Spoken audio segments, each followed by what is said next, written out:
Hey guys, this is Fiction Life. How are you all? Please support to subscribe this channel for watching new interesting stories. So in this video, we will see what if Harry Potter faced the end of the world and fought back. Here is short summary. As the world nears its end, Harry Potter stands alone against unstoppable forces. Will he rise or fall? But before we start, if you want more stuff like this, then be sure to subscribe and like this video. And if possible, share this video with your friends. Now let's start the story. It was a warm July morning, here on Privet Drive, July the 14th to be exact. 9:43 a.m. Exactly on July 14th, so far I was on schedule. I walked over my aunt's freshly cut lawn and across the driveway, hopped over the low wall and landed on the footpath before the road. It was 9:43 and 24 seconds, and fairly warm outside. Red car, I thought, leaning back against the Dursleys' garden wall and looking up the street.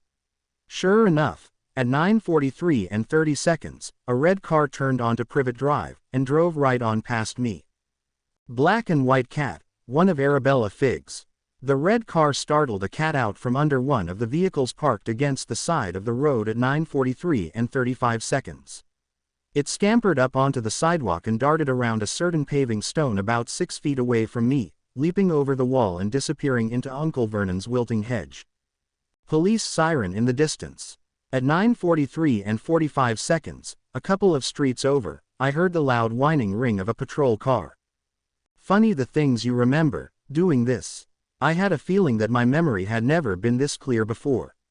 It was almost eerie, and a little unnerving. Had I stood here last time and predicted the future? Possibly, I couldn't remember that. There were a lot of thoughts running through my head.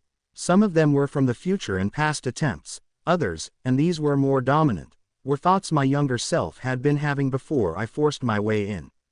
The memories of what had happened at the Department of Mysteries only a few short weeks ago were clearer than the memories of dying and traveling through time, of failing at the Crux again. I remembered my 5th year at Hogwarts, and the main events of the last 15 years, better than those memories I had of certain possible futures. That was always the way.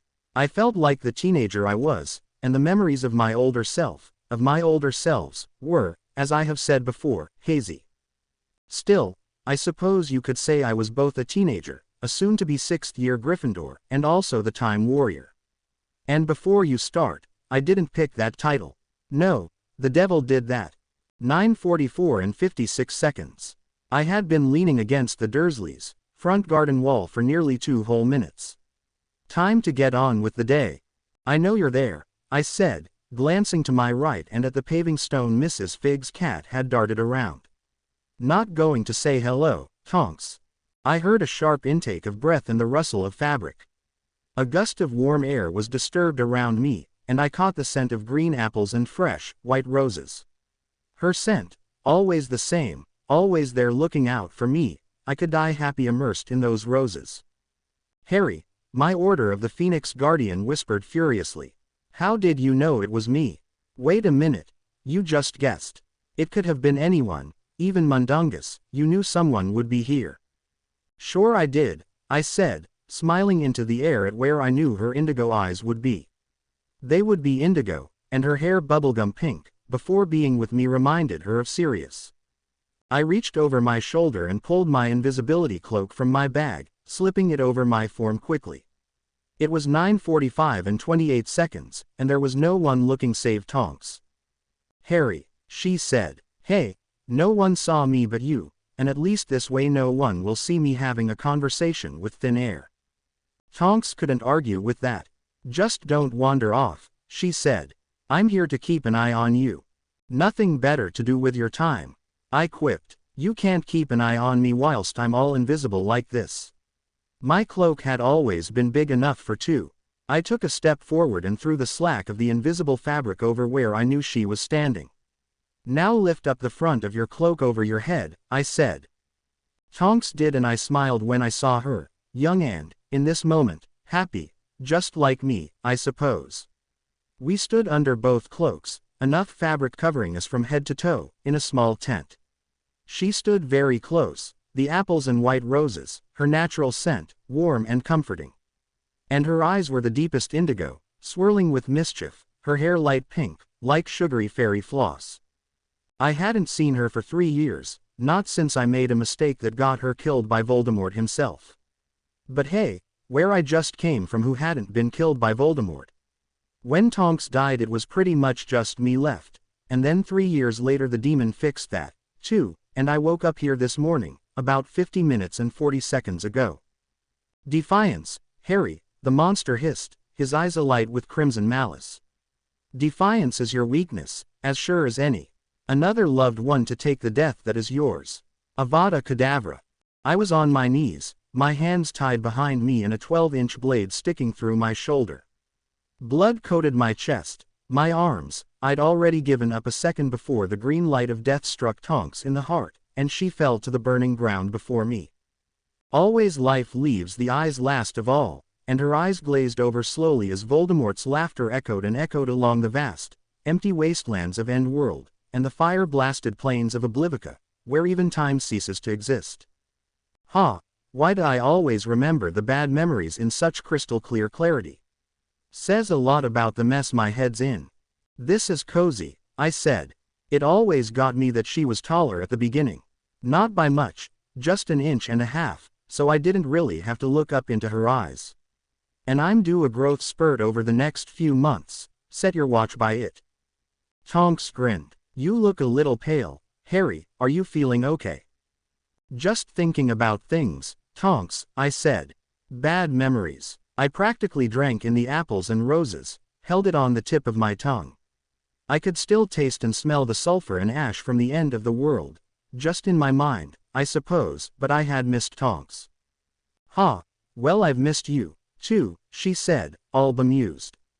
I blinked and realized I had spoken my last thought aloud. Was that a blush rising on my young, pale cheeks? No, surely not. I miss him, too. Tonks' hair faded to a glum brown, almost flat against her head. Serious, I thought. The pain of his loss was still recent to my younger self. I still felt my grief, yet I'd also accepted his death. Well, accepted may not be the right word. I've made my peace time and time again each time that wound is torn open anew. And you've also got big bags under your eyes, Harry Potter, she said, attempting to look stern with her hands on her hips. Not sleeping. Time lag, Nymphadora. I've clocked up too many frequent flyer miles hopping through far too many time zones.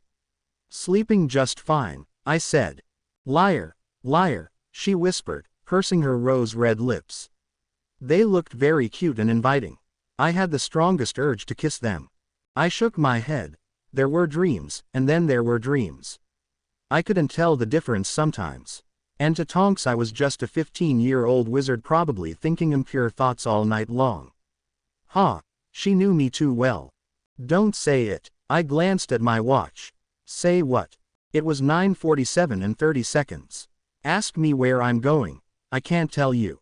Tonks arched an eyebrow. Her hair turned an inquisitive lime green.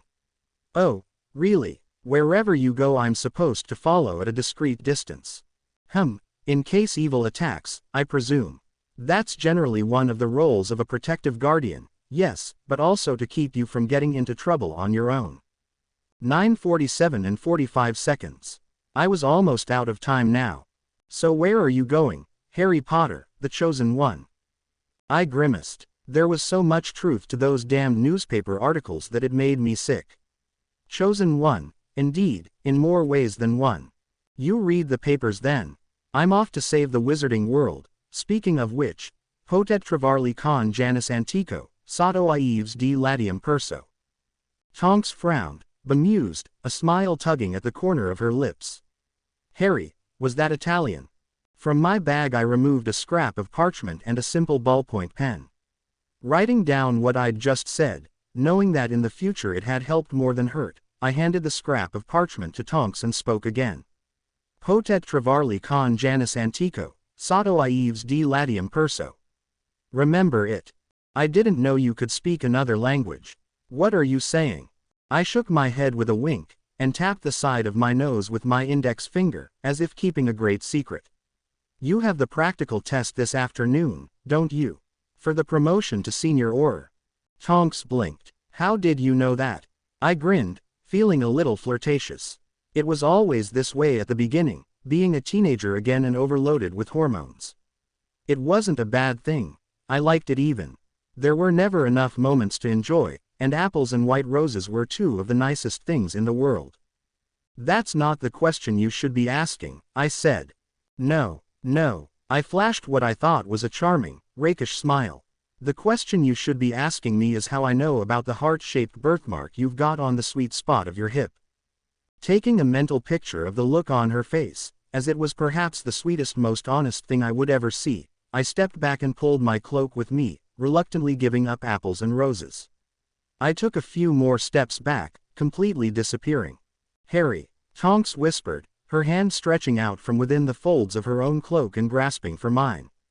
How could you pass? Are you there? Harry Potter, you answer me. I didn't. I wanted to. I wanted nothing more than to stay with a lost friend from long ago. But it was 9:49 and 12 seconds.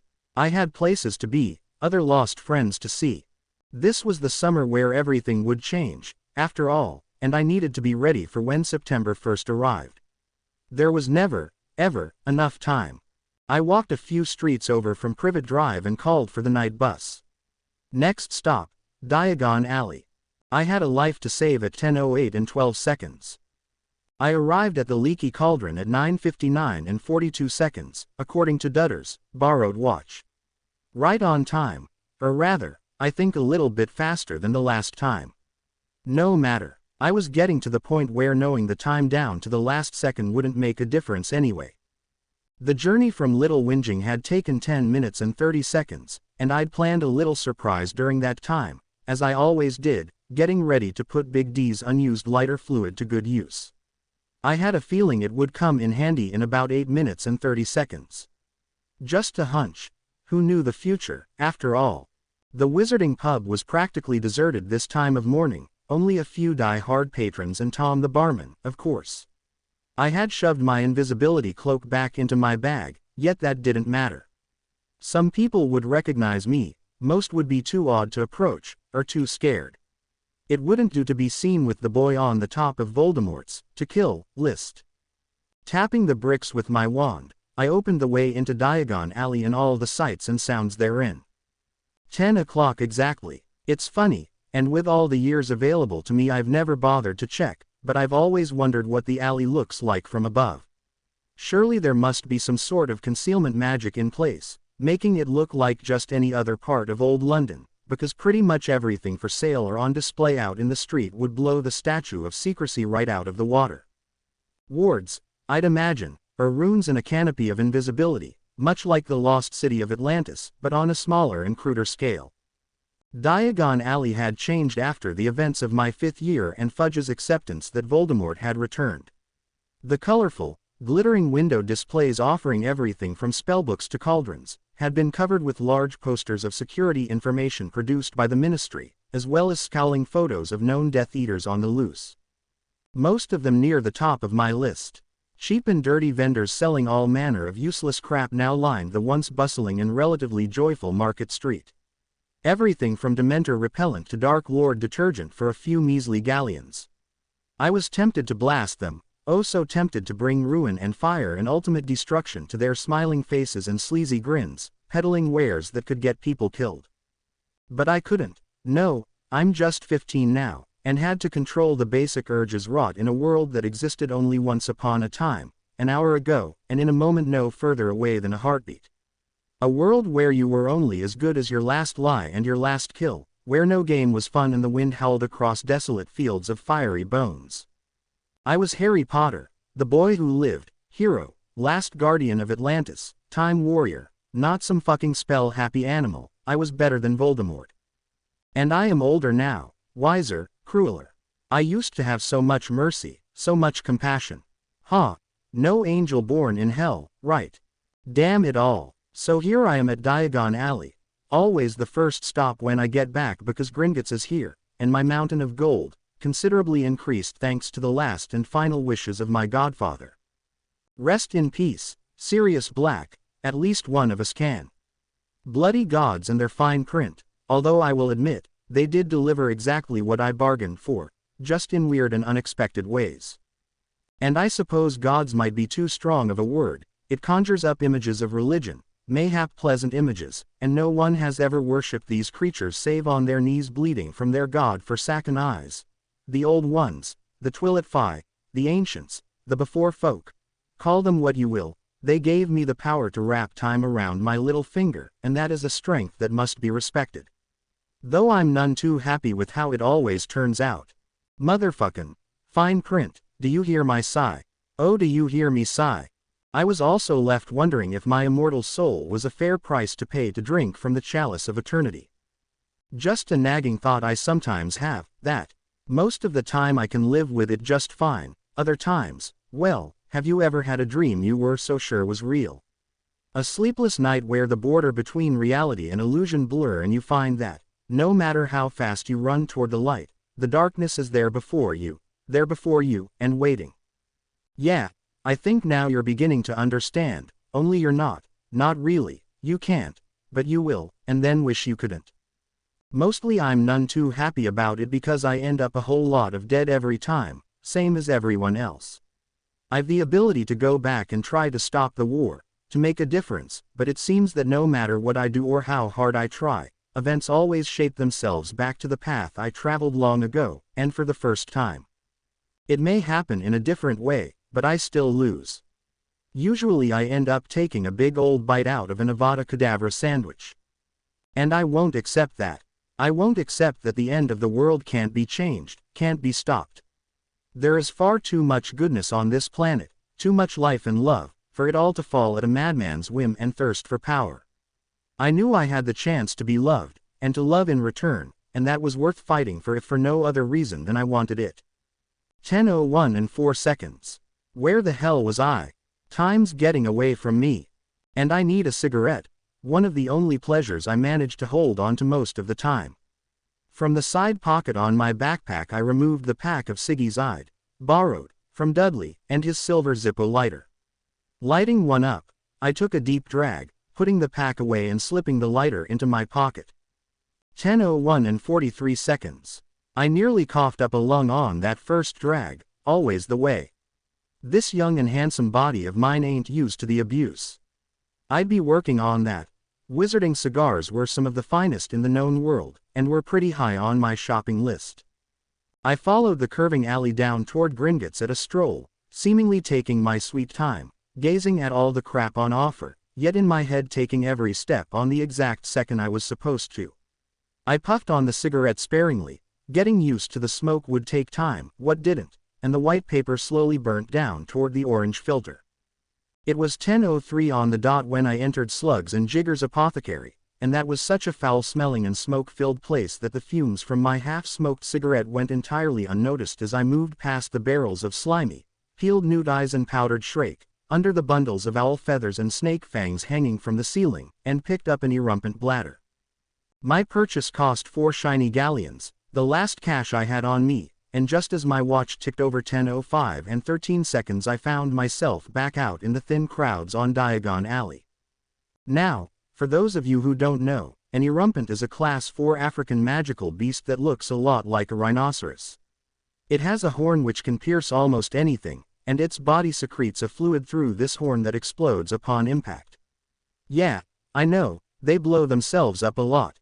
The use of its bladder in potion making is of particular interest, because the spongy, round bulb can hold pretty much any liquid in a sort of a time delay cocoon. Simply fill the bladder with whatever substance is required, and pop it into the burning cauldron, gently, because it can rupture quite easily, and there you go. Over about 2 minutes the bladder is dissolved by the heat and the liquid released. Using one of these you have time to stand well back when adding dangerous ingredients to volatile potions. But, read carefully, they come from erumpants, and erumpants explode. Squeeze too hard, drop it by accident, shake it around, and the bloody thing will burst. As I continued on my timed stroll towards Gringotts, I filled the bladder with Dudley's lighter fluid, expanding the thing to about twice its size and holding it very, very carefully in my left hand. It was 10:07 and 18 seconds. I'd almost finished my cigarette. I left the main strip of stalls and shops behind as I came to the intersection for Nocturne Alley. Just ahead Gringotts rose up magnificently against the clear blue sky, a snow-white marble building towering over all the other shops and burrowing far beneath the earth for miles out of sight, guarding the collective wealth of Wizarding Britain. Just for the record, the goblins and I don't see eye to eye. They don't know that yet, but they will. And then there she was. Fleur Delacour coming down the steps of the bank, her hair caught in the sun, flowing out behind her shoulders. And a look on her face that was at the same time carefree yet guarded, beautiful yet cold. Don't ask me to explain that, I don't really know what I mean, it's just strawberries and rain, strawberries and rain. 10:07 and 43 seconds. I knew the time, didn't even need to look at my watch. Less than half a minute to go. I picked up the pace, determination entering my step, and headed straight for Fleur, cradling the erumpent bladder under one arm, safe and secure, and scanning the dark and dank entrance to Knockturn Alley, waiting for my first glimpse of the man who would dare to harm her. And then there he was, as soon as the clock struck 10:08, just 15 feet away, as always.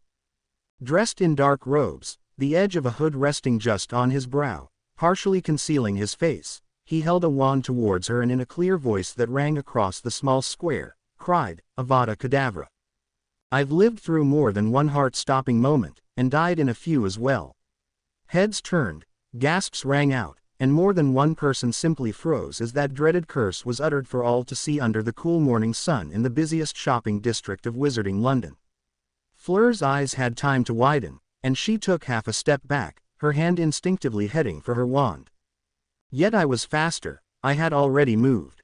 I had hurled my bloated bladder at 10:08, as soon as I'd seen the bastard appear from the shadows of the alley. And just as he began to utter the last few syllables and end her all too innocent life, he got a face full of erumpent innards, and my lighter fluid bulb exploded inside his hood, splashing liquid all over his face and down the front of his robes. He staggered back, and his wand went wide. A burst of cold green light shrieked past Fleur on her left, impacting with a deafening bang and a burst of green flames against the guarded doors of Gringotts. Goblin made, strengthened across centuries, the doors buckled but held, forcing large chunks of iron and marble to slam into the ground as Fleur dived away, hitting the cobblestones all too hard just to my right. I had drawn my wand but I never needed to use it. Taking a last deep drag on my cigarette I flicked it through the air with my thumb and forefinger, and with the ease of long practice, the burning butt struck Fleur's attacker just on his nose. Now lighter fluid burns fast and it burns blue. The sparks from my cigarette ignited the fluid doused over the mysterious attacker, and his old and dusty robes erupted in hot and greasy flames. He screamed in surprise and staggered back as I stepped between him and Fleur, offering her my hand and one of those charming smiles I had given Tonks. Harry Potter, she whispered, her voice shaking. What is? I always forget how beautiful she truly is, every time. Golden hair, sparkling blue eyes and a cold regard masking her innocence that gives me more of a rush than facing down the worst this world has to offer. And it has nothing to do with the villa in the gorgeous French woman, at all, because I'm immune to that particular charm. Hello, Miss Delacour, I said, all confidence and reassurance. The arsehole I set on fire won't get his shit together for about 30 seconds, and the oars are rushing down the street anyway, wondering just what the hell happened. Fleur took my hand, and just like Tonks, as I pulled her to her feet, she stood just a shade taller than me as well. A growth spurt by January, I promise. Ari, you, her eyes widened looking over my shoulder and I frowned, because that doesn't usually happen. I turn in time to see the dead eyes of my killer, just as his twisted black blade skewers me like a piece of meat on a kebab stick. The blade enters my lower back on the left, pops my kidney and wreaks all kind of havoc with my intestines before bursting up and out of my stomach. I grunt, and then I gasp and stagger into Fleur as the sword is wrenched sideways and out of me, pretty much hacking me in half. Now this shouldn't be happening, I thought, as Fleur screams and falls under my useless weight. She hit the ground hard again, and I fell on top of her, no longer able to feel my legs and not quite understanding that I was dying once more all too soon. I'm lying on top of Fleur, sort of on my side, as my life's blood and my insides pool quite unexpectedly on the old cobblestones of Diagon Alley. I turn over, looking up into the sky, not because I wanted to but because that was the way my weight fell. I must be crushing Fleur, who is screaming in my ear. She sounds far away, and the sun is very bright. My murderer stands above me, blocking the sunlight. He's not human, that much I guess, as his grin nearly splits his face in two, revealing rows of sharpened gray fangs, bleeding some sort of yellow pus. Its eyes are dead, black orbs, and the barely passable human facade it's wearing shatters entirely, tearing away with a sickening squelch and revealing possibly one of the most ugly creatures I've ever encountered. Time's up, it hissed, a forked tongue slipping over its fangs. Its flesh is decayed and bulging gray, and covered like a road map with tiny blue and red veins. I don't know what's happening. This is a first, and firsts aren't supposed to happen to me anymore. I'm in too much pain, too much blinding, vicious pain to figure this out. I'm about to die. The monster, whatever it is, shrieks louder than Fleur, and it poises the blade that had killed me over my prone form. I can feel my heart beating so fast, so sure, pumping my blood out of the gaping wound in my side. I realize it's not shrieking, but laughing, as it drives the sword through me a second time, straight through the heart. Did you know that the human heart creates enough pressure when it beats to squirt blood about 30 feet? Yeah, me neither, but let's just say I painted the windows of Flourish and blots across the street bright red. Fleur had stopped screaming. Something wet and warm just hit the side of my head, covering my ear. The sword had not only pierced my heart, but had been driven straight through me and into Fleur, and now she lay dying as well, coughing up blood. My head lolled to the side, resting in the groove of Fleur's shoulder.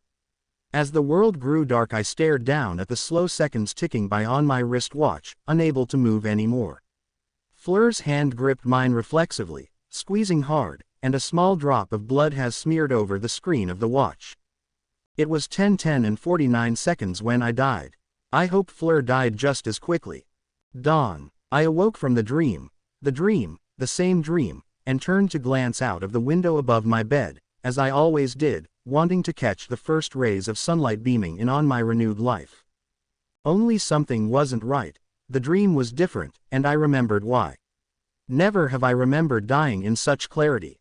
I grasped my stomach just to make sure there was no gaping sword wound. I was whole. I was alive. I was pissed as all hell. The last hour had not happened, not yet. It was just starting to happen. Okay. No, this was different, this was wrong, this was impossible. Something new wanted to play, it seemed. A low growl, vicious and cold, escaped my throat and my hands clenched into hard fists. Just what was fucking with me now? I lay in my bed gazing up at the blue sky through the window, contemplating what had just happened and tapping my fingers thoughtfully against the thin mattress. After a moment I reached over to the bedside table and picked up my glasses. The skin on the back of my hand, all the way up my arm, was swirling and stretching. I was definitely back at the beginning, where I'd only been an hour ago. And if my body was still adjusting then, that meant the time travel pain was on its way again all too soon. I cursed, and fell out of bed onto my shaky legs, taking a deep breath and ignoring the swelling behind my eyes, the itching and the building pressure, all signs of the agony to come, and stumbled out of the room and over to the bathroom. The green porcelain sink I'd pulled from the wall not 1 hour ago was whole and unbroken. I looked at myself in the mirror, still young, still new, and yet my flesh was moving faster and faster, not just flowing but racing across my body. It was unnerving. And, as it turns out, the least of my worries. My side and my chest were both itching like mad, and I pulled my pajama top over my head to get a good look at the skin there, as the pressure began to edge towards painful behind my eyes. Ah, no way, I whispered, gazing at the long, crescent-shaped scar over my heart. The skin was white and raw, as if recently healed. I was willing to bet the new scar matched the curve of the blade that had stabbed me only 5 minutes ago perfectly. 5 minutes ago and 1 bloody hour from now, I whispered. What could do this? Never, absolutely never, have I brought more than my soul and countless hazy memories back with me through time. I have no control over it, none at all. The deal was for another chance, to go back and try again. I should not have the new scar, because it belonged to a future that hadn't happened yet. Time could not be manipulated this way. Not against me, not like this. I had no more time to consider it, however, the pain of the return had caught up with me. I had a few seconds to grab the hand towel and bite down hard before the world exploded in white-hot blinding fire that eclipsed all thought, all memory, all time.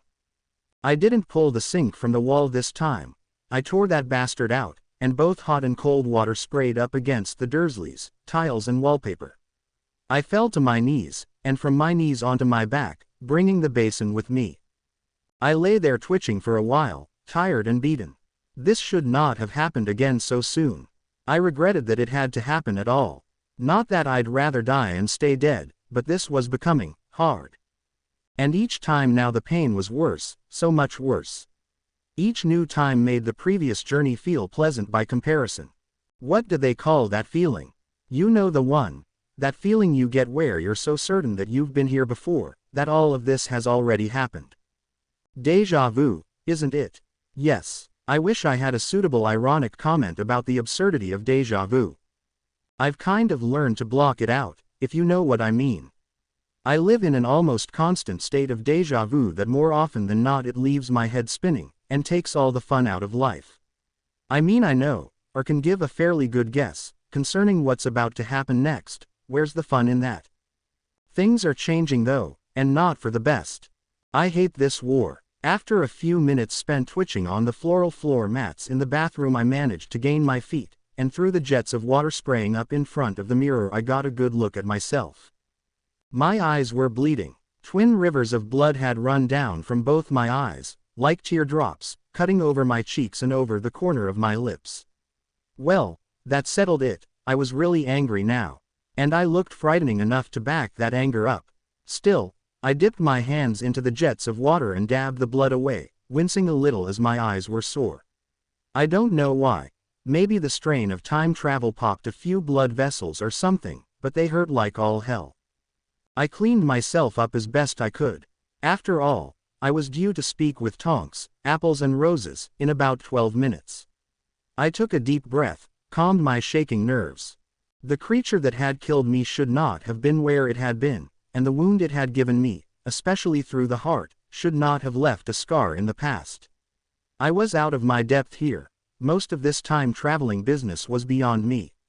I could work it, survive the trip, but knowing exactly how it worked, what laws had to be obeyed and what laws could be broken, well, I was in the dark there. It went for me specifically, I mumbled, heading back across the landing to get dressed and on with the day, again. It got Fleur too. But only because I was in the way. The man I had set on fire, that had been trying to kill Fleur, had been doing so for reasons completely unrelated to and, quite frankly, smaller than my newest concern. Damn it all, I cursed, slipping on the same pair of jeans I had dyed in not so long ago, and in about half an hour from now. Think, Harry, work this out, you've died in worse ways. But I've never kept the scars before. I sat down on the edge of the bed, pulling on a pair of socks and my running shoes. In about a minute I'd go and borrow Dudley's watch again, and then go and see Tonks. That was how things were supposed to work. The new scar on my chest felt raw and sore. Okay, figure it out. A bad guy, something very ugly, wanted you dead, and did a good job of that. Why, it knew you'd be in Diagon Alley when you were. Was it watching you? All of this had something to do with time, of that I could be certain. I don't always remember everything when I'm brought back to this summer, after my 5th year, but I would not have forgotten a creature such as the one that had shoved a sword through my heart and Fleur. Tempus fugit, I whispered, thinking dark thoughts that made all kinds of terrible sense. Time flies. Time. My sighs and my memories are spread like so many ashes across the echoing wastelands of time, at end world beyond the light-blasted plains of Oblivica. I could only conclude, based on my shiny new scar, that I had brought something back into this world with me. Brought something back through the tear in time and reality created when I died. Some nightmare had followed me back, to now, to this time, and for the first time, after all my new beginnings, it had shown itself, all during the last hour that hadn't happened yet. Why now? I've done this so many times, failed the world so many times, fallen to enemies old and new, why now does this beast rear its ugly head? And why does it want me dead? I mean, I only end up back here, so why? But that question didn't really matter to me, not really, because this time I'd be ready for it. I hadn't used magic last time because I could still be tracked by the Ministry, but now I wanted some answers, and I could outfox the Ministry long enough to get the trace spell removed at a later date, even if I had to expose myself prematurely. Maybe that was the anger talking a little, but I liked what it had to say. I was Harry Potter, and not to be trifled with by some two-bit monster with a rather pointy sword. It was 9:43 when I stepped outside the house, my school bag slung over my shoulder.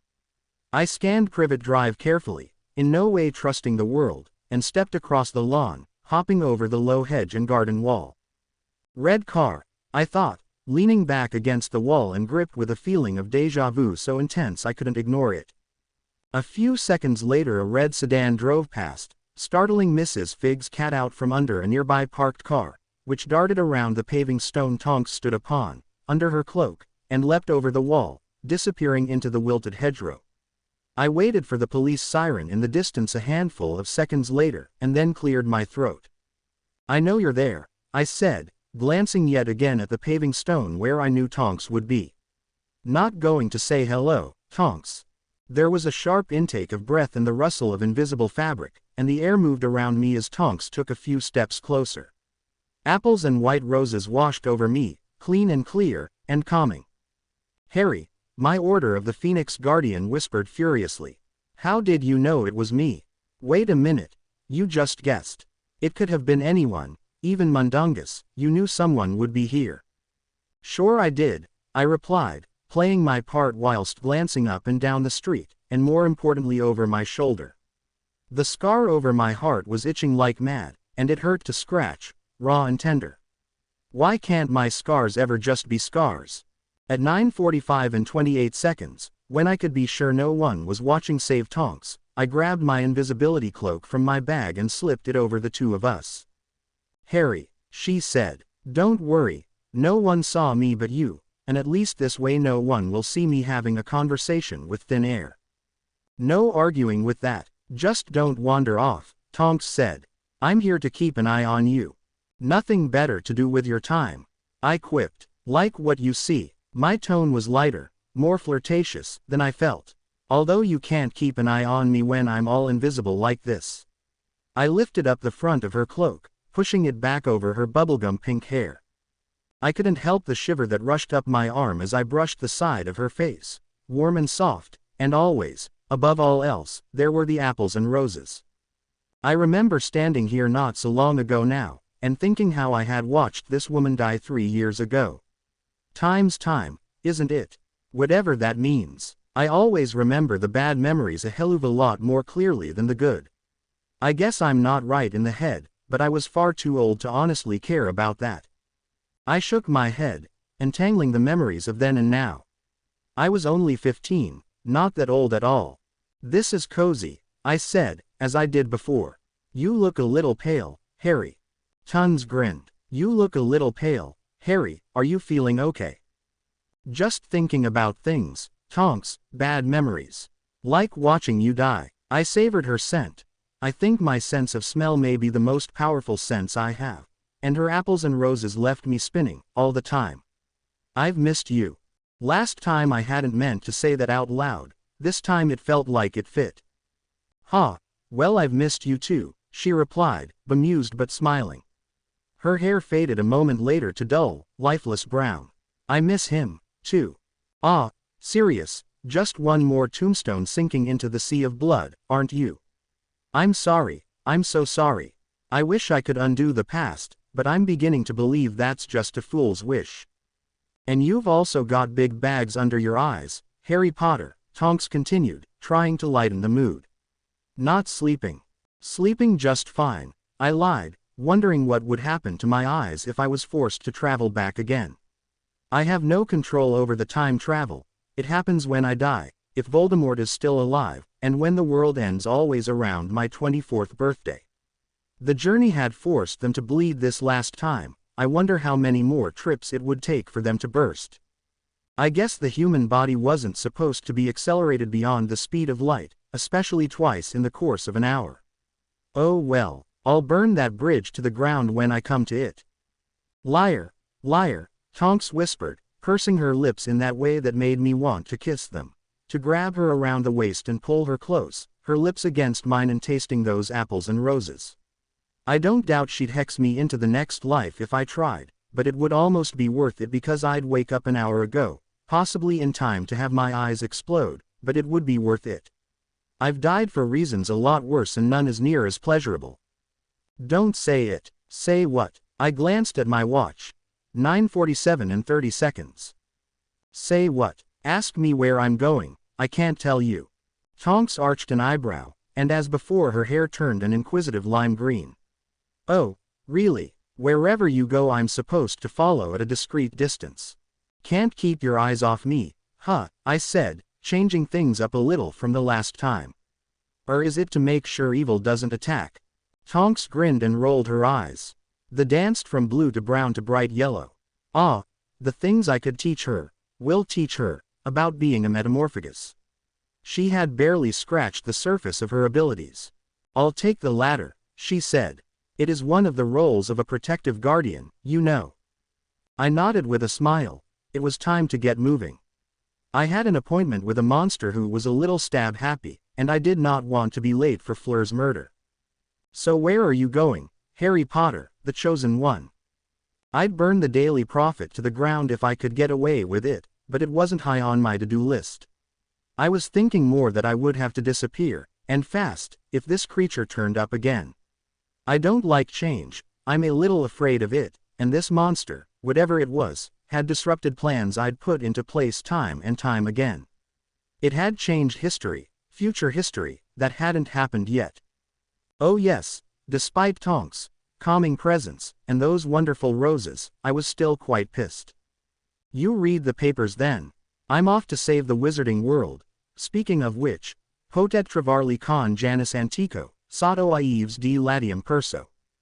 Tonks smiled and frowned, poking her tongue out a little. Harry, was that Italian? I quickly grabbed parchment and pen from my bag and scribbled down what I had just said, as I did last time. It was Italian, a code of sorts. One that ensured that, later in the summer, Tonks had the best chance of finding me. It didn't always work, but sometimes I had to put a little faith in what people call destiny. I handed her the parchment. Destiny maybe, but I think when it comes to the past, to memory, and to the hopes of the future, we all stack the deck as best we can, and my little note was the ace of hearts. Potet trovarli con Janus Antico, sotto Ives di Latium Perso. Please remember, and hold on to this, it's important. Well okay, I didn't know you could speak another language. What are you saying? I winked and tapped the side of my nose with my finger, as if hiding a great secret. I suppose I was in a way, perhaps the greatest and best kept secret of all time. It was going to be a busy summer. You have the practical exam today, don't you, Tonks? For the promotion to senior Auror. Tonks blinked. How did you know that? I sighed and shook my head slowly, all too tempted to reach out and cup the side of her soft face. I didn't. I was still only a boy to her, just little Harry Potter who needed to be looked after because the big bad Dark Lord was coming to huff, and to puff, and to Avada Kedavra the house down. I grinned, thinking back and ahead along thin golden cords of time, of cause and effect. I was just as lost as anyone, really, perhaps more than most. That's not the question you should be asking, I said. No, no, I flashed what I thought was a charming, rakish smile. I think it actually looked a little sad, a little lonely, mostly in the bloodshot eyes. No matter. The question you should be asking is how I know about the heart-shaped birthmark you've got on the sweet spot of your hip. God bless that honest, surprised expression on her face. Again, it would be worth dying and worth the pain of starting again just to see it once more. Not this time. I took quick steps back, disappearing under my cloak before she could grab me and wring my scrawny neck. Away I went, to save a life, to battle a monster, to begin my war.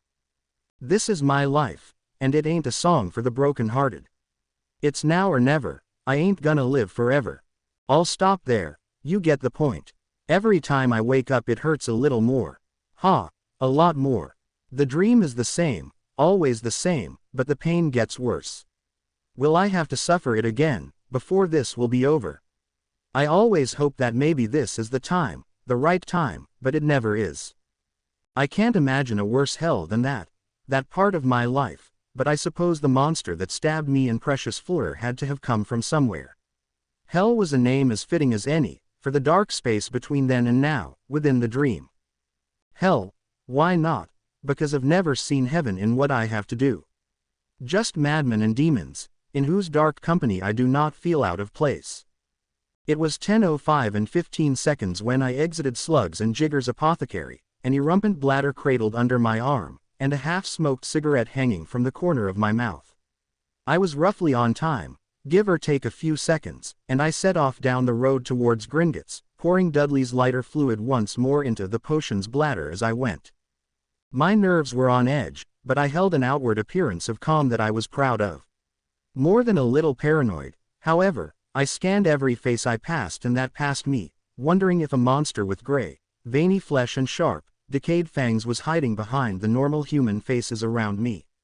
I wonder how many folks have to worry about that on a daily basis. Me, myself, and I, to name all but a few, I guess. At 10:07 and 43 seconds I saw Fleur Delacour for the first time that day. Past lives don't count, they don't exist, they should not leave scars, and knew that in the next 2 minutes I was either going to die, she was going to die, or I was going to make a big old mess of Diagon Alley. She looked just as great, just as cruelly beautiful as the last time, and all the times before. I hadn't forgotten how beautiful she was this time. No, not at all. Tonks was apples and white roses and all kinds of lovely, Fleur was strawberries and fresh rainfall and all kinds of perfect. Curse the burden of choice, I thought. I grabbed my wand out of my back pocket, holding the loaded erumpent bladder with my throwing arm, just in case. I had come from the future, more than once, back to right now, and yet I had no idea what was going to happen in the next minute. I knew what was supposed to happen, but a sword hacking me in two, piercing my heart, had opened my mind to the possibility that things might not go as planned. Almost time. Ha, time. The man hiding in the folds of his dusty black robes, the Death Eater intending to kill Fleur, emerged from the shadows under the eaves of Nocturne Alley, his wand raised and aimed straight at the French beauty as she alighted down the cool marble steps of Gringotts. It was 10:08, just a moment in time, just a small moment in a big old world. Avada Kedavra, I was ready for this part, even as Fleur reached for her wand on pure instinct and the crowds of shoppers froze, I was ready and faster. Indeed I had already moved. My bloated bladder spiraled through the air and erupted in a burst of greasy lighter fluid against the face of the hooded man. His wand went wide, and the curse whooshed past Fleur and struck the ornate gilded doors of Gringotts just behind her, which buckled under the magic and large chunks of burning iron and marble slammed into the ground as she dived away. I was a hero again. And just like last time I flicked the butt of my dwindling cigarette through the air, straight into the face of her attacker. His skin and robes ignited with swift, sure blue fire. He screamed, dropped his wand, and fell to the ground, batting at the flames. Fleur's mysterious assailant was down for the count once more. I won't pretend I don't feel a little satisfaction every time I burn the arsehole, but that's just my dark side peeking through the chaos. And I had bigger problems than my sadistic nature, didn't I?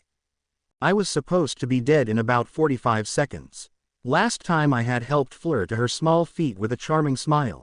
This time I wasn't nearly as chivalrous, ignoring her entirely and taking a step back from the scene, wand at the ready, awaiting my own mysterious assailant. "Where are you, you ugly bastard?" "Harry Potter," Fleur said, rising to her feet by herself. "What is? You saved me." There was no one around, no one within striking distance or carrying a sword with a 4-foot blade. Just the crowds that had ducked and dived out of the way during the attempt on Fleur's life, the oars rushing down the street to take control of the situation, and the man in flames on the cobblestones over by Nocturne Alley. Nothing. No one, no thing. "Hello, Miss Delacour," I said, looking everywhere but at her. My wand shook in my hand, power burning through the wood. I was ready to unleash hell. "Are you okay?" And there it was. Or rather, there was something. Not a monster with a sword, but something that was just as out of place. Hanging in the air in the middle of the square, between Fleur and myself, was a gap. Just in the air, about 3 feet off the ground, a thin slit of nothing, a tear in the fabric of reality, right where I expected a sword-wielding monster to be standing. I took a few steps closer, having absolutely no idea what it was. "I am fine, Ari," Fleur said, gazing at me pale and shaken. Her eyes kept jumping from the bank doors to the man, only now managing to get the flames burning away his face under control. Her blouse had been torn in the fall, along her right arm. Her skin was grazed and bleeding. "Do you see this?" I asked her, gesturing at the gap in the air, and also keeping a lookout over my shoulder for any surprise attacks. "See what?" It was about a hand span wide, and the edges shone dark blue, as fierce as lightning. I reached out my hand and touched it, just on the edge. It cut through the skin on the tip of my index finger cleanly, and a bright line of blood ran down to my palm. I wisely took a step back. Still, I was intrigued. I looked into the heart of the thing, whatever it was, and saw nothing but darkness. I felt cold, freezing, even chilled to the bone. I gazed into this abyss, into this wound, that should not have been there, and I felt hypnotized by the damn thing. No good can come of this, I thought. And then, as an afterthought soon forgotten, this is the end of the game. Ari, see what? I had been distracted, entranced, and didn't see Fleur move until it was too late. She stepped across the cobblestones, closing the distance between us, and walked right through the long rip in the air that had just so efficiently cut my finger open. I gasped, and jerked forward to pull her out of the way, fearing that she'd be cut in two or something much worse. Fleur stepped through the breach in the air, straight through the gap in what I could only assume was reality, and emerged whole and unmarked. Her beautiful face was in front of mine, concerned and still a little scared, but whole and showing no sign that she had even seen, let alone felt, the darkness she had just walked through. Where was my godforsaken murderer? Ari, I cleared my throat. "Hi, Fleur." She grinned, and her face lightened. "You've already said Ella once." "Did I? You've got me all unnerved, standing so close and looking so good." Fleur laughed and her eyes sparkled, just as the oars arrived. "What happened?" the man in front said, his wand drawn and pointing at anything that moved. His younger partner was doing the same, her eyes widening when she recognized me. "I was attacked by this man," Fleur said, stepping forward and gesturing to the smoking figure beeping and groaning next to Nocturne Alley. His visible flesh, face and hands, was a mess of blisters and burnt flakes of skin. He had been crawling towards his wand. He used Z-killing curse, as you can see EET missed. Merde EET was close. And that was one thing I loved about Fleur, that I found so gosh darn cute.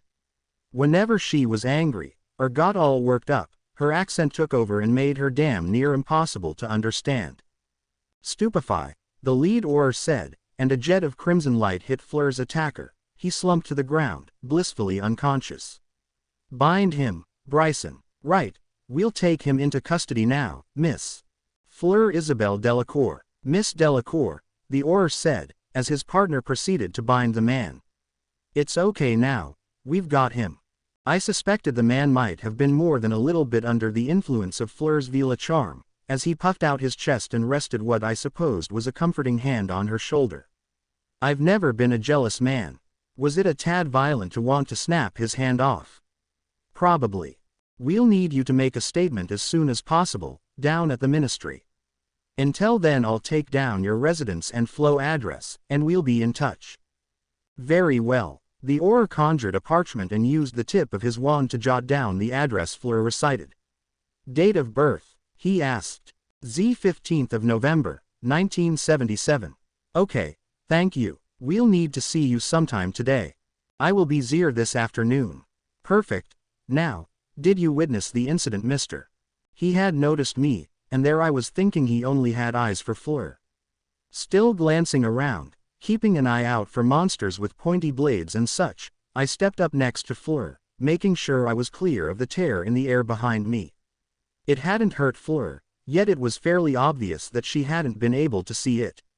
I could definitely see it, and my finger was stinging from its razor-sharp edge. "Potter, Harry Potter," I said, and watched the man do a double take, his eyes shooting for my forehead. "Yes, that Harry Potter, and, no, I'm not available for children's parties." You witnessed this man attack, Miss Delacour. You would testify to that in a court of law."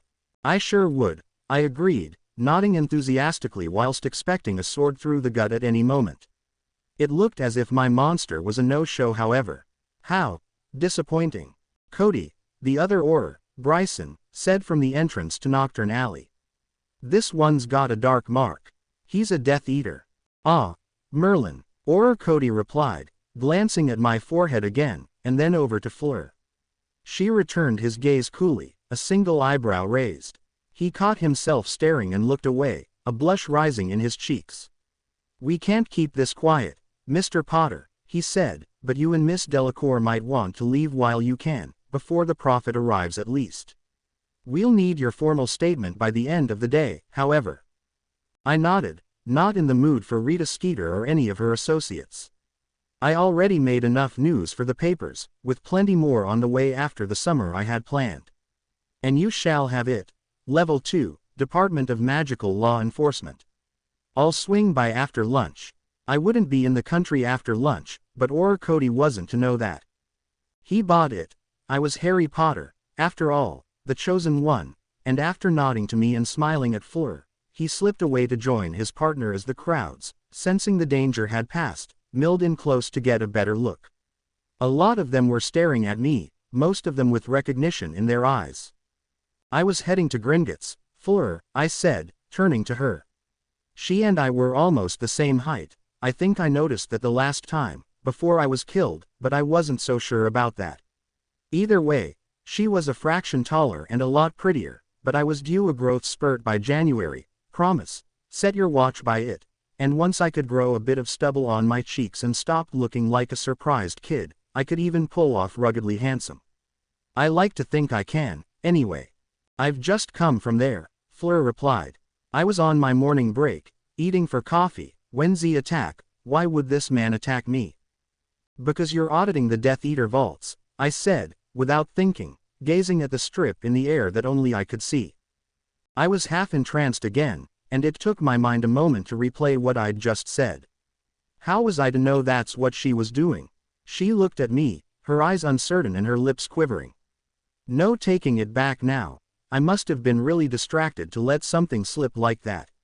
The ministry under Scrimgeour is putting pressure on the goblins to see it done, and they're passing the buck back to us, to you, so as not to ruffle Voldemort's feathers. Goblins are sneaky bastards. Ari, how could you know? "It's what happened last time, during the last war," I said, which was true. A lot of the wizarding staff at Gringotts became targets for messing with Voldemort's finances. "Oh, I see. She didn't, not really." I had postponed her questions though. "So, heading to Gringotts, if you'd like to come with me." "I am due back." "Yes," Fleur replied, placing her hand on my shoulder. "Thank you, Ari, for saving me." She kissed me on one cheek and then the other. "Dear Merlin, strawberries can make my head spin." "Ah," I managed, my cheeks tingling from her kisses. "Ah, for you, Fleur, I'd duel the Dark Lord himself." She laughed. I had broken through her cool regard, it seemed. I often thought that her haughtiness, and her penchant for being overly dismissive, was more of a cover than anything else, hiding the true part Vila beneath. I paused, having never actually thought that. It was one of those hazy thoughts that belong to the future. I grasped at it. I had first met Fleur, first spoken to her, that night the Goblet of Fire had spat my name out. She hadn't believed me, just like most, when I denied having put my name in it. And during that year she had always remained aloof. We only ever shared polite, brief conversation.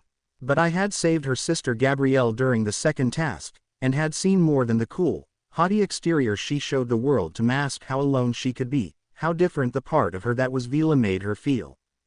I think Fleur herself knew how intimidating she could be, especially to men, and most women saw her as a threat. She was stunning, Completely and utterly breathtaking. A lot of women could be jealous over that, and how hard or rewarding would it be to have a conversation with a man that was practically drooling at the sight of you? My thoughts trailed away. I was attracted to Fleur, but I also admired her in a way that only an outsider like herself could. We had both never fit in, and never would, not in this world, in this time. You dual Dark Lords, whether I am there or not, no. I grinned, still gazing at the hole in the air. It was smaller now, less. I watched it dwindle, fade away. Whatever it was, and however it was created, it was being undone. The razor-sharp blue edge had dulled, and the gap pulled itself closed like the zip on a pair of jeans. I stepped forward with Fleur towards Gringotts, waving my hand through the air before me. There was nothing there. Dark Lords, Death Eaters, Dragons, Dementors, give me something that wants to kill me starting with the letter D, and I'll give it my best shot. Fleur laughed again. Are you trying to impress me with your heroism, Ari? I kept a steady eye out for any monsters looking to kill me, but there was nothing, and I got the feeling there wouldn't be anything today. But I doubted that I had seen the last of whatever it was that had sent me back to the beginning. I had the scar over my heart as a sore reminder to sleep with one eye open, at the very least. I offered Fleur my arm and she took it as we stepped up and through the chunks of rubble and debris that had been blasted from the large doors of Gringotts. The goblins were only now beginning to clear the way, having thrown the buckled doors wide open so their customers could come and go. They were arguing amongst themselves in their harsh tongue and glaring at the man the oars held unconscious between them across the street. Impress you? No, I'm far too shy for that. I paused. Were you impressed? Fleur smiled. Have I mentioned how radiant she is? How hot? Oui, she said, and kissed my cheek again as we entered the Wizarding Bank. It was 10:17 and 42 seconds. I was alive, I was in good health, there was a beautiful French witch on my arm, and I had a small withdrawal to make. Not much could be said for goblins, save perhaps that their nation, spread across every continent in the world, had more gold hoarded and more gold in circulation than the next 10 biggest nations, magical or not, combined. And that wasn't counting the sheer amount of stockpiled gold guarded in the 36 or so Gringotts branches scattered across the globe.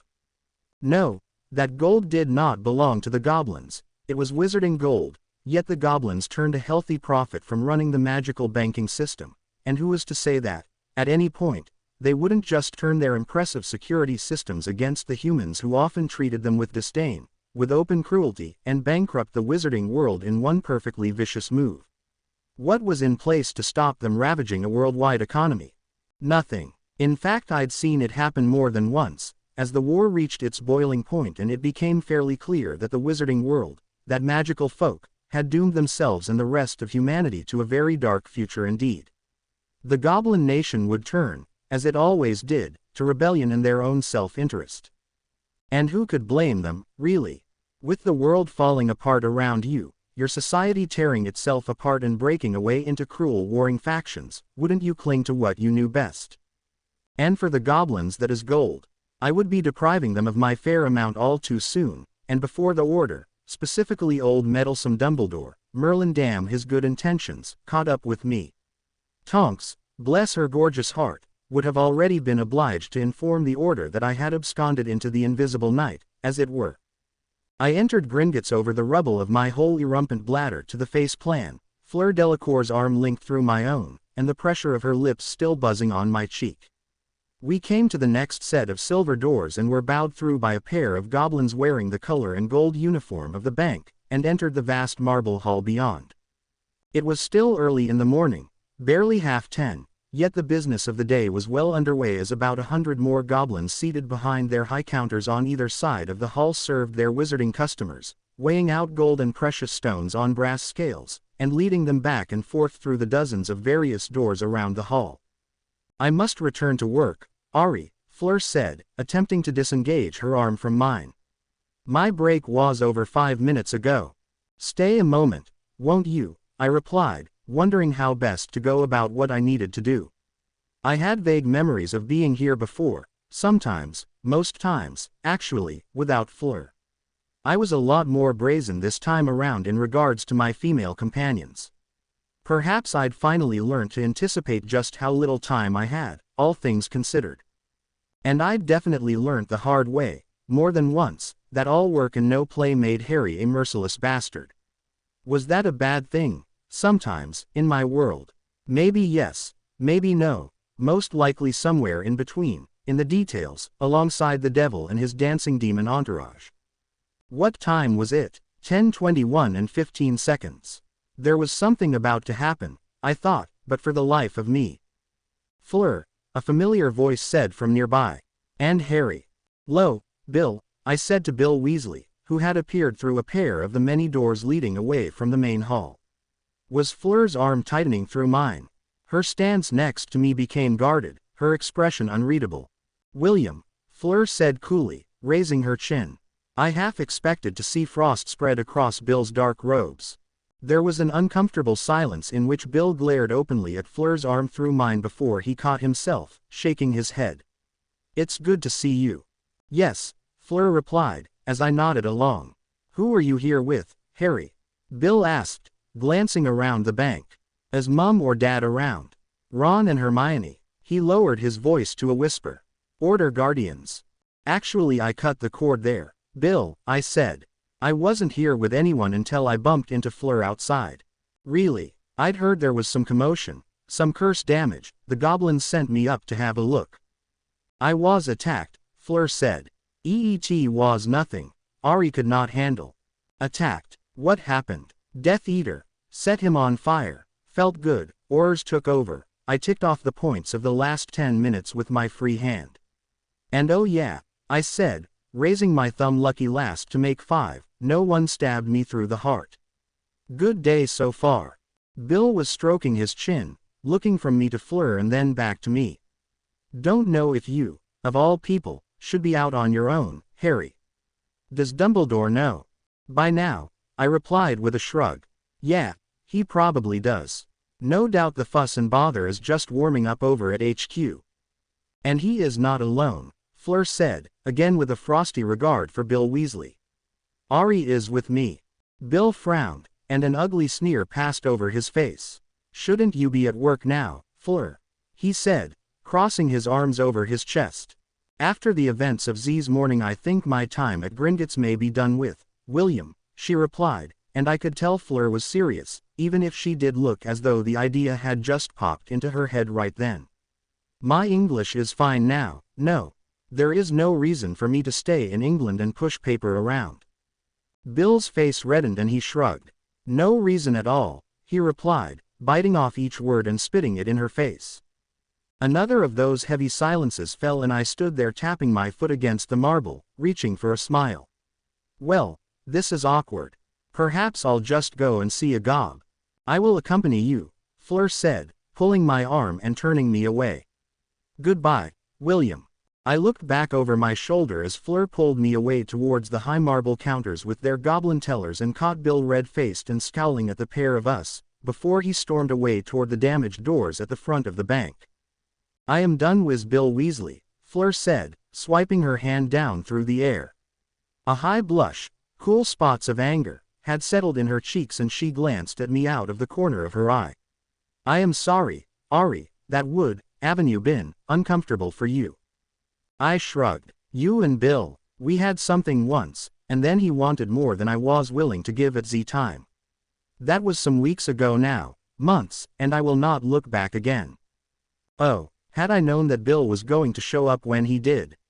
Maybe yes, maybe no. What time was it? 10:28 and 16 seconds. I made a note of that, couldn't say why, just felt that I should. Time's time, and all the rest is those brief seconds between one moment and the next where the magic happens. "So, you're finished with Gringotts?" "I believe so, yes," Fleur said, looking grateful for the smooth change of subject I'd just delivered. "After today, and Z attack. Merde, this war is real, no. Very, very real," I said, taking a deep breath. "Bad guys and everything." Fleur blushed again, yet it was warmer and her eyes softer than they had been with Bill. "But of course, I don't need to tell you about Z war." I laughed. "Fleur, my dear, the real war has yet to begin, and I'm already half a dozen steps behind Voldemort, but I'm playing catch up now. More often than not I reckon only other people can bring out the best in us human folk, and Fleur was doing that for me now. What I had to do, what I was about to do was all the brighter for having her with me. What will you do instead of working here? I asked, knowing already. Back to France and back home, Ari. It is where Z heart is, no. Oh, forever and always, I agreed, squeezing her hand and meeting her eyes as we approached one of the goblin tellers. Tell me, Fleur, if I could get you out of here today, without having to work a month's notice, would you want that? Fleur's brow furrowed, a cute line forming between her eyes as we reached the counter. Oui, she said, yes. I gave her a smile and then turned to the curious goblin, who had undoubtedly recognized my infamous scar. There was no smile on my face at this point. I had my game face firmly in place. May I help you, Mr. Pot? The goblin began, his long face drawn down in a sneer. I'm here to see the manager, I said, quite cheerfully, interrupting the teller. About matters most important and profitable. The goblin shifted in his color uniform. I'm sorry, but Manager Forst is unavailable at this time. Perhaps if you were to make an appointment he could accommodate you. His grin widened, revealing 2 rows of yellow fangs. Later in the year. I tried to look crestfallen, to look like the 15-year-old teenager I was. Ah, are you sure? The goblin nodded sharply, all but ready to dismiss me. If there is any other enquiry I can be of serve. I cut the wee little thing short again, my hard eyes blazing and my voice strong and sure. I invoke the right of palaver with Chief Forst the Overseer, Director-Manager of the London branch of Gringotts Wizarding Bank. Under the laws of your nation, of your father's father, Goblin, I, Harry James Potter, invoke the Treaty of Atlantis and all rights owed wizard kind therein. I claim the claw of Ragnarok unbroken. I was shouting by the end of that, and every goblin within hearing distance of me stopped what they were doing. Several of the tellers dropped the galleons and gems they were sorting and gaped at me, hissing low in their throats. The goblin I was dealing with had eyes as wide as saucers, and his mouth worked soundlessly even as his clawed fingers dug furrows into the very marble before him. I couldn't blame them. I could only pity them. I had just uttered words of goblin law kept secret by the sneaky little bastards for over 3,000 years. I couldn't have shocked them more if I'd gone and declared war against them, and in a way I had. Merlin, damn it all, in a way I had. Through my eyes the world was burning. I wonder how many people see it, see just how fragile this whole mess of a society is. Hell, a good gust of wind could knock the legs out from under it, and Voldemort was a fucking cyclone, an oncoming storm. I was too, and my fury was greater. Do you think the window burns to light the way back home? A light that warms no matter where we go. What if we were to fall by someone's wicked way? Still that window burns, time so slowly turns. Damn it all, I was reminiscing again. I was beginning to feel as if it would never be over. Not for me. I was beginning to feel as if that was par for the course when fate blocked all the exits, and long-lost legends began to claw their way out of a shallow, watery grave. Being Harry Potter meant being awake in the dead of night, ready and willing to silence the shadows creeping over the threshold of civilization. And would it never be over? Maybe yes, maybe no, probably somewhere in between. Déjà vu, right. I stood before a large golden-framed window on the topmost floor of Gringotts, gazing out at Diagon Alley below and the milling crowds of shoppers working their way up and down the street, more or less oblivious to the slow shadow settling over the entire world. Fleur stood next to me, uncertain and wanting to ask me questions I couldn't answer, not yet. I was in the finely furnished office of the director of Gringotts, Goblin Forst Overseer. The goblin clerk who had tried to dismiss me only 10 minutes ago had led both Fleur and myself up through the many levels of the bank, and through the use of a private staircase to this office. There was a long mahogany desk and many shelves of parchment, loose document cabinets and a dark leather couch. Twin globes of light, of a soft blue, shone from the ceiling. The highways jammed with broken heroes, I thought, for no particular reason. I had a lot of memories tumbling through my head, both old and new, and even through all of that Fleur's faint scent of strawberries and fresh rainfall was distracting me, in a good way, the best way. The doors to the office were thrown open and a tall goblin, about half my height, stormed into the room dressed in a long black suit with silver trim and large galleon-sized cufflinks. He wore on his head a powdered wig reminiscent of a Muggle courtroom, and a thin staff of dark metal thumped on the hardwood floors every other step. Forced Overseer was glaring pure and unguarded hate at me. An entourage of 5 further goblins followed. 4 of them were armed with drawn swords that were as shiny and gem-encrusted as the blade belonging to Godric Gryffindor. The 5th and final goblin carried a velvet cushion in both of his hands, and upon it was a clear glass sphere ringed with a loop of gold about the size of a quaffle. I heard Fleur gasp beside me, and she took a step back towards the window, positioning herself behind me. "Harry Potter," Forrest snarled, his thin fingers clenching the staff he carried as if attempting to break it in two. "The boy who lived himself. As of this moment, in accordance with goblin law, of which you know more than you should, more than can be allowed, and in view of 5 or more high witnesses, I place you under the bane of Discordia." Ah, they went straight for the big guns this time, I thought, smiling politely at the bank manager. "Sounds ominous," I said into the silence following Forrest's proclamation. "But before I'm hung, drawn and quartered, I would like to discuss a business proposition with you, Mr. Overseer, one the Goblin Nation cannot afford to ignore." "Ari," Fleur whispered, her hand tightening around my upper arm. "What are you doing here? No man or goblin has been sentenced to the pain under Discordia in over 4 centuries, Mr. Potter," Forrest replied. "You do not understand the seriousness of your situation." His armored goblin buddies, their swords held confidently before them, were ready to strike if I so much as took a step forward, or made a move for the wand in my back pocket. What use would I have for the stick of wood anyway? True magic, magic beyond words of old Latin, magic that could transcend time itself, was firmly in my grasp. "With all due respect, Goblin, it is you and your kind that fail to grasp the seriousness of my situation," I replied, and the room around me seemed to dim. The twin globes of blue light shone just as brightly, but their light was pale, useless. Even the sunlight streaming in through the large window was swallowed, devoured, in the pall of darkness that turned my eyes to sharp points of emerald and gave me an air of tremendous strength. Was it illusion? Intimidation? Maybe yes and maybe no. There are many types of power, and they could all corrupt. "Ari," Fleur whispered again. "Now that I have your attention, Forrest," I continued, as light flooded back into the room and an all too agreeable smile spread across my face, "I would like to remind you that I am here claiming the protection of Atlantis and the unbroken claw of Ragnarok.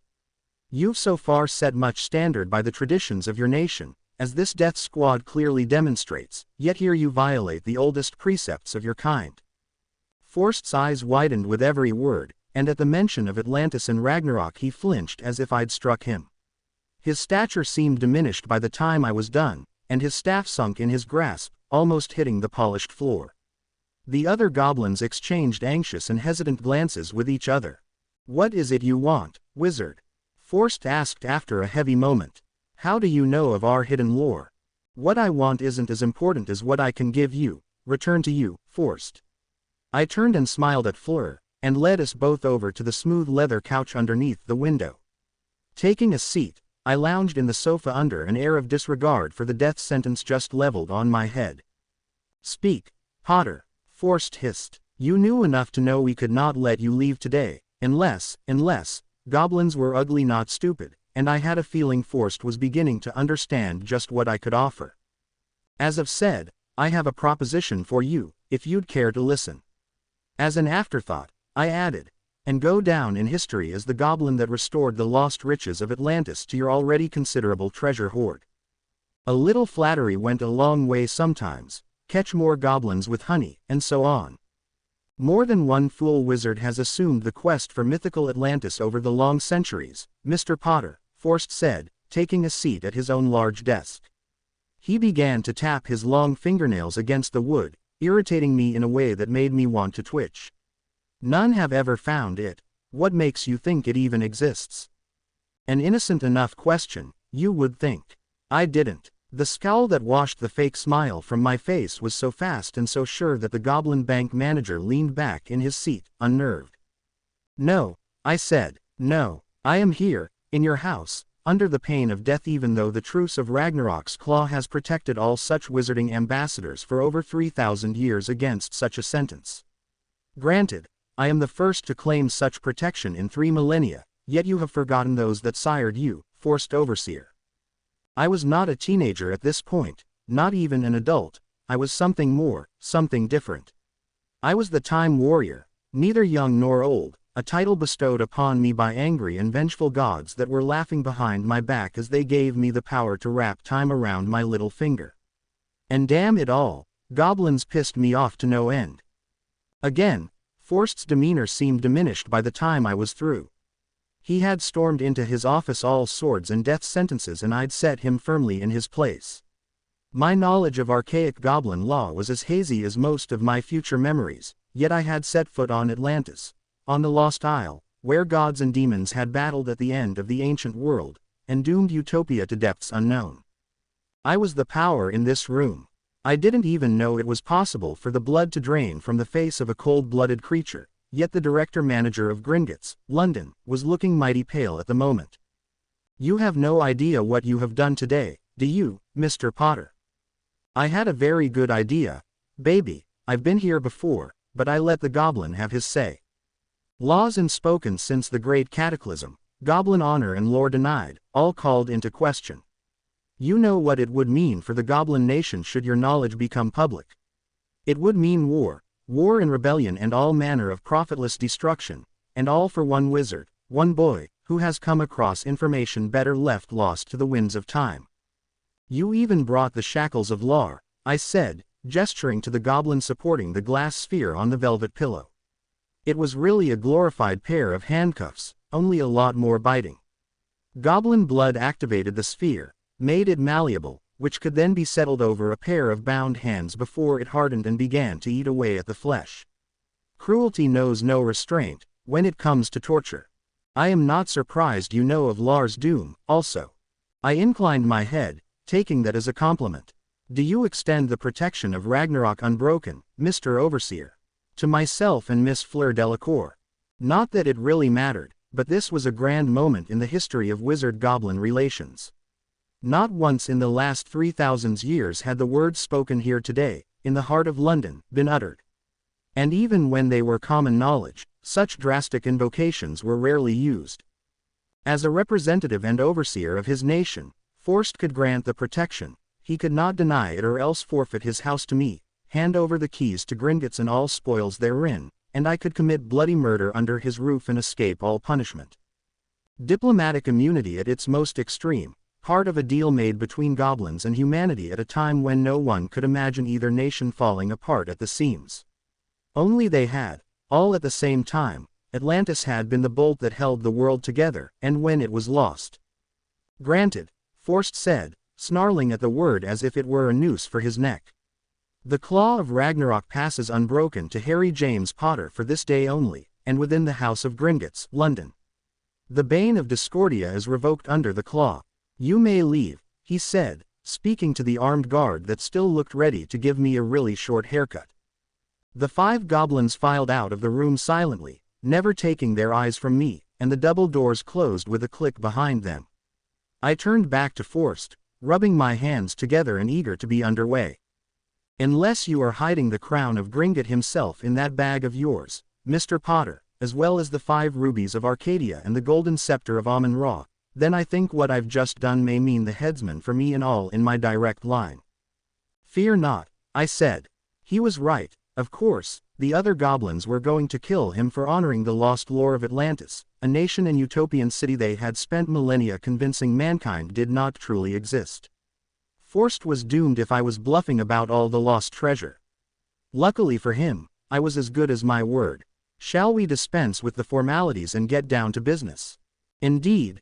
With the claw granted, I have the right to request that you explain your presence in my house, wizard, do I not? I nodded. Yes, of course. I am here because I'm planning an expedition to recover the treasure of the lost city of Atlantis. I swear by blood and by magic, on my father's name, that is why I have come. And you seek goblin aid, why? Forst's eyes narrowed. You require gold for this expedition. You want Gringotts to fund you, a boy. Nope. I've enough gold in my vault here to see it through. With the inclusion of the late Sirius Black's accounts, I believe my personal fortune to be sitting comfortably at around 450,000 galleons. A nice sum, not overly bloated, but plenty to be getting on with. Forst eyed me speculatively for a moment. He had discarded his pompous staff, yet the powdered wig remained firmly in place on top of his spotted head. Then why are you here? Do you seek goblin aid at all? Indeed I do, and I believe it only fair that if my expedition proves successful, then the goblins should reclaim what was lost to them all those long years ago. I could bullshit with the best of them. I'd screw over the ugly little critters first chance I got. Right now they could help me. There was more gold, and more ancient relics, lost when Atlantis disappeared than in all the Gringotts vaults the world over. And what makes you think you can recover this mythical treasure, Mr. Potter? Forst asked, yet I had certainly grasped his interest. I have certain information, certain sources. Is it not enough that I know of the Treaty of Atlantis, of Ragnarok's Claw? Does that not satisfy you? Information is power, and what you know places a dagger at the throat of every goblin in the world. I cannot guarantee your safety outside of these walls. Indeed, I believe letting you leave will mean my death and a bounty on your head large enough to make you a target throughout the known world. I tapped the tips of my fingers together, glancing at Fleur. She was watching my exchange with the Goblin Bank manager incredulously, as if unable to believe just what she was hearing. I gave her a smile, a genuine one, which she struggled to return. Her hands were shaking in her lap, and her blouse was still torn where she'd fallen in the street outside. Soon enough I'd be able to do magic to fix that. Unless I'm telling the truth about Atlantis, which is something that you can't ignore considering the knowledge I have, is it, Forst? No, I think you and your superiors are going to give me a month or two to actually make good on my promise before calling a hunt for my head. Don't be so sure, Forst shook his head. What do you want, Harry Potter?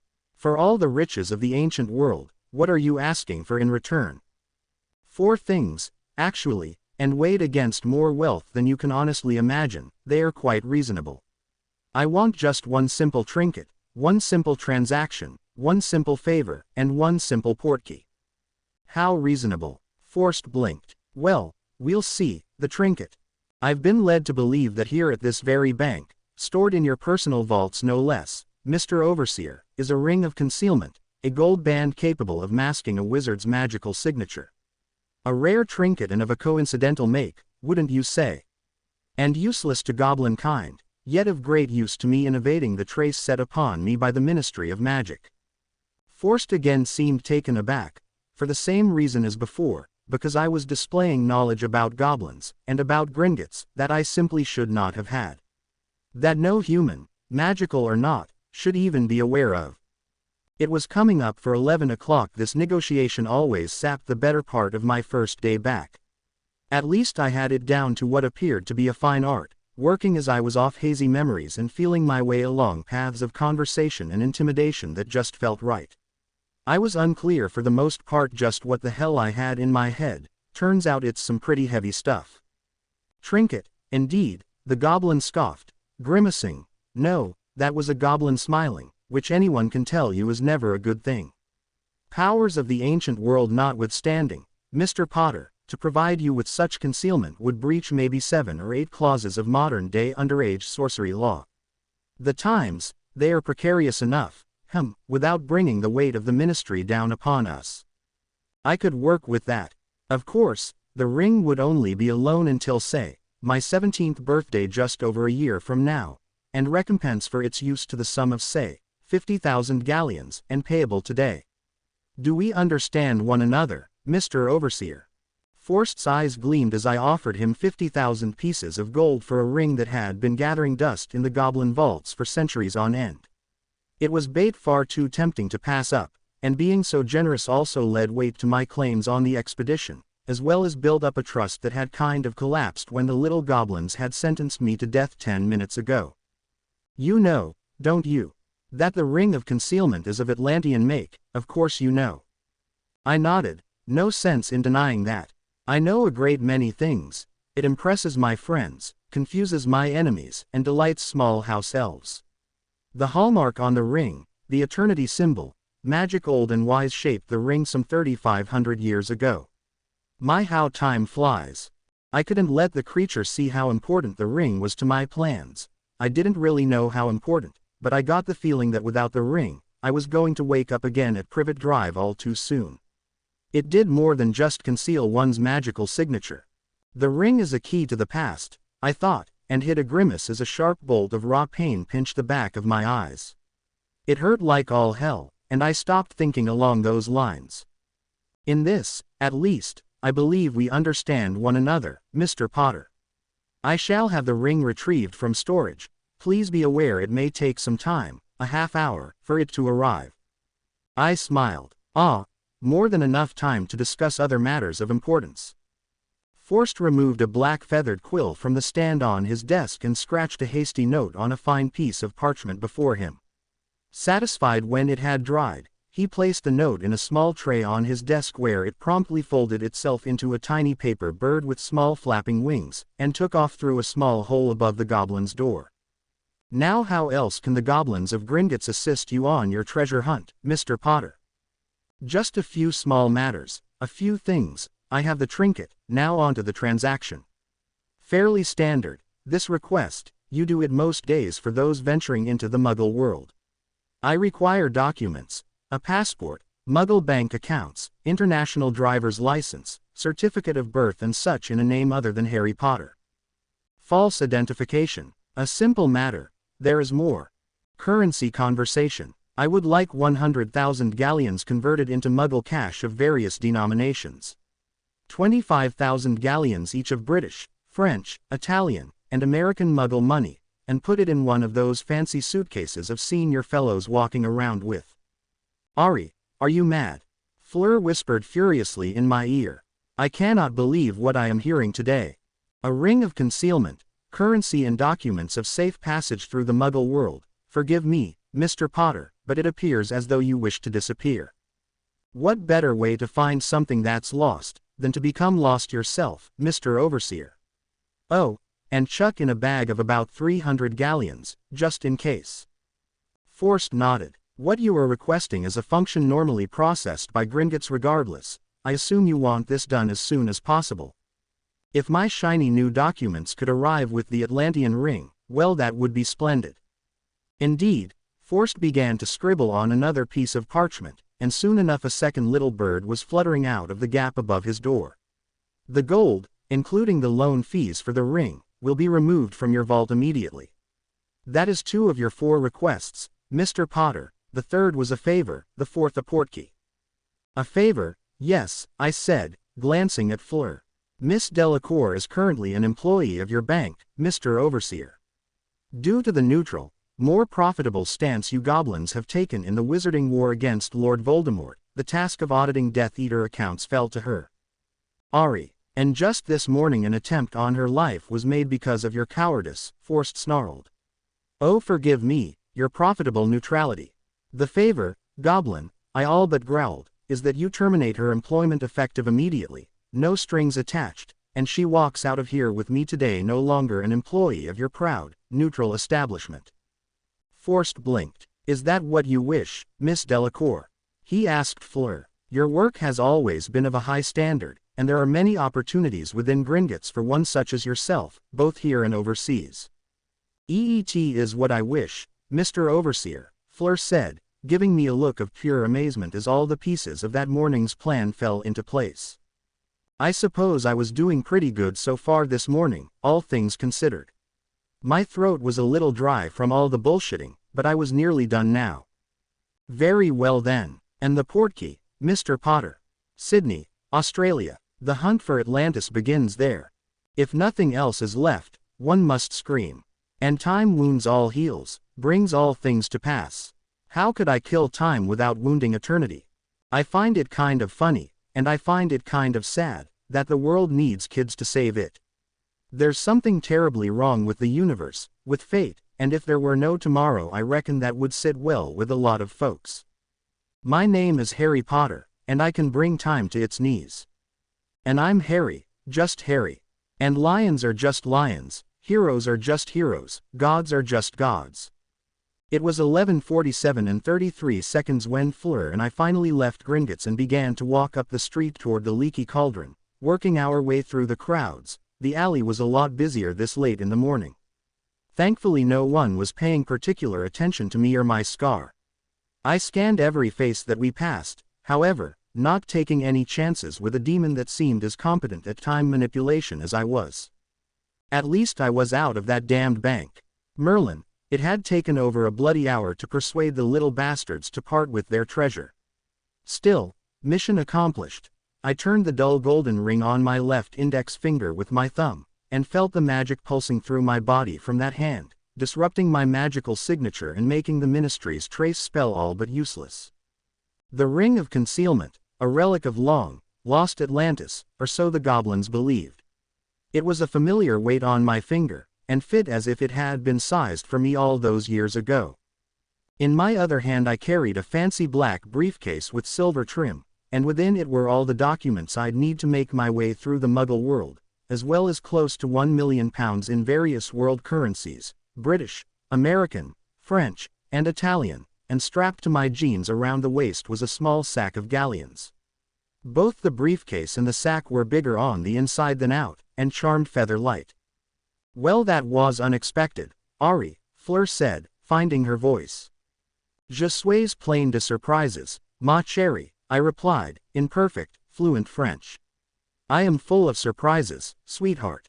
Fleur stopped in her tracks, staring at me as if I'd grown a second head, or revealed a secret greater than the location of Atlantis. Tu parles français, you speak French. Oui, Fleur, effectivement, surprises, indeed.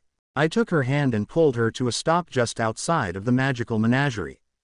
J'ai quelque chose à te demander, Fleur. I have something to ask you, Fleur. Oui. I switched back to English. Speaking French felt like riding a bike for the first time in years. You never forgot how, but there was always the chance you were going to go flying over the handlebars. That said, I'd never owned a push bike. No matter. What do you say to an afternoon of shopping back home where the heart is? Paris, or even Provence? Fleur seemed taken aback. She took a moment to play back what I'd said, making sure she understood. Ari, today, now, but I thought Z Portkey was for Sydney. Ah yes, that. There was a cage of toads in buckets hopping about out the front of the menagerie, and I removed the Portkey, a simple eagle feather quill, that the goblins had programmed for Australia, and charged me 75 galleons for, and dropped it through the bars. Bit of a red herring. Really, the goblins will be tracking me, in fact they are already awaiting my arrival in Australia. One of the toads hopped onto the quill. Portus activus, I whispered, and the little toad squeezed out of existence, already halfway across the face of the earth and heading for the warm and sunny climate of the southern hemisphere. Second thoughts, it would be rainy down there at the moment. Have to stay one step ahead, and if that means lunch and shopping with a beautiful woman on a gorgeous French afternoon, well. Fleur smiled. Étonnant et charmant, Harry Potter, she said. Surprising and charming. I can apparate internationally or even create a portkey if you prefer, Fleur. I'm sure today has raised a lot of questions you'd like answered, and I'm enjoying your company. Last time I saw you would have been after Z tournament, she said quietly. Yeah, what do you say? Two old champions catching up. I'd love to see France. I found it odd that I didn't remember the Tri-Wizard tournament straight off the top of my head. There were a lot more memories than usual trying to sort themselves into some sort of workable timeline in my mind. Things were different, that much was certain, and I had no idea what it meant for me, and this whole time-traveling business. What you said about Atlantis, Ari, the goblins believed you, was it all true? Fleur asked. True. The truth is a terrible weapon. Remember that, people can lie and kill for the truth. Ah, I felt older than I was. There was adventure on the high wind, and I could see the sun setting on a distant future that never was, and that could be. He who dares wins, right? He who dares, will know the truth. Peut être que oui, peut être que non, I said, with a near silent sigh. Maybe yes, maybe no. And with that Fleur came to a decision. Was it the right one? It had been before, for the most part, time would only tell if it would be again. Well, if that is the case, Then I would like to hear more about it, she said, bless her heart. The Canal du Midi is the oldest working canal in the world, and was built just over 300 years ago in the south of France, running for over 200 kilometers through some of the oldest regions of the country. A beautiful and tranquil waterway, the canal connects the Atlantic Ocean to the Mediterranean Sea. Whether traveling by barge or narrow boat, walking or cycling along its length, the canal stretches through some of the richest and most beautiful parts of the country. On average about 10 meters wide and 2 meters deep, the Canal du Midi displaces some 7 million cubic meters of earth and rock, and a complicated system of feeder canals and reservoirs keep it flowing the year round. Fleur and I were enjoying lunch under the warm summer sun, drifting along the Canal du Midi past old vineyards and gentle rolling hills on a canal boat named the Rose Blanche, the White Rose. Idyllic, distant mountains dominated the horizon, and long sweeping valleys crept between them, full of apple trees and crops of honeydew melon. In the end it was Fleur that had apparated us across the English Channel and over the border into France. I was a little out of practice when it came to apparition, especially side-along travel, and my 15, nearly 16-year-old body had never done such a thing at all. I'd need some practice on my own to bring my magic up to speed, and that always hurt like all hell, because although I knew how to do it, my body was in no fit shape to perform. That first time was going to be a killer. I did not expect today, Ari, Fleur said, pulling my eyes away from the countryside. We sat at a table for two on the 60-foot canal boat. A few other couples and tourist families sat nearby, though none close enough to overhear our conversation. Well, we can never know the future, can we? I replied. There had been no hiccups getting into the country. The international apparition terminal that scooped up all travelers arriving internationally, whether they wanted to be scooped up or not, as wards set up around the border redirected all apparators there, had even issued me with a 2-month travel visa into the country. My documents from Gringotts, Muggle documents, were of the highest, fraudulent quality, and the ring of concealment I wore on my left hand had masked my magical signature enough that I didn't register as Harry Potter, British magical citizen, but as an Ethan Ralph, of whom no record previously existed, as Ethan Ralph had never been overseas in his life. And if Ethan looked a little young for the 18 his birth certificate said, well his magical signature checked out, so stamp him on through. Fleur had been born and raised in France, and as such bypassed most of the security checks, save the one on her own magical signature, which only served to verify her as Miss Fleur Isabelle Delacour regardless. As I had known she would, she didn't raise an eyebrow as Harry Potter so easily entered the country illegally. It had been that sort of morning, after all. You were a mystery to me, Ari, ever since I first met you before Z Fireplace after Z Tournament was drawn. I thought that you, Crumb, and Cedric all looked the part of a champion that night, standing in the glow of the fire, I said. Things were different back then. Memories of then and now, of before and after, danced through my head. I had a bit of a headache. Nothing too fierce, yet constant, and beating a steady throb just between my eyes. I was beginning to wonder if having every particle and atom in my body accelerated beyond the speed of light, my soul torn from my older self and merged into my younger self 8 years in the past or sooner, might be doing some lasting damage. You were Z champion in the end though. No, Fleur said, idly turning a piece of string pasta in green parsley sauce around her silver fork. After what happened in that graveyard? I took a sip of crisp white wine from my thin crystal glass, savoring the taste.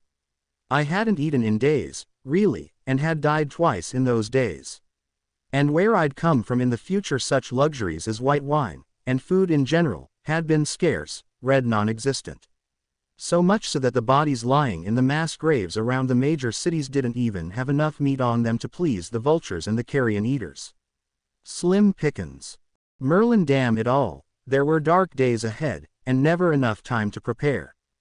You heard about all that then, I said, meaning the nightmare of Voldemort's rebirth.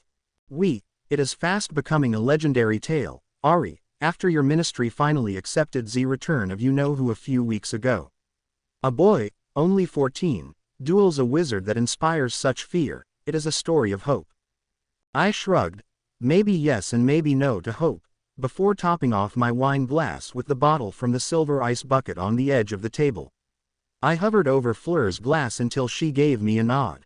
Of the hopeless maybe, I said. And call him Voldemort, it's just a name. Voldemort, she said after a moment, a visible shiver running through her entire body. It is a terrible name, no, for a terrible man. He's more monster than man. There's very little human left, Fleur, in the Dark Lord. Well, here's to hoping that I will never, avenue to see for myself. She raised the glass to her lips and took a long sip of wine. Oh Merlin willing, I replied, finding a smile. This is a lovely spot, by the way. From the sooty air of London to a tranquil canal in the south of France, it has been a good day. Except for the attempt on my life, Fleur said, pushing her plate to one side and sitting up straight in her chair, the perfect picture of elegance and etiquette. I'm glad you were there to save the day. I was kind of slouching in my chair, with one elbow resting on the table. Not so much elegance as sloth, especially in my old shirt and jeans. Fleur looked stunning in her floral blouse and dark skirt, complete with knee-high boots of white leather. I definitely didn't look the part of the hero, or much of anything really. Way too scruffy to be seen with a girl as beautiful as Fleur, yet she did not seem to care. There was so much more to her than met the eye. The day wouldn't have been half as bright without you in it, Fleur. I'm glad I was there, too, I said, because it seemed like the right thing to say. I'd been here before, on this canal, eating this pasta and drinking this wine, how many times? I don't know, at least one too many. Damn it all. Yet you seem troubled and distant. Most men cannot tear their eyes away from me, Ari, yet you are only, Alf here, I the Ankh. You see what I mean when I say you are a mystery. What is Ari Potter thinking right now? Her accent was peeking through the cultured English. I guess she was half annoyed, half amused with me. After all, I hadn't even bothered to explain much of what had been said and done at Gringotts that morning, nor made any mention of Atlantis or how I had known the laws and lore of an ancient goblin nation that had been hidden for over 3,000 years. What could I tell her? The truth. More often than not, people want to hear honest lies over a dark truth. I had no memories of ever sharing my time-traveling secret with Fleur, with anyone, and I suppose there was good reason to that. And I was ignoring her a little, though trying hard not to. I was keeping an eye out for demons with pointy swords, and trying to make sense of the thousands of misplaced memories in my head that were aching like a sore tooth. It was 12:32 and 54 seconds, according to my cheap wristwatch, yet time was an hour ahead here in France. 13:33, then. I didn't get the feeling that we were approaching any moment of particular importance, as we floated down this old and weary canal. I'm just thinking about where to go from here, I said. And that I look far too worn and scruffy to be sitting here with you. Fleur gave me a dazzling smile, warm in that cold, indifferent way she could turn her head, and stunning in that cruel way she could make my heart race.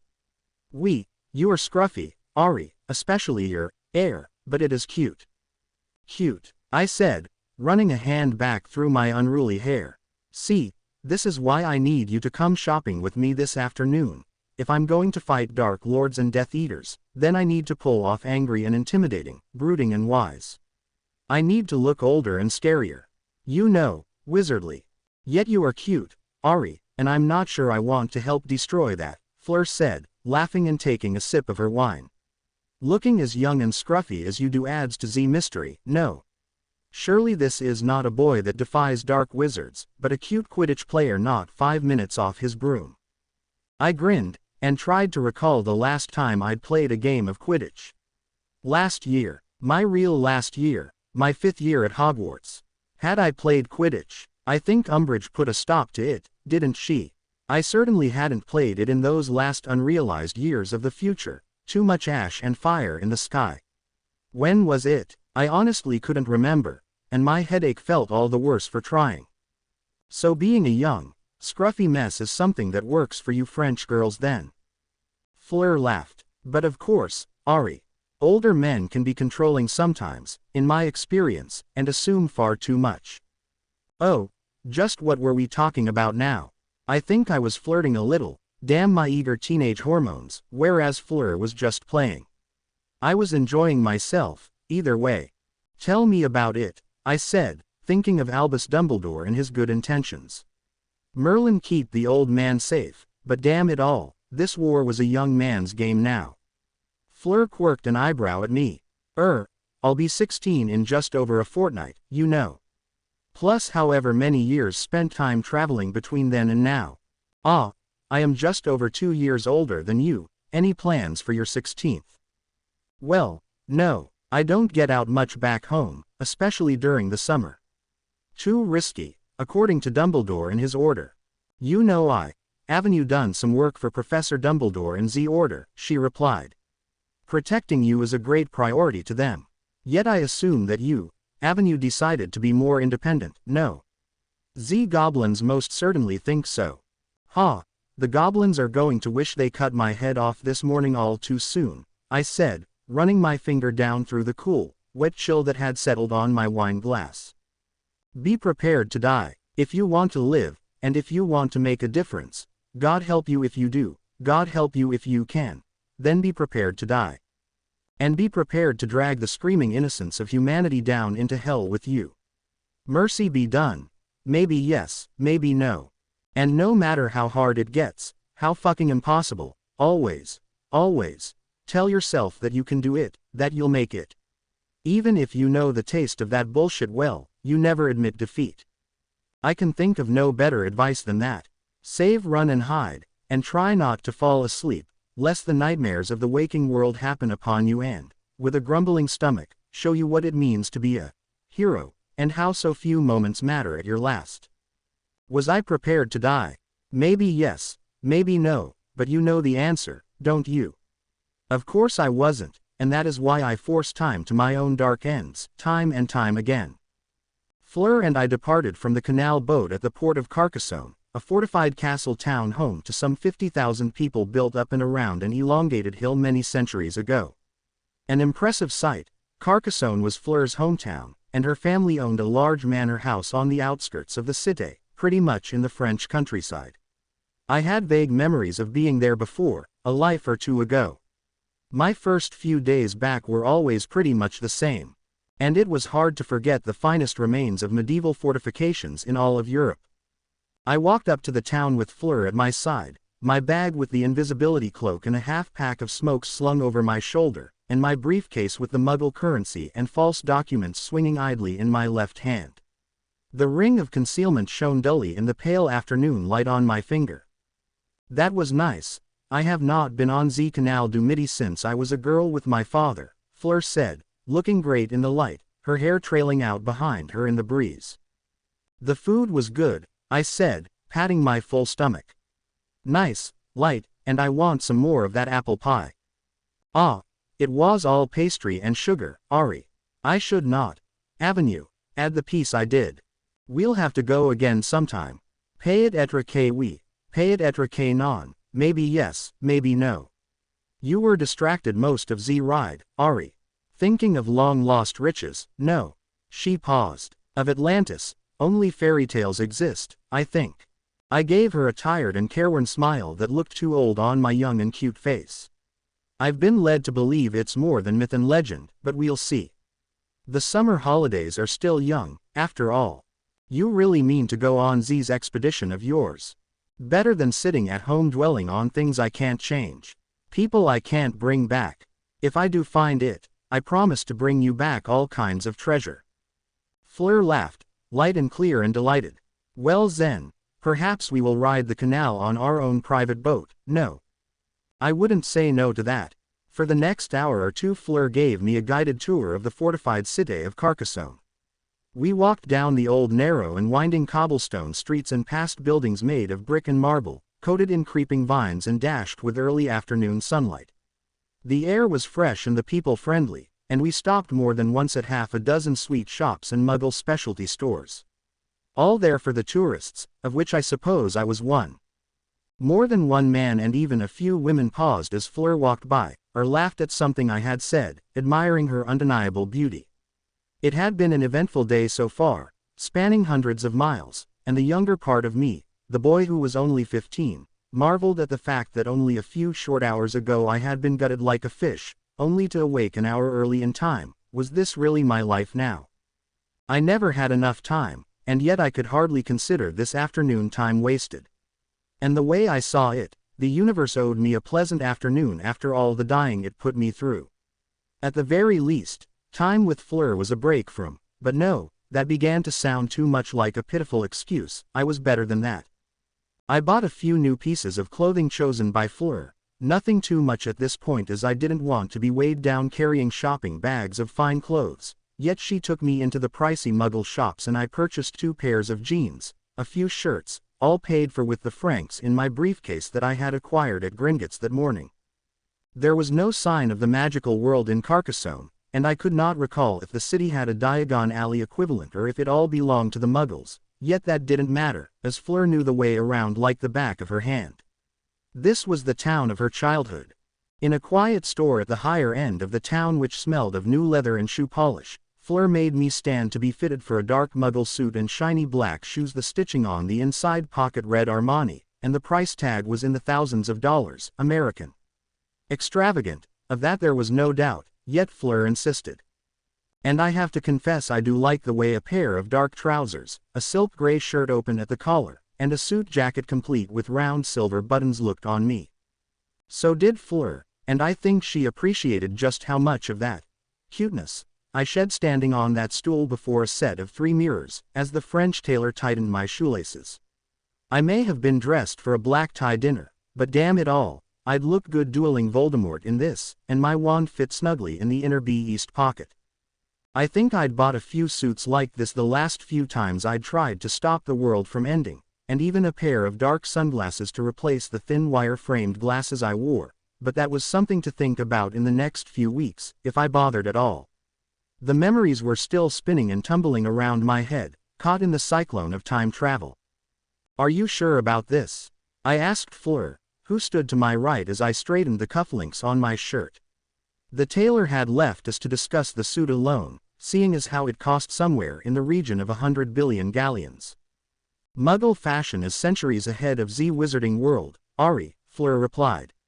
"You look fantastique. All you need now is a silk overcoat down past your knees, and not only has the cute been replaced with, and some, but the boy is more of a man, no.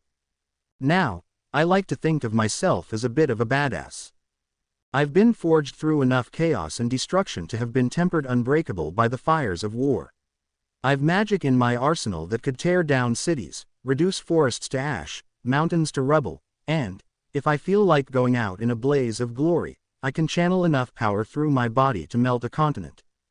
Armies and monsters, madmen and demons, all had fallen under my strength. I had loved and lost women before, I had memories of such, just memories, and fuzzy ones at that, as if they belonged to someone else. Yet when Fleur called me handsome I blushed as red as a Weasley and felt a nervous giggle rising in my throat that belonged to a schoolgirl. I coughed, and Fleur's reflection in the mirror gave me a subtle smile, noting the blush. "Guess I'll take it then," I said, and Fleur nodded. She had expected no less. Damn it all, women and their manipulative beauty included. I ended up buying the overcoat Fleur had suggested as well. And with my new purchases in hand, she and I began to walk out of the cité, talking much about nothing and avoiding the awkward subjects that I could give no real answers to. Like Atlantis, and the goblins, and how much different I seemed since last we met at the end of my 4th year, until we came to the limits of the fortified castle town, and Fleur side-along apparated me to her family home built in one of the many meadows surrounding Carcassonne and the Canal du Midi. Side-along apparition is uncomfortable, and it tended to make my ears pop, as the sensation of being stretched thin enough to squeeze through a keyhole overtook me. I think that's kind of what happens, when it comes to apparition, and maybe even time travel, but apparition was travel through space, not time, and a lot more common. Either way, being pulled through a point in space about as wide as my little finger left me feeling all tingly and squashed, and I dropped half my shopping on arrival. We hadn't traveled far, only half a dozen miles or so from Carcassonne. I stood upon a dusty garden path, just inside the wards that surrounded the Delacour's property, wards that had recognized Fleur and allowed her to pass, plus guest.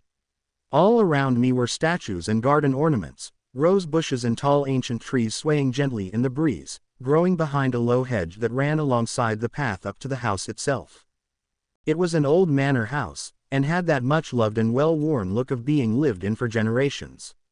Green climbing vines claimed the outer walls, bursting with small purple flowers in full bloom, and of the 3 stories all but the ground floor had 5 windows with old white shutters opened wide to fill the house with light. I could grow old here, I said quietly, speaking a stray thought aloud. Fleur glanced at me, having overheard, and offered me a small enigmatic smile as she helped me collect the shopping bags I'd dropped a moment ago. I'd ask you in for a drink, Ari, yet I think you have to be going. No. Fleur said, as we reached the large mahogany front door. She could read me too well, most women could. Places to be, I said, trying not to sigh. I shifted all of the shopping bags to one hand, my new clothes and shoes.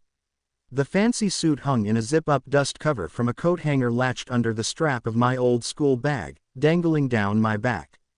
There's no place like home. And before she could get away, I embraced Fleur with my one free arm. A quick hug in which I was overcome with strawberries and fresh rainfall, from her golden hair, mostly, and her cheek pressed against mine. I felt one of her hands settle on my back, under the bag, and she relaxed into the embrace. I held her longer than friendship usually allowed, but I was still the first one of us to pull away. I will be home for a week or so, I think, until I decide what to do with myself, she said. Perhaps you can drop in for a visit. Say Thursday afternoon for tea, Ari, if you are not busy saving the Wizarding World. Ah, no promises, I replied, and damn it all, I couldn't promise. It was all too likely I'd be off saving the world, or trying to, at least. I wasn't very good at it, when it came right down to crunch time, but if at first you don't succeed. Make a deal with the devil to tear your mortal soul from your body and blast it 8 years into the past, to the summer where everything has to change if there is any hope of preventing the carnage. Dare the path never taken, realize that the end is only ever a new beginning.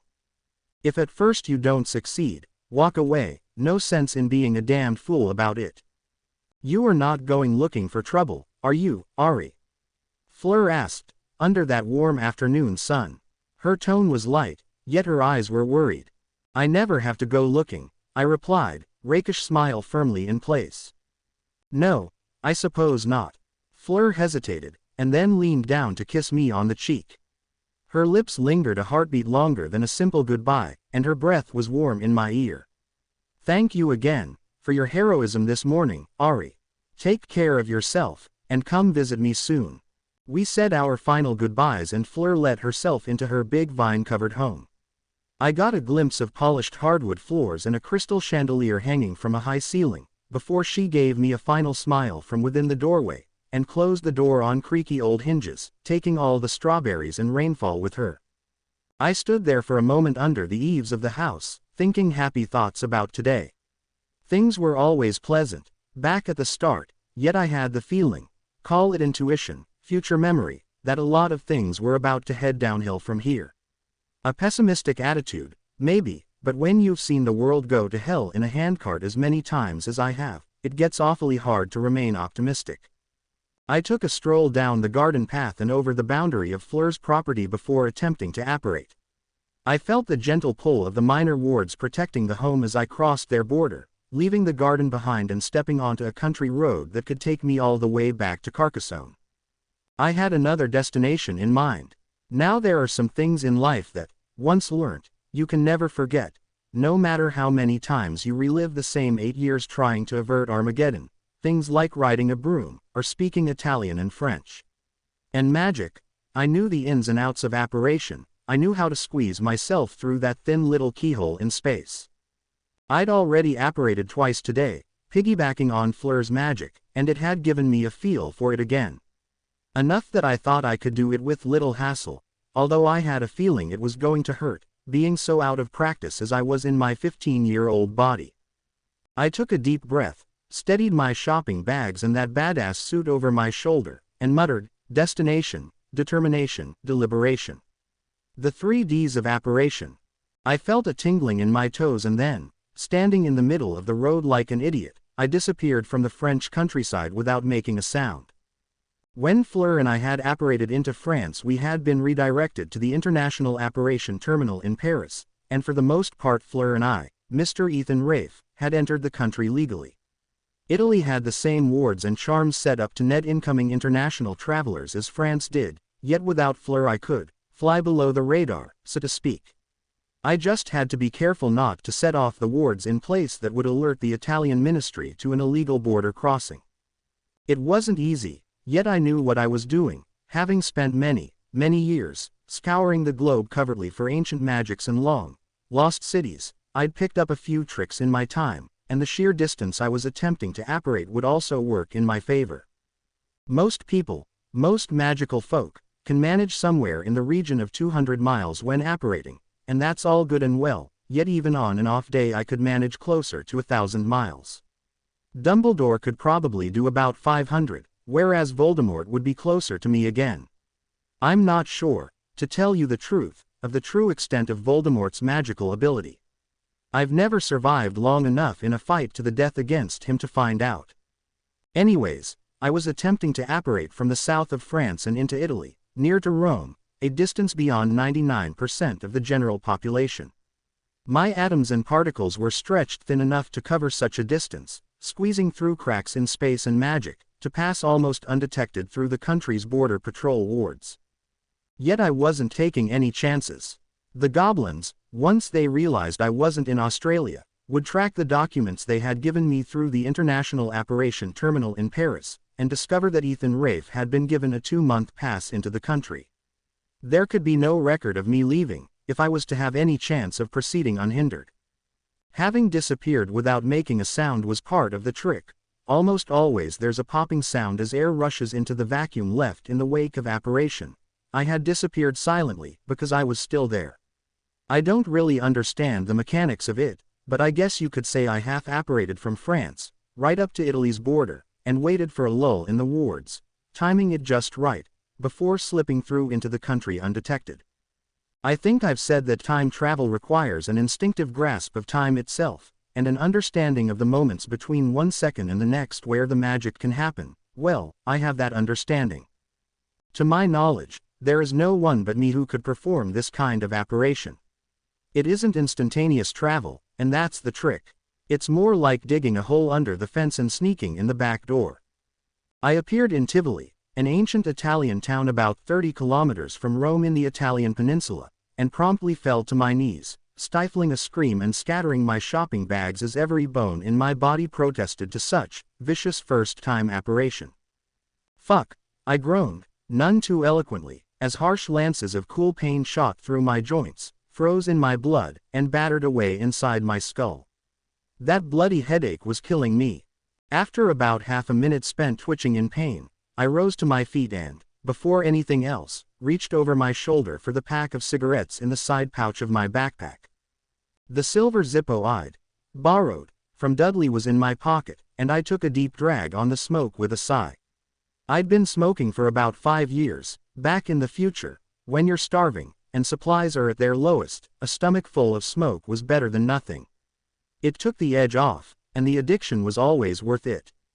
I stood on a lookout built just above the famous falls of Tivoli, twin waterfalls of the Annan River cascading over the sheer cliff face below me for over 350 feet. A fine mist rose from the swash at the bottom of the falls, and watery drops from the shower clung to my hair and face. It was cool and refreshing. Third country in as many hours, I thought, walking up to the waist-high limestone wall and looking down over the edge of the waterfall to the distant river below, which wound away out of sight through the town itself. Tivoli is nestled in a region of Italy known as Lazio. Some thousands of years ago, around about the 2nd millennium BC, this land had been known by another name, Latium. And Latium had been home to the original Latin people. I took a deep breath, savoring the fresh air. This was an amazing place. The very origins of magical learning had been born along the clear rolling hills, and across the distant mountains cradling endless valleys of cloud and hiding the ancient, lost secrets of Latium. Below me and behind me stands most of the hill town, built much the same as Carcassonne. Yet whereas Carcassonne is a monument to medieval times, Tivoli is a monument to ancient Rome. Temples from that era survive within the town, as do the old aqueducts. The history and the architecture of the town is among the most impressive in the world to survive from the age of antiquity. I could feel the timelessness of this place, of this land, stretching back across the long-lost years. I was uniquely sensitive to it, after all. Across the Annan River I could see the port of Tivoli, the fishing boats that ran the river east away from the massive waterfalls, and beyond that the old paper mills that produced some of the finest paper in the world. I'd gotten to know my history, it seemed, as half of these details were coming to me as I swept my eyes over the landscape for what might as well have been the first time. "Quite an impressive view, is it not?" said a voice to my left. I turned and glanced at a man standing way too close for comfort. Dressed in dark robes, his hair cut short and a tuft of facial hair curling around his chin, his sharp eyes, cool and green, regarded me impassively. His eyes gave him away, they were dead. He was standing on one of the shopping bags I'd dropped upon my painful arrival. I had only one memory of the man, but then, it wasn't a man, was it? This thing must think I'm a fucking idiot. "Oh, I've been waiting for you," I said, drawing my wand from the back pocket of my jeans. I took a wary step back as the man turned to face me, the hilt of his long sword, a sword that had ended my life that morning, hanging from his waist. He drew it with the same careful ease of which I held my wand. "Harry Potter, a warrior of time," he said, inclining his head a fraction of an inch. Those dead eyes, void of even a speck of life, never blinked or left my own. "That time is up." Behind me roared the Falls of Tivoli, and the only way off this flat stone lookout on the edge of the Annan River, a curving path down into town, was blocked by a human-looking creature bearing a sword of dark steel. And oh look, he had a friend. Across the courtyard, only a dozen feet away, stood a second man, who looked identical to the first, right down to the 4 feet of twisted blade clenched in his fist. "Do you want to talk about this, boys?" I said, backing up against the limestone safety wall at the cliff's edge. "Your betrayal will no longer stand, Potter," the first man said, leveling his sword at my heart. "Betrayal? What the foo?" My shiny new scar, made of a wound that had followed me through time itself, began to itch across my heart. And then it began to burn, painfully so. Just what the hell was I dealing with? "You know what will happen should you kill me," I said, holding my wand steady and ready, locked and loaded. "It'll just reset the clock." Both men grinned and advanced upon me, and their identical grins were wide enough to tear away the face masks they wore. Their human facade stretched and ripped around their mouths, revealing not teeth but 2 rows of vicious gray fangs coated in a slimy yellow pus that oozed from their gums. "We know," the creatures hissed as one. "We desire it." "Ah, okay, so be it then," I whispered, and tossed my half-smoked cigarette aside. When backed into a corner, I've been known to do stupid things that could get people killed. Thankfully, it was only my life in danger at the moment.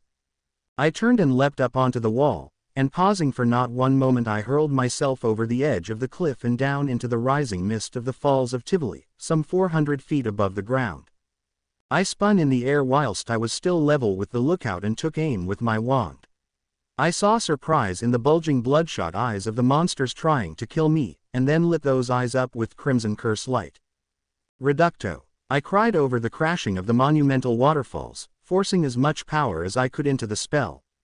A thick band of red light issued forth from my wand as I fell out of the monsters' sight, and struck the limestone wall before them.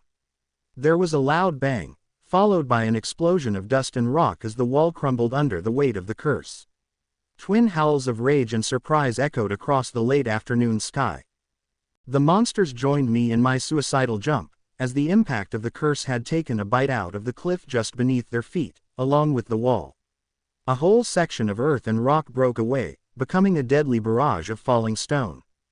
I spun in the air again, diving through the rising mist and fog from the waterfalls as I picked up speed, shooting head first down the length of the massive water curtain. I was soaked through in a heartbeat, my arms held before me in the dive and my wand aimed straight at the ground still far below. I muttered low and fast under my breath, gripping my wand hard against the wind shear and twirling it in small circles, casting magic I barely understood. Magic that came from somewhere within the tumbling memories surging like a roiling ocean in my head. My fall began to slow. No, the air began to rush past me faster and faster, gathering at the base of the waterfall like a massive pillow. I began to laugh, realizing what I'd just done. This would be fun if I didn't snap my neck. I hit the cushion of air at the bottom of my fall and it was like hitting a soft feather mattress. A wide feather mattress pulled taut, with enough spring to bounce me right back up again. And that's what happened. It was like sinking into soft nothingness, nothingness which I hit hard enough to slingshot me back the other way. The surface of the river, a swash of white foam forever churning before the waterfalls, came up pretty fast, and caught in my air pillow. I came close enough to the water's surface to take a drink, yet all at once my downward momentum was caught. I hung suspended for a precious moment, and then the recoil from the air cushion expelled me like a bullet from the barrel of a gun straight back up into the sky, soaring against the falling water. I was traveling fast, and broke through the cloudy mist and beheld the blue sky above me, littered with falling chunks of rock and debris from the curse I had fired into the cliff face. Ah, shit, I got lucky. None of it struck me, yet where were my two ugly friends? And what was that falling away just to my left? Ha! Acio's sword, I said, brandishing my wand like a whip towards the falling steel blade. My magic caught it, and the spinning sword came hurtling through the air towards me. I grasped the dark hilt, the handle wrapped in dark leather, in my free left hand, before it cut my head off.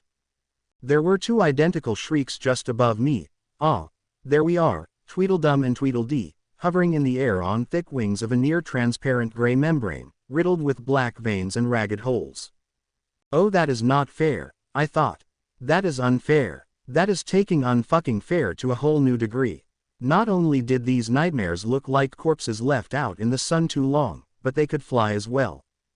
Tweedledum, the monster without its sword, shrieked again, loud enough to make my eardrums shake, and the blade in my hand grew furiously hot, and I could feel it pulling against my grip as my palm blistered. It wanted to return to its master.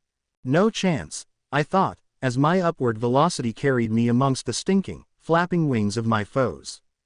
Tweedledee flew through the air towards me, battering me with gusts of fetid air from its heavy wings. It swung its sword at my face, and I brought my stolen blade up to guard.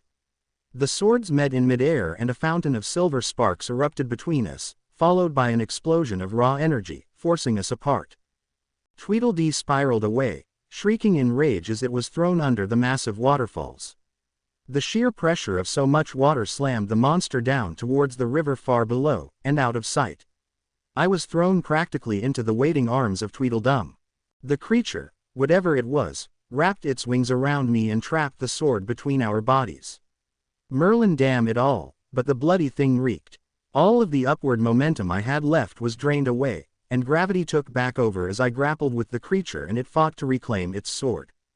About 1,000,000 jagged fangs lunged and bit at my face, and two orbs as black as the night, narrowed to thin slits, glared nothing but absolute hate at me.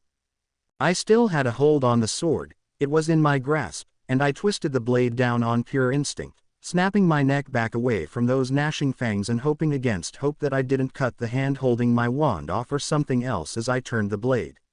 I was rewarded with a shriek of pain from Tweedledum, and its wings opened up enough for me to launch myself back and out of its stinking grasp.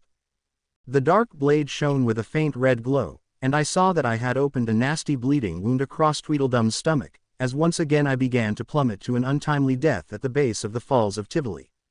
Merlin, damn it all, was it only 15 minutes ago that Fleur Delacour had left a lingering kiss on my cheek? That had been pleasant. Time was a relative, fickle thing, and could be all too cruel sometimes, most times. Down I went again, falling ass first, almost folded in half, still gripping my wand and Tweedledum's sword, back into the cloud of rising mist and slamming hard into my cushion of air, which was still in place and coated with running water from the falls. I sunk into the pillow of springy air a second time, and bounced right back out a second time, with just as much force as before. The air cushion shattered beneath me, having been strained beyond breaking point, and a loud, thunderous clap roared back up into the heavens alongside me as I ended this fight. I burst through the mist with Tweedledum's sword pointed straight at the sky. And there was Tweedledum itself, hovering directly overhead about 20 feet away, holding its bleeding stomach. I was traveling fast enough that the bastard thing barely had a second's warning before I returned the borrowed sword, sheathing the glowing dark blade in the creature's flabby gray chest as I shot on by. My velocity carried me up and past Tweedledum, and I turned in the air in time to see a flash of that same crimson light that had been glowing from the sword's blade burst from the fatal wound I had given it, a heartbeat before the creature itself erupted in flames of the darkest blue, and an oily black. The flames consumed Tweedledum in mere moments, leaving nothing but silver sparks of ash that fell swiftly out of sight, lost within the roaring mist of the falls. Even the sword had been destroyed. Unimpeded by monsters this time, my velocity carried me right back up to the top of the cliff. I actually overshot the lookout where I had first arrived only about 5 minutes ago by about 20 feet, and landed hard on the safe side of the limestone wall, what remained of it, soaking wet and aching from playing the part of a cannonball all too well. I had no time to catch my breath though, as I had no idea what had become of Tweedledee. That fucker had disappeared under the waterfall, and perhaps several 100,000 liters of water hammering down on its body had been enough to drown it, but I wasn't taking any chances. "You still out there, buddy?" I whispered, glaring down over the edge of the cliff. "Maybe yes, maybe no, huh?" I gave myself a quick check for injuries. Nothing but a few scrapes and bruises from wrestling with the damn monsters, and a few minor burns on my left hand from the sword that were already blistering painfully. I'd gotten off light, all things considered, and taught a new adversary that I was no easy meat. I had a feeling I'd be seeing Tweedledee again, however, if not others like it, just a feeling. This was all messed up with time, somehow. And I was a shining example that death was only ever the beginning when it came to time. Ah, Merlin, damn it all, wasn't Voldemort and his growing armies enough of a threat without adding new pieces to the board? After about 5 minutes, I began to relax and collected my scattered belongings from about the lookout. I'd lost a few of the bags containing my new clothes over the edge of the cliff, but my backpack had survived the fall, and my briefcase containing all my cash and documents, as well as my fancy suit, hadn't been lost, thank heavens for small mercies. "They knew you'd be here, Harry, just like they knew you'd be in Diagon Alley. Someone knows your first day back almost as well as you do." My thoughts were divided, and that damned headache was getting worse right between my eyes. I took a few deep breaths to calm myself. I began to think it would be a good idea to vacate the area, as there was more than a good chance that someone had seen my high-diving antics from lower down the hill. What next though? Did I stick to the plan? I gave it a moment's thought and decided that yes, I would proceed as planned. Whatever these creatures were, they could be killed, and I was awfully good at killing. Let them try again, if they dared. It was 06:79 and 99 seconds. Dudley's crappy old wristwatch wasn't waterproof. Great. A few shopping bags lighter, I walked away from the commanding view of the twin waterfalls, and began the trek down the hill and into the archaic town of Tivoli, my shoes squelching on every step I took. If memory served, there was a nice little hotel down by the water, the kind with expensive mints on the pillow and fine cigars for sale at the bar. I fancied some more wine, maybe even a 6-pack of beer, and a bucket of ice to dunk my blistering hand in. I felt as if I deserved it. It had been a long old day, after all. There's one thing I could never get the hang of, besides putting a stop to Armageddon, and that was treating injuries. I don't know what it is, but I can only ever manage a few small healing charms when it comes to patching myself up. Anything deeper or uglier than say a 5-inch gash, a flesh wound, and I'm more likely to blast a hole through myself than heal it. I think I'm more of an offensive, spell-slinging type of guy. You know, spears of chaotic energy, blasts of untamable fury, a fiery rain of death. Cool, powerful magic like that. Power I have, in spades. Or will have. Trust me, there's a good story behind that. And channeling that into destructive use, fighting and dueling, is the most natural thing in the world. Directing my magic to carefully knit together burnt and broken skin, mend bones or undo curse damage is not my forte. I guess it's just not cool enough for the powers that be. And as for time travel, well, you shove enough power into any circuit and it'll overload.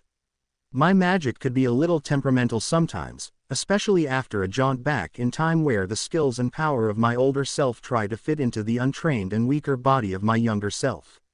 It was mostly memory that had trouble fitting into place, yet I had memory of using magic of such strength that I found it hard to accept its reality. Was it real if I've never used it? Time wasn't linear, yet for all that matters to most of us stumbling humans, it may as well be. We go with the flow, and that flow is forward, is ahead. That's an incorrect view, but one most people have to live with. Time is more of a web, you see, with strands spiraling back and forth in forever increasing complexity. So was the magic I knew in the distant future real. Some of it had been, like that slingshot cushioning charm I'd used at the base of the twin waterfalls, yet could I really crack a mountain in half? I had no urge to try, no urge to grasp at that much power. I was here to save the world, not tear it apart. Voldemort already had that well in hand, and the really funny part, and I mean side-splitting hilariously funny, was that the Dark Lord had no godforsaken idea. Ah, fucking Voldemort, and fucking future memory, fucking future power, fucking time travel, fucking foreign television. My burnt and blistered hand, burnt gripping a sword of some strange make and design, was slowly going numb in a silver bucket of ice. A bucket that held 3 bottles of Heineken. 3 empties made a tiny pyramid on the bedside table next to me, and I puffed quite angrily on a fat cigar on my comfy double bed, scowling at the television and trying to follow an incomprehensible Italian movie. Now I can speak the language, albeit a tad formally, but trying to make sense of this casual slang Italian, and at this speed, just added to the pounding headache that had settled right between my eyes earlier that day, pretty much as soon as I'd woken up at the Dursleys. And add that to the 2 bastards that had tried to kill me, Tweedledum and Tweedledee, and I was one grouchy, pissed-off savior of the world. I was contemplating healing my hand, despite how spectacularly wrong it would probably go, but the ice was working wonders alongside the alcohol. Also, fucking Heineken. What kind of tourist hotel didn't stock good old British lager? I'd even settle for German beer. The tap water the Italians called beer was an insult to my sensibilities, and that left the only thing approaching a good brew to be property of the Dutch. I missed Fleur. I missed my Order Guardian. Cigar was good though, even if I did feel a little nauseous. Damn, I was always such a rookie back at the beginning. My life is a monument to failure. I personify the mother of all fuck-ups.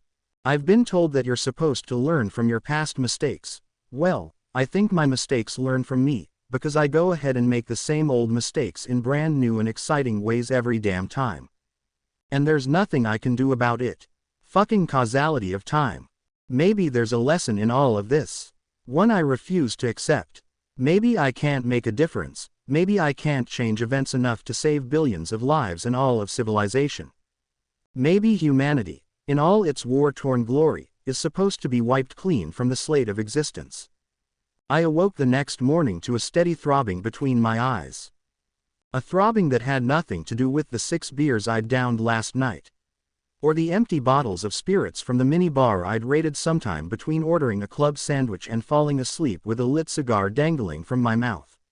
The bed sheets were scorched. I was lucky I hadn't burnt the hotel to the ground. Maybe the headache had a little something to do with the heavy drinking. Gotta remember, I was only 15. And oh damn it, I'd have to take out a bank loan to pay for those tiny bottles of whiskey and vodka. I felt like shit, and my mouth tasted like ash and shoe polish. I got up to put a stop to the room spinning around and around. Yes, there was half a sandwich left from the night before. A little stale, the bacon was hard and cold, but it was like eating heaven anyway. I fell back onto the bed and before anything else, before any more saving the world, fighting demons or seducing gorgeous women, I savored the soggy lettuce and warm mayonnaise in the leftover sandwich. I take life's pleasures in the moment, more often than not, because when you're me things are all too likely to go to shit sometime before lunch. Seriously, you can set your watch by it. Well, no time to waste. It was a little after dawn, the sun just cresting the western horizon visible through my window in the Italian peninsula. There was a lot to do today. My first day back yesterday was always a bit of a holiday, I suppose, with Fleur. The goblins and demons had been an inconvenience, no doubt, but now I had to get on with things. There was just over 6 weeks left until September 1st, and Hogwarts was in for a hell of a surprise if I wasn't ready to make my stand in time. Stand in time. Get it? No, You will. I grabbed my fancy suit and shiny new black shoes, and headed into the ensuite bathroom wishing I had another, fresh, sandwich. The ring of concealment, the dull gold band on my index finger, felt as cold as always. The ring never grew warm, it was always cool, as I slipped out of yesterday's clothes and into the shower. 20 minutes later and I admired myself in the mirror. I looked pretty damn good in the suit. Approaching tall, dark and, shrugging on the overcoat, I was even moderately handsome. My hand still felt as if I'd dipped it in molten liquid steel, but it was bearable enough to be ignored even. The burns weren't overly severe, just painful, and given a few days that would dull down to nothing. There was a spare amount of stubble on my cheeks, not enough to shave. I brushed my teeth using the complimentary toiletries and then set off downstairs. "Good morning, Mr. Rafe," the early morning desk clerk said in perfect English as I entered the hotel foyer. "Breakfast won't be served for half an hour, I'm afraid, sir." "No matter, my good fellow," I replied, clutching my briefcase. I had transferred the few shirts and 2 pairs of jeans that had survived the attack yesterday, as well as the contents of my old school bag, the invisibility cloak, cigarettes and such, into the briefcase. It was bigger on the inside, charmed lighter, yet still crammed full at the moment. I needed to get myself a permanent address. I shall be checking out immediately. Ah, so soon. Was there a problem with the room? Or the service? Nope, not at all, just have to make an early start today. Of course. I surrendered my swipe card to the portly little man behind the desk and settled up the bill with crisp and fresh cash notes from my stash in the briefcase. Damn, that sandwich cost £15. And had been worth every penny. I confessed to emptying the mini bar, and paid another 50 quid for that, too. "It was a pleasure having you here at the Army Latium, Mr. Rafe. Is there anything else we can do for you before you leave?" "Call you a car, sir." I shook my head. No, I caught a flash of silver under the cuff of the clerk's gray uniform. A slow smile spread across my face. "Hey, that's a nice watch." It was 6:25 and 53 seconds, Italian time, according to my new stainless steel, waterproof watch, only 500 American off the hotel clerk. A bargain when I exited the hotel in Tivoli and took a long, deep breath of morning air. Ah, it was good, and did wonders for my minor hangover. The headache persisted, however, but that had nothing to do with the booze, did it? No, that was a time-traveling hangover. How many people suffer from those, I wonder? Me and my good buddy Ethan Rafe. Now, I said before that Tivoli is a part of the Italian region of Lazio, which going back several thousand years was known as Latium. And it was in Latium that people first began to harness the use of magic, to manipulate the forces of space and time. Latium was home to the original Latin-speaking people, hence the strong Latin use in spellwork today. The reason I had come here, instead of heading straight to Rome some 30 kilometers away, was that Rome has a large and, below the surface at least, quite visible magical community. Nothing the Muggles can pick up on, really, but next to some of the larger communities in the modern United States, the magical scene in Rome was the biggest in the world. And I was trying to keep a low profile for a while. Apparating directly into the heart of Rome, from an international start point and quite illegally, probably wouldn't have been the best way to keep my head down. Even if I could manage it undetected. And I couldn't. There was someone in Rome who would detect such a subtle working of magic, no matter how hard I tried to hide it. I could cheat wards. Wards aren't human, but one wise, old wizard in particular, nope. Yet Rome was my next destination, for today, at least. And first bloody stop will be an apothecary for a pain-killing potion, I mumbled, massaging my forehead. There had been no pain from my scar, and that was a good thing, yet my headache refused to die. Had I suffered so long the last time I traveled back? Maybe yes, maybe no, Harry, Mr. Ethan Rafe said to me. "I'm not gonna stand here talking to myself, Ethan," I replied, with all the sanity in the world. "At least you look good doing it. You'll have to keep those shoes shiny." "Shut up. Hey, maybe I was losing my mind. Stranger things have happened. I apparated all on my own for the second time ever, yet I'd had years of practice, and it was just a quick jaunt down the coast, and a little bit inland, to one of the oldest modern cities on the planet. Although there were older cities, far older, hiding just out of sight and around the corner. Atlantis, for one, but that nightmare was to come. And all nightmares are dreams, too. So be careful what you dream. I've said before that it is far too early for you to understand just what's at stake. That's still true, but you're beginning to see the first piece of the puzzle, by now, and no doubt you see the blood dripping from the serrated edges. No. You will. Games like mine all too often have a beginning, middle, and end wrought in bloodshed. Nothing can ever be resolved without it. It is the way of the universe. And Atlantis, fabled, lost Atlantis, you're in for a shock there, believe you me, for Atlantis is not a friendly place. It's a secret place, and secrets are fragile. Time is a secret, a cipher, even, a cryptic communication. Yet secrets are fragile, and once they're done they can't be undone. Time is just as fragile because of this, even more so because of this, and thus just as deadly. I don't know where I'm going with these thoughts, or even how I'm thinking them, trapped as I am between one moment and the next, where the magic happens, and left with nothing but the never-ending pounding between my eyes. Am I in too deep? Have I lost my mind? I could ask Ethan, but that fucker's memory is just as messed up as mine. Rome was home to a great library of magical knowledge, home to a vast repository of countless tomes and scrolls that had survived the ages intact, for the most part.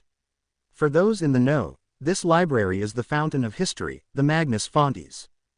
The Magnus Fontes has existed in some form for about 3,000 years. Through war, rebellion, and even simple accident the library has been destroyed and burnt to the ground on at least 3 separate occasions. What had survived wasn't as much as the ages of the world had promised, yet it was still mountains of knowledge. And it has existed for the last 3,000 years underground. Of course, not just anyone can waltz in off the street and hope to peruse the dusty old shelves and archives. In fact, only 2 select groups of people were granted access to the Magnus Fontes, and they were very select groups indeed. Needless to say, Albus Dumbledore was a member of both groups. The International Confederation of Wizards and the International Federation of Warlocks. Councils of wise old men and women, ancient and all-knowing, or arrogant enough to think so anyway, governing the magical world from seats of power and influence. Not a one of them would chance the path I've taken, or the path Voldemort has taken, yet Voldemort and I, however much I might detest it, are equal opposites. We stand alone in the world, and time, as being both cunning and stupid enough to bend magic itself to our wills. More stupid than cunning, maybe yes, maybe no. In the early years of the war, years to come, years long dead, Voldemort gains ancient power from what remains of Atlantis, from the epicenter of the last great age of magic, and the wise, old men and women of the Confederation and the Federation are the first to fall under the inhuman strength of his foreign armies. After that, with most nations splintered against one another and law turned to chaos, it does not take long for humanity to destroy itself. I've seen it happen time and time again. I couldn't beat Voldemort to Atlantis, for reasons that will become clear, as there were precepts and forgotten rites of passage that I had to obey if I was to have any hope of finding the lost city again. You see, it isn't always in the same place, even for a time traveler. And I can't really explain that. I barely understand it myself. It is something I'll have to discover along the way, I guess. That's the best I can do. Best is never enough, though, never enough. Perhaps this time will be different. I think I've had that thought before. More than once. Damn it all. Where was I? Rome, yes. I apparated directly into the heart of the city, which rested on the Tiber River about 25 clicks inland from the Tyrrhenian Sea. I appeared on the Via Vittoria Veneto, a street of grand hotels, business offices, and government buildings, as well as early morning breakfast cafes that catered to early morning businessmen and government officials. The day was still young, only just gone 6:32 and 44 seconds, local time, but I was starving for breakfast, and the rich aroma of freshly ground coffee, of baking bread and pastry, set my mouth watering under that azure, cloudless dawn sky in Italy. I had appeared in one of the many winding side alleys that crisscrossed the old city, and I have to say that I find the Via Veneto one of the most intriguing streets in the world. It's a 24-hour, 7-day-a-week place, and I fit right in with the sparse crowd wearing my expensive Armani suit. I headed on over to the nearest cafe, moving through that early bird crowd, and an elderly woman looked me up and down with a warm smile. "Che cosa gradite?" she asked. Roughly translated, "What do you want?" "Pancetta affumicata ed uova, per favor, ma'am. E salsiccia con pane tostato." Again, my Italian was a little formal and halted, but basically I'd asked for a good old English breakfast. Bacon, eggs, nice bit of sausage and toasted bread. There are few things more important than a good breakfast first thing in the morning. And I had an hour or two to kill before the main places I needed to visit would open, like the apothecary. I paid for my breakfast using the cash in my briefcase and took a seat out on the sidewalk whilst it was prepared. The Via Veneto runs downhill, and I sat nearer the top, looking down to where it curved out of sight in a rough dog's leg around the bend and into the heart of the city proper. I miss Fleur, I thought quite simply, gazing down at the city and its countless historic buildings and fading monuments to a power gone by. I wonder if she'd like to come here with me. I thought about that. Probably not. No, a little too dirty and crowded for her. For me, too, really. There was history here though. Even the Muggles could feel that, hanging in the air all across this region of the country, an invisible tension, an itch that couldn't be scratched. For well over 1,000 years Rome had controlled the destiny of all civilization known to Europe, before it fell into disrepair and anarchy, and some of that power, that faith, still lingered. Yet like all power it went mad, history's greatest lesson right there. The city, the Roman Empire, grew senile and impotent. It grew too old, too mutilated and proud, too paralyzed to survive. A lot like Dumbledore, really. Merlin, keep the old man safe. Dumbledore was the reason I did not directly apparate into the city last night. He was here at the moment, just a mile or so away, actually, in the headquarters of the International Confederation of Wizards. And if anyone could catch the subtle fluctuations in magical energy that would ripple outwards from my arrival point when I broke through international wards, it would be him, or Voldemort. That's why I always came to Rome via Tivoli. Tweedledum and Tweedledee had known that. I was keeping a sharp eye out for those two boys, or demons like them. It was frightening to think that they could abuse time much like I could. I absently scratched at the thin and pale white scar over my heart, a gentle reminder, I suppose, that things aren't always what they seem. Have I had that thought before? My head was killing me. Thankfully my breakfast arrived only a moment later. Eggs fried and scrambled, bacon crisp and greasy. I dug in with relish, all but devouring the plate. It was closer to 7 a.m. when I finished, and I let the food settle before making a move. Certain parts of the wizarding community would be opening up for the day soon, and were within walking distance of the Via Veneto.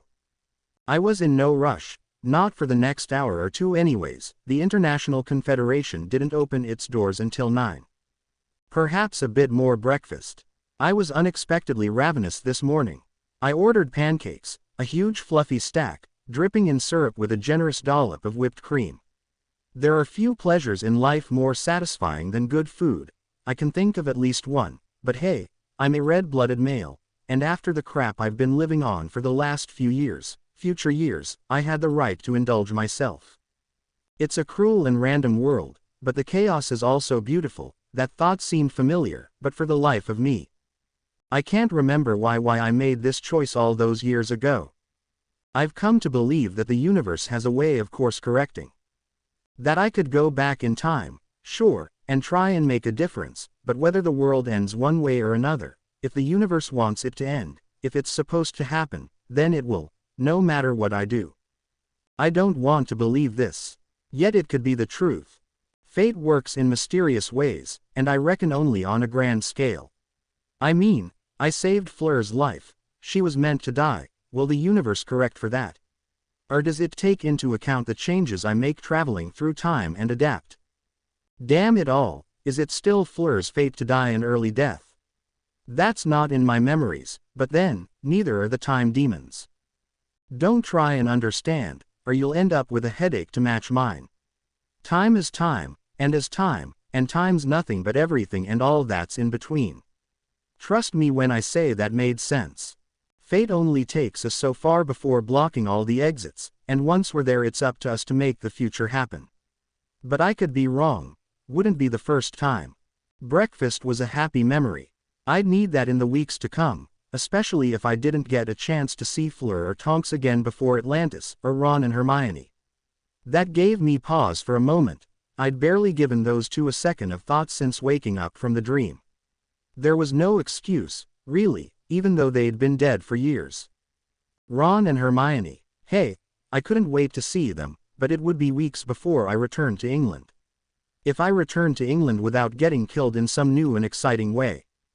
Fucking demons. The sun had risen enough through the pale light of dawn to cast a blanket of warm light over the city as I strolled away from the Via Veneto, full of good food and a desire to get on with the day. Life would be so much easier if there were a fast-forward button, but then I shouldn't wish away time. It's all we have, really, and never enough.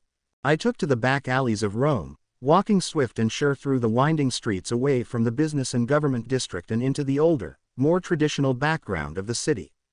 I soon looked out of place in my fine suit, on the lower East Bank amongst the fresh vegetable markets and fish stalls on the shore of the Tiber River. The sights, sounds, and smells of the markets were wonderful.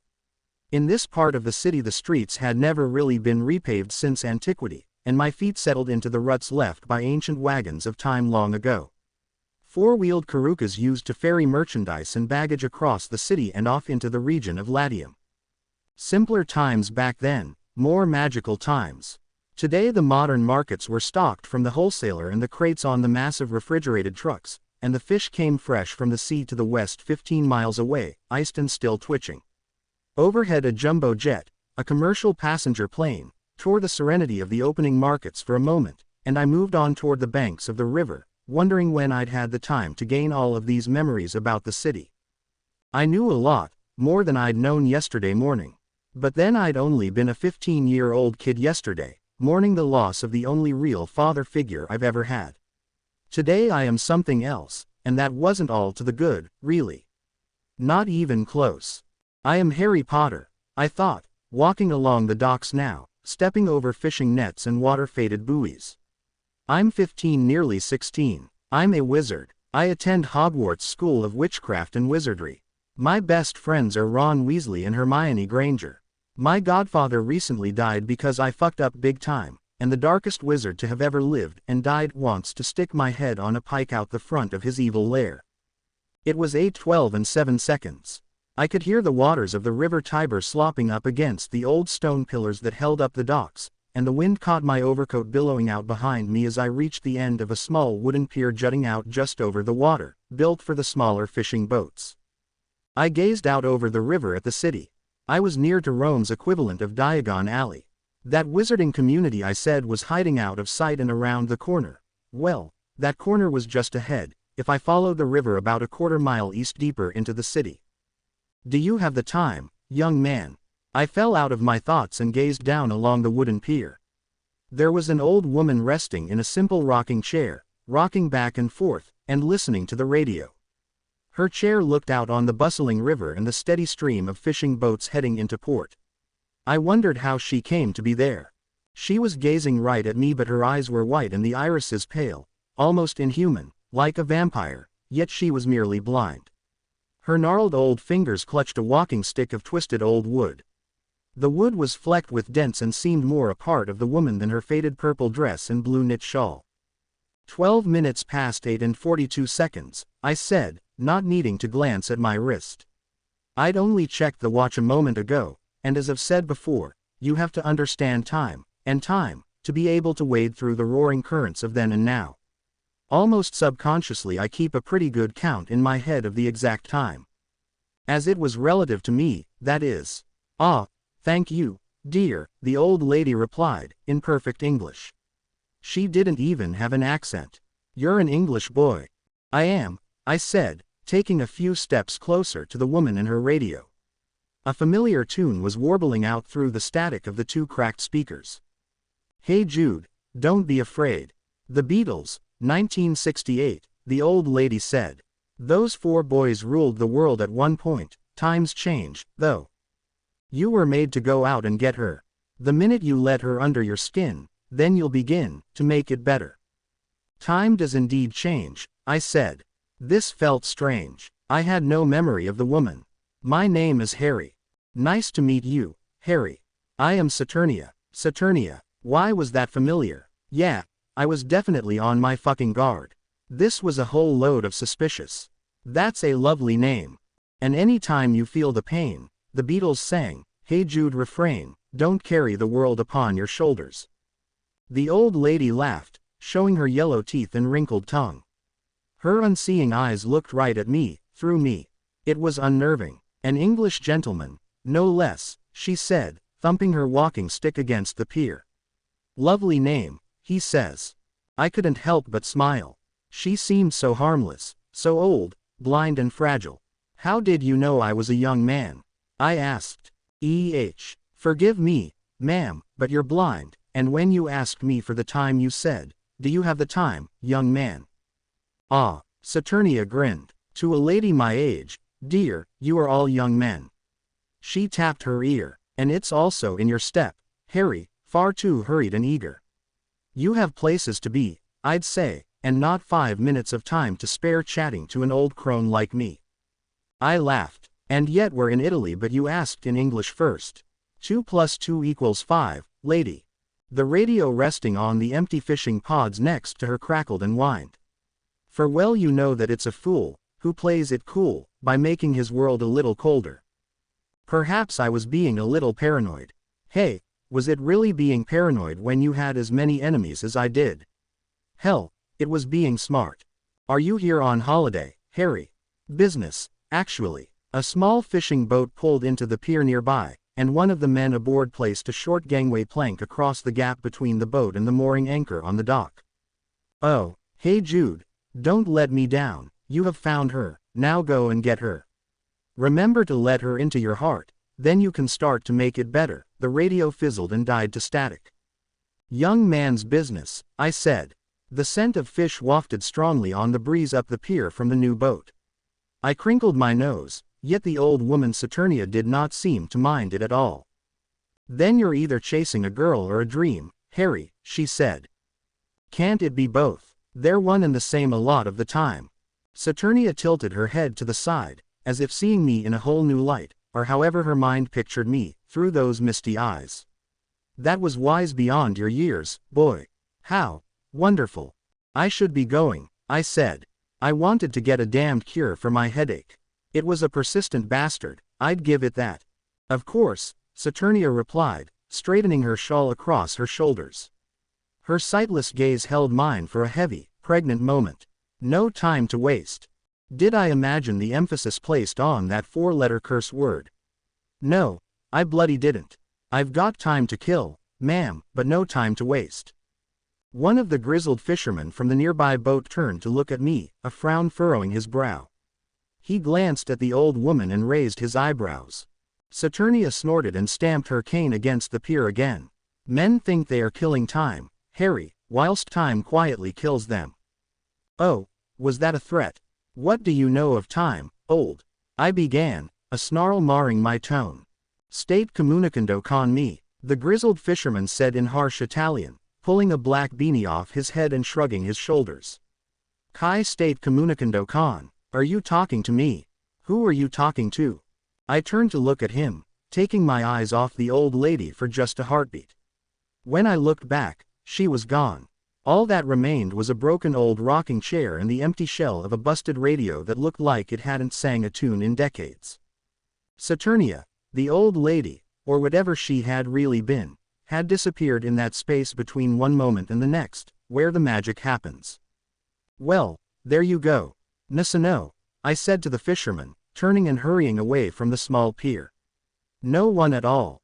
I stormed along the paved walkway alongside the river, heading quickly now to the Via Magica, 3 guesses what kind of shops are on that street, and casting my thoughts through the fuzzy, jumbled memories in my head looking for any previous encounters with a woman, or a creature, named Saturnia. I came up empty, and that was troubling. Had I imagined the whole conversation? Or was something else screwing with me? Something else that, perhaps, had a grip on time. Most of her conversation had revolved around time in some way. Do you have the time, young man. I growled under my breath, my knuckles turning white around the handle of my briefcase. I could only conclude, if I hadn't gone stark raving mad, that the old woman, Saturnia, had known who I was and what I could do. Just like Tweedledum and Tweedledee. Great. Fucking great. I'd keep an eye out for her, that was all I could do. And something told me, call it the voice of long experience, that no matter how blind Saturnia was, she would be keeping an eye out for me, too. I wasn't just simply angry, I was furious. Time belongs to me, I growled. Time belongs to me. Several people, including a woman with a pram, took a wise step out of my path as I stomped on by, my face as dark as a thunderstorm after that irrational outburst. I was acting crazy. Was I crazy? Insane? Had a screw popped loose somewhere along the line? Even if I hadn't been to the end of the world and back once or twice, being Harry Potter was fucked up enough to make anyone unstable. Do crazy people wonder if they're crazy? Maybe yes, maybe no. I took a deep breath and counted back from 10 slowly, letting the anger go. I couldn't afford to be so distracted. Anyone could be out to get me, anyone at all. Or anything. I could feel the magic in the air before I began to see signs of it. As I approached the Via Magica from the river, I caught sight of the odd person in robes, or wearing a pointed wizard's hat. There were muggles around, sure, but they never really see anything, do they? Especially with all the notice me not charms the Italian ministry has in place around this part of the city in particular. There were literally thousands of magical folk in this city, living for the most part in plain sight, blending in with the non-magical population. Rome was a center for the magical world. Not only are the highest governing bodies based here, the Confederation and Federation held representatives from all the magical nations on the planet, but no other city in the world boasts a magical population as big as the one all around me. Hey Jude, don't let me down, I mumbled, and then scowled. There had been no radio. Why had the haggard old woman had that song playing at all? I left the river and crossed over a road with light traffic, heading over a grassy embankment dotted with archaic oak trees. Just ahead across the field of grass were a pair of large wooden doors supported under a keystone arch, nestled between two gray office buildings that had seen better days. The large double doors were wide open, and as I approached I could make out the engraving of the street name in a golden plaque secured against the smooth marble of the stone arch. Via Magica. The steady stream of people walking past the entrance to Rome's Diagon Alley didn't notice it at all. Their eyes slid from the dreary office building on one side to the dreary office building on the other, much like the leaky cauldron back in London. A few people, magical people, walked through the doors and disappeared around a bend and out of sight, and in the case of the Muggles, out of mind. I stepped across the threshold and onto the bumpy cobblestones of the Via Magica and felt the gentle pressure of the wards and Muggle-repelling charms around the street recognize a magical signature and let me pass unhindered. I followed the start of the street down and around. It curved out of sight of the main Muggle streets and the last sparkling view of the Tiber River, and all at once I was hit in the face with the wizarding world. Diagon Alley was tiny compared to this place, no doubt about that. The Via Magica is a wide-open street, caught between one district and the next. It was an alley, I suppose, but 3 times the width of the one back home, and packed with more magical shops and pubs, more wizards and witches, than Diagon Alley on its busiest day of the year. And there were no wanted posters for Azkaban escapees. There were shady dealers manning dark-looking stalls selling all manner of crap, yet that was just the culture in this part of the Magica. Further down the street were the more pricey shops, and even a branch of Gringotts. I definitely did not want to be recognized by the goblins, so I'd steer clear of that. I liked my head firmly attached to my shoulders, and those cheeky little buggers had magic they hid all too well from wizard kind. Strong magic, magic I could overcome, had overcome more than once, but I didn't have the time or the patience to test it again. They'd given me the ring of concealment, which was all I really needed of them. They'd given me one of the keys to the ancient world, after all. And any time you feel the pain, hey Jude, refrain. I paused and then cursed mildly at the song caught in my head. All-time classic, my ass. I had memories, blurry as they were, of being here before, and as I jostled my way through the crowds, Keeping a firm grip on my briefcase, I headed straight for where I remembered one of the better apothecaries to be. I also had memories of this street in flames, of dementors roaming amongst the ruins under the cool dead of night, and of ash swirling on the air as thick as a snowstorm. I shivered and pushed those memories away, they belonged to a dark future. I stepped into the foul-smelling and dimly lit Moretti and Costa's apothecary, drawing from my briefcase the sack of galleons I'd taken from Gringotts in London. I emerged a few minutes later with a small brown paper bag of pre-brewed potions designed to get straight to the source of pain, and relieve the hell out of it. I uncorked the first bottle and downed the potion in one quick swallow.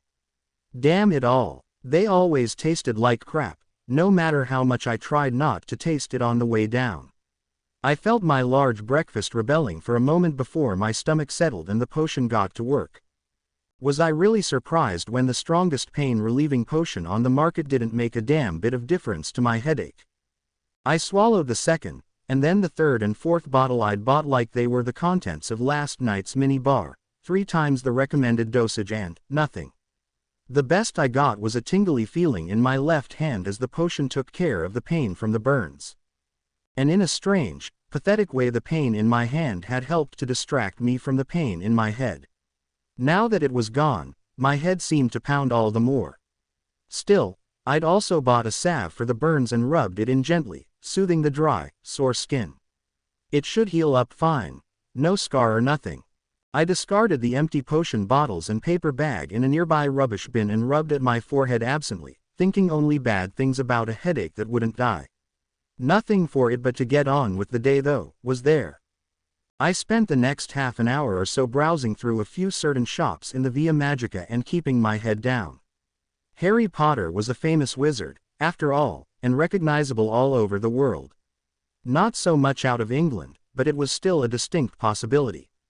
Especially in Rome, the proverbial heart of the magical world. I kept my wand at the ready in the inner pocket over the left side of my chest, ready to draw in a heartbeat should evil attack, yet I moved unnoticed for the most part.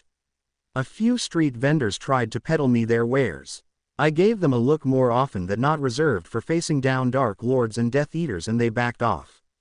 In a shop not that dissimilar from Borgin and Burke's in Knockturn Alley I bought a curious little object. There wasn't room in my briefcase for a lot of purchases. In fact it was ready to burst, yet I still managed to spend all but 25 of the galleons I'd withdrawn in London. 5 galleons went on the potions from the apothecary. The rest of the gold, about 270 pieces, went on a useful item that would come in handy later that day, if events played out as they were supposed to play out. I wrapped a heavy yet fragile glass sphere within the folds of the invisibility cloak, making sure it was cushioned well. The glass was warm to the touch, hot, even, and a live flame shone pale blue and golden red within the heart of the sphere. I tucked it carefully down into the briefcase and did the clasp up tight. 9:02 and 15 seconds. It was shaping up to be a busy morning. Time to go. There is no reason why things end. It is simply purpose and meaning. Sometimes I think the dark is drawn to the light as a moth to the flame. Maybe it is the nature of all things to be pulled towards their opposite. I mean, look at Voldemort and myself. Fate arranges it quite often for our paths to cross. Usually, at least one person has to die to meet that end. The past is cruel, no doubt about that. Ah well, here's today's to come. It was 9:23 and 58 seconds. I had nearly come full circle back to the Via Veneto and that wonderful little cafe and its orgasmic pancakes. I was heading up a hill now, away from that part of town, and towards one of the oldest standing structures in all of Rome, all of the world, even, the Pantheon. The Pantheon is a great stone circular building, adorned with a portico comprising of 3 ranks of solid Corinthian columns. It has existed across the centuries since about 125 AD, and was originally built as a temple to all the gods of ancient Rome. Perhaps the best preserved building of its age in the world, the Pantheon has been in constant use throughout its history. It became a Christian church in the 7th century, but long before that, the Magnus Fontes was built down, deep down, beneath its massive circular dome. Oh yes, this was the great library, the fountain of history. And this, the Pantheon, was also the meeting place for all the nations belonging to the International Confederation of Wizards and the International Federation of Warlocks. I walked briskly across the street and up the time-worn marble steps under the portico of the Pantheon, and through the pediment opening thrown open against a pair of old bronze doors, once plated with gold. Even this early, the crowds of tourists and sightseers were thick and heavy in the main rotunda of the circular building. I stood for a moment gazing around in appreciation at the wealth of history around me, of the art and mosaic tiles that adorned the coffered, domed ceiling. A beam of strong sunlight poured in through the central opening, the oculus, the great eye, an open hole at the apex of the dome. History, that vast ocean of recorded time, swirled around me, swept me away, and even eased my headache for the briefest of moments. I took a deep breath, savoring the peace. It was likely to be the last moment I'd get today. The large rotunda of the Pantheon was too packed. 200 footsteps and hushed, excited voices echoed across the molded coffers overhead as I strolled past the niches and chapels that held the remains of some of history's greatest players. There was Raphael, the painter, several long-dead Italian kings, religious figures, and I had even been led to believe that at one point the remains of Merlin himself had been entombed here, but if so they were long gone. Statues and busts of these people, paintings from famous and unknown artists, rested in the chapels behind bars of velvet rope. I walked over to the high altar, complete with an apse holding an enshrined icon of the Madonna, and stepped behind it and into one of the marble niches that seemed a little bare compared to the bursting artwork in the other chapels. There were a few people in here, gazing at the old tomb of King Victor Emmanuel II, and if any of them noticed me they forgot it almost immediately as I walked straight into the faded marble wall on the far side of the chapel and disappeared. Much like the concealed entrance to platform 9 3/4 back home at King's Cross Station, the Wizarding World had hidden the entrance to its greatest governing bodies and massive secret library in plain view of the world. Here we go, I thought, as I emerged through the wall at the top of a wide set of curving stairs that led down and around out of sight. I stepped down them briskly, my shoes soundless on the cool red velvet that carpeted the old stone. Magical light, strong and yellow, burned from torches held in brackets either side. I passed a few wizards and witches on the way down, and they eyed me askance in my fine muggle suit. The International Confederation and Federation were technically open to the public, most of the time, for viewing, yet not many who weren't members bothered with that. Like most politics, it was there for the whole world to see, but few cared in today's modern age. I followed the wide staircase down and around a final time, deeper underground, and came to a large chamber beneath the Pantheon that was just as packed, if not more so, than the tourist attraction overhead. Chandeliers of crystal light dangled down from the roof, sparkling softly above the sea of magical folk moving about the chamber, heading off into the many doors, too many to count, leading away from the main hall. There were heavy curtains of old fabric dangling down from the roof and anchored against the walls. Curtains of all different colors displaying the flags of the world, and the seals of individual international ministries. The grand entrance chamber of the Confederation and Federation was not unlike the atrium at the Ministry of Magic back home, but this was on a much larger scale. My eyes scanned the crowd before I stepped down off the staircase, and I counted at least 3 dozen aurors and security people dotted about the place, guarding the doors, and about 2 dozen more that were mingling with the crowds, trying to avoid attention. It didn't seem likely that a sword-wielding demon would be here, of all places, but then those bastards hadn't hesitated to gut me in the broad sunlight on a busy morning at Diagon Alley. I decided to proceed as planned. I couldn't do much else, really. I was already behind schedule after the attack last night. I moved through the crowds and over to one of the larger doors before a flag curtain of cool blue and white, with 2 wands crossed over a single staff of knotted wood. The emblem of the Federation of Warlocks. The door was barred closed with aurors standing guard, clearly a closed session. I took a seat against the wall nearby, next to the reporters and various supporters and aides of the wizards deciding the future policies of the Federation, and discussing the threat of all-out war back home, just beyond the heavy oak door. It was 9:38 exactly. I didn't have long to wait, if memory served. I sat twiddling my thumbs on the cushioned stone bench against the wall for 23 minutes and 12 seconds. I checked my watch, spot on. When the large oak door was thrown open and wizened old men in robes of resplendent blue with silver-white trim emerged, all of them toting a staff with a small crystal embedded in the top, shining softly in an array of different colors. Each of the warlocks sported an impressive beard that I had no hope of matching until the late 21st century. Albus Dumbledore appeared at the tail end of the group of old men, deep in discussion with two wizards who were gesturing widely with their staffs, speaking a foreign language I didn't understand. I think it was Turkish, but for all I knew it could have been Swahili. His sparkling blue eyes, eyes that had seen the world change again and again across the long decades, swept across the chamber much like mine had, taking everything in behind those half-moon spectacles. I wasn't that far away from him, only about 15 feet, and his gaze fell on me, sitting against the wall, before moving on.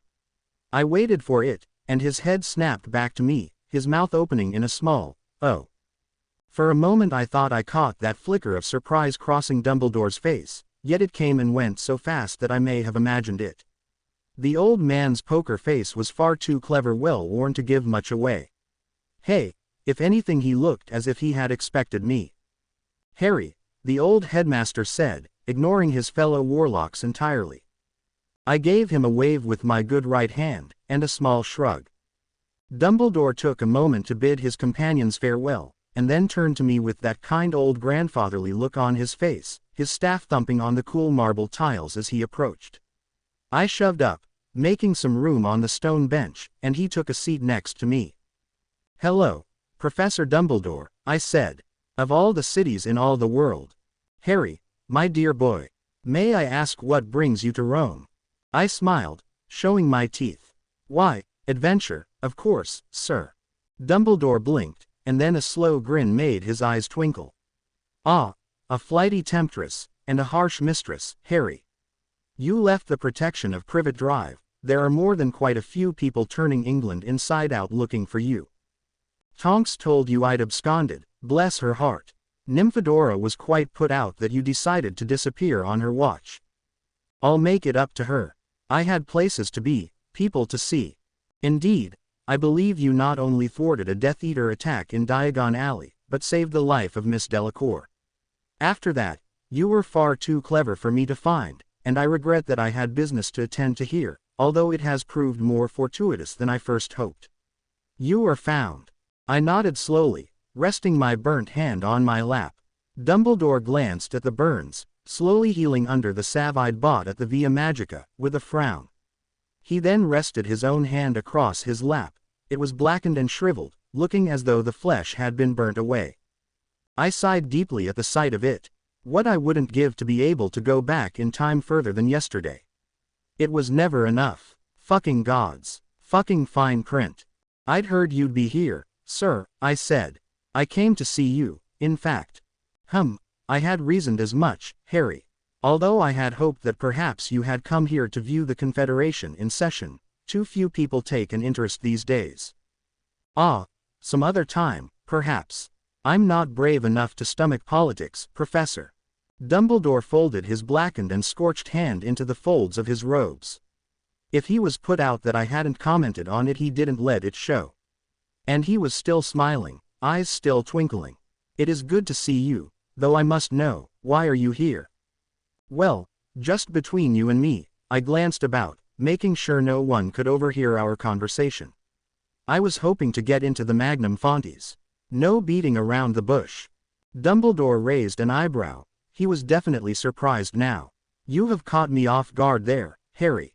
His features resumed their grandfatherly mask. "Is Miss Granger with you? I would imagine she would give all the gold in Gringotts for a single hour in the library." "It's just me," I said. "If you know of the library, then you must be aware of the entry requirements, dear boy. At the very least, you need a beard you can tuck into your belt. Or an invisibility cloak," I whispered. "And the Supreme Mugwump and Chief Warlock, the Grand Sorcerer, of both the International Confederation of Wizards and the Federation of Warlocks to open the door, Professor." I paused, meeting the old headmaster's eyes.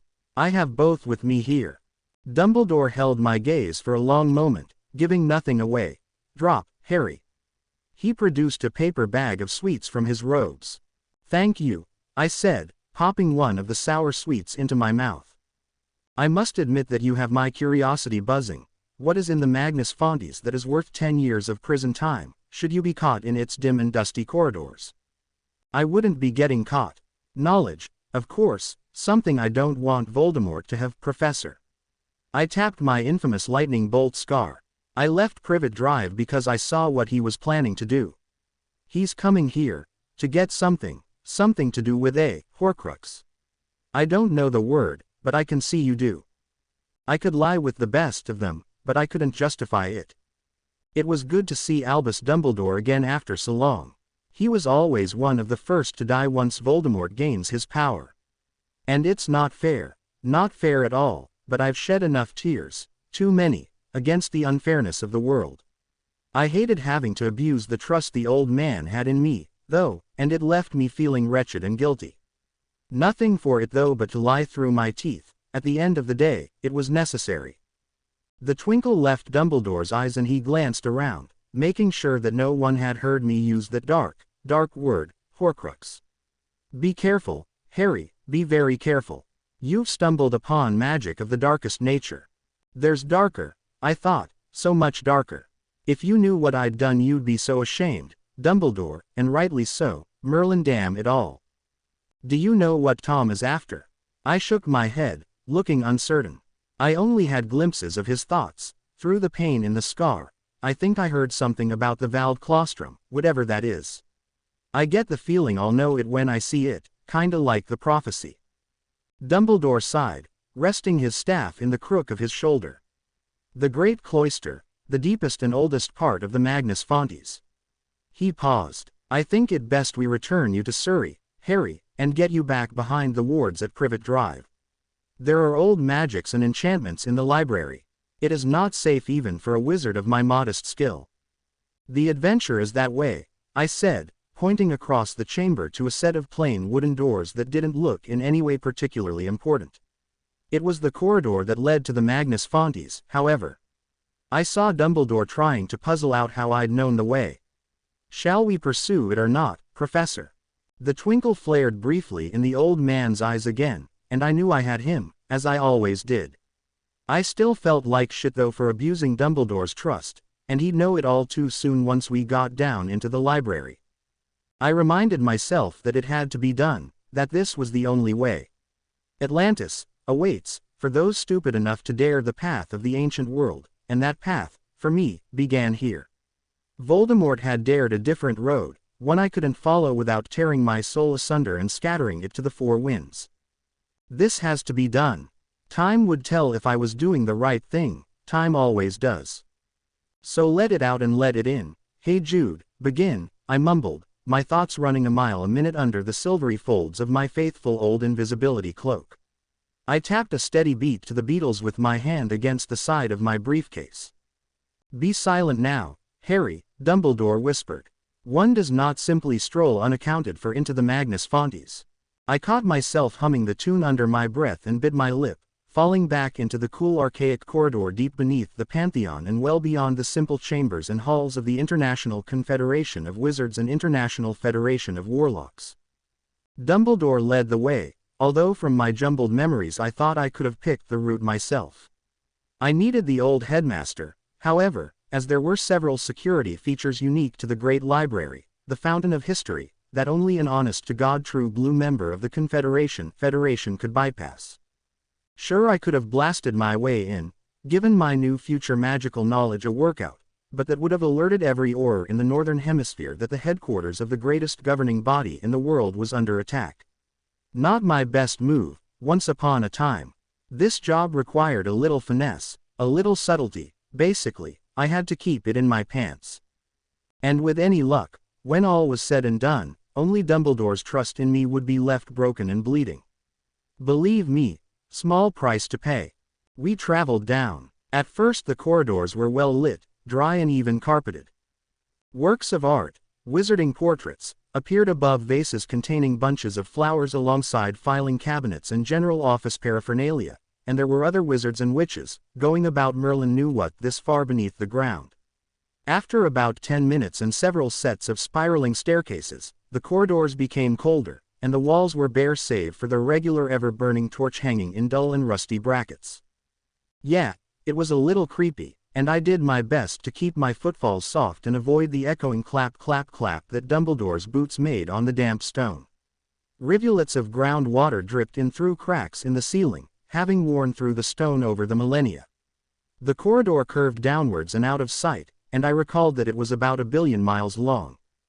Dumbledore glanced at me more than once, looking right at me through the invisibility cloak. I've never known for sure if he could see through the material, but I erred on the side of caution and assumed he could. I gave him a thumbs up every 5 minutes or so. He carried his staff from the warlock meeting before him, and guided the way with a pale blue light from the crystal embedded in its crown as the torches on the walls failed completely. We were plunged into complete and utter darkness 2 miles below the surface of the earth. And we weren't even halfway there. Of the two of us, I was supposedly the young and fit one, yet I was having trouble keeping up with Dumbledore. I needed to get into shape, but I'd be damned if I was giving up smoking. I mean, I know yesterday was technically the first time I'd ever smoked a cigarette, but I'd brought the addiction across time itself. I consider that an achievement. And hell, I was allowed a few guilty pleasures, wasn't I? I was saving the world, after all. Yeah, I know, addicts justify it any way they can. And my saving the world wasn't that great, but this time was different. It had to be. Too many things were fucking with me left, right and center. And any time you feel the pain, hey Jude, refrain. Harry, silence please, Dumbledore whispered, his brow nodding into a severe frown. We are both risking far too much should you be caught down here. Fucking Beatles. Fucking Saturnia. Whatever the hell you are, old woman. Sometimes there are not many paths to take. Most times, for me, there has been only one. And I'm no saint. The choices I've made and will continue to make end lives, spawn misery and chaos, yet they also save lives, prevent destruction and hold true to the path that had to be taken. Life is far too precious to let it slip into the perils of unknown worlds, yet who will remember that before the end? Voldemort. Myself. No, even if we did we wouldn't let it matter. Otherwise, none of this would be any fun. Ha fuckity ha ha ha. Dumbledore and I came to the first barrier, the first of 7. 7 is a magical number, after all, Voldemort. That protected the Magnus Fontes from unauthorized use. The corridor we had followed for the last half an hour down through the bowels of the earth and almost all the way to China, abruptly ended in a wall of blank granite stone. A dead end, or so it would seem. Dumbledore glanced in my general direction and the look on his face made it clear that if I so much as uttered a word he would become less grandfatherly and much more cranky. I never met my grandfather, yet I imagine James Potter's father could not have had a brow as severe as Albus Dumbledore's. In all my long years, of gods and madmen, I've never seen a man of such power be so humble and kind. Power was supposed to corrupt. I think Dumbledore was as close to the exception that proved the rule as anyone has ever come. Sure, he could be a manipulative bastard, but his heart was forever and always in the right place, and if he'd taken a chance more than once, and let me risk my own life, so what? If he'd perhaps allowed events to run their course, and hardened me through the various challenges I'd come up against at Hogwarts, could I really blame him, knowing the prophecy? Is there an answer to that? Maybe yes, maybe no. Life is hard, deal with it, the only easy place you'll find is the grave. In another life, I used to cry, on my own, away from those who would see weakness, when Dumbledore was killed. These days, well, these days, right. I'm old now, old enough to be truly tired. And no longer sane enough to cry. I fucking hate this game. And I was young, Merlin damn it all, young enough for all that mattered. Nostrum an alla force vericestrum. Dumbledore intoned, the hilt of his staff poised against the solid barrier before us. It shimmered and faded away, revealing a further dark and dank corridor, the path to the second barrier of the Magnum Fontes. We hurried along, and a cool shiver rushed down my spine as in the darkness behind us the first barrier resealed itself. The oppressive and heavy weight of anti-apparition wards felt sluggish and heavy on my shoulders. The wards were the first line of defense to keep people out, not in. I thought I could break through them, if necessary, Yet I didn't feel like shattering a corridor with over 2 miles of rock and earth resting just overhead. The second and third barriers were much the same as the first, thrumming with power enough to withstand a nuclear blast, and requiring both a wizard's staff and an incantation in some lost, archaic language. The doors parted swiftly under Dumbledore's authority. The fourth and fifth barriers, again resembling nothing but the dead end of a long and ultimately pointless dark corridor, required something a little more. The barriers were not smooth stone, but rough and bumpy, covered in sharp angles of twisted rock that looked cold and merciless. Dumbledore raised his hand and pricked his finger on one of the broken angles of rock. A drop of his blood shone in the darkness, ignited by the magic in the stone. Blood magic. Great. He then proceeded to offer his staff and a string of nonsense words, and barriers 4 and 5 dissolved before our eyes, parting the way. Heavy curved stone slammed shut and back into place almost as soon as Dumbledore had stepped through. I had to be quick to make sure I wasn't left behind, or crushed within a barrier of jagged rock. Nearly there now, Dumbledore whispered, apparently speaking to himself, because there was no one else here, was there? Of course not. Down this far the air was stale, ill-used, and tasted as if it had been swept through dusty, ancient parchment. Still far below, there was a power calling to me. I could feel it in the pit of my stomach, a subtle string of fear creeping through my bowels, telling me perhaps that it would be best to turn back, to abandon the madness and live out the few short years left as best I could. Lot of trouble went into protecting a silly old library, didn't it? Makes you wonder just what books might be down in the Magnus Fontes, or what might have been hidden in the long millenniums past. The sixth barrier, Dumbledore said, again to himself. A test of resolve, of will. I remained dutifully silent as we approached the end of the dark corridor. The faint pale light from Dumbledore's staff seemed insignificant against the burning runes of fire blazing against the wall that was the barrier in our path. As we approached, the flames roared and absorbed the stone entirely. A curtain of dry and hot fiery death barred the way. I knew what needed to be done, and Dumbledore did not hesitate, thrusting his shriveled and blackened hand into the flame. All at once the red-hot flames turned a shade of the coolest electric blue, and the old headmaster shivered as a rush of raw power flew through him. I caught the backlash, taking a step back as the curtain of flames parted. Quickly now, Dumbledore said, musing to himself. I hurried on through between the fires alongside the headmaster before his iron resolve could waver and bring the curtain crashing back down. When we were through, Dumbledore withdrew his hand and the flames reverted to hard stone. The corridor we stood in now, the last corridor, the last barrier to the Magnus Fontes only a handful of minutes away, didn't play any games. It was illuminated brightly against the dark in the depths of the earth. Runes of ancient and strange design, near Atlantean, if only the scholars of years past had but known, shone neon green and blue, casting a sickly pall over the widening pathway. I guess if you make it this far, past 6 varying barriers, then the overseers of the great library dispensed with the secrecy and camouflage. The runes floated across the wall like leaves on water, working some archaic and unknown magic of a different era. I could feel the lost years of time stretching back century upon century. History herself stored her memories here, and it was blinding, deafening, a storm in a teacup. Damn it all, I was far too sensitive to time. And my head pounded furiously behind my eyes, that damned headache I'd had for over a day solid now. And there were colors spiraling through my mind, a kaleidoscope of red and blue phasing back and forth, surging like the tide. My head throbbed in beat with the surges. Ah hell, what was going on now?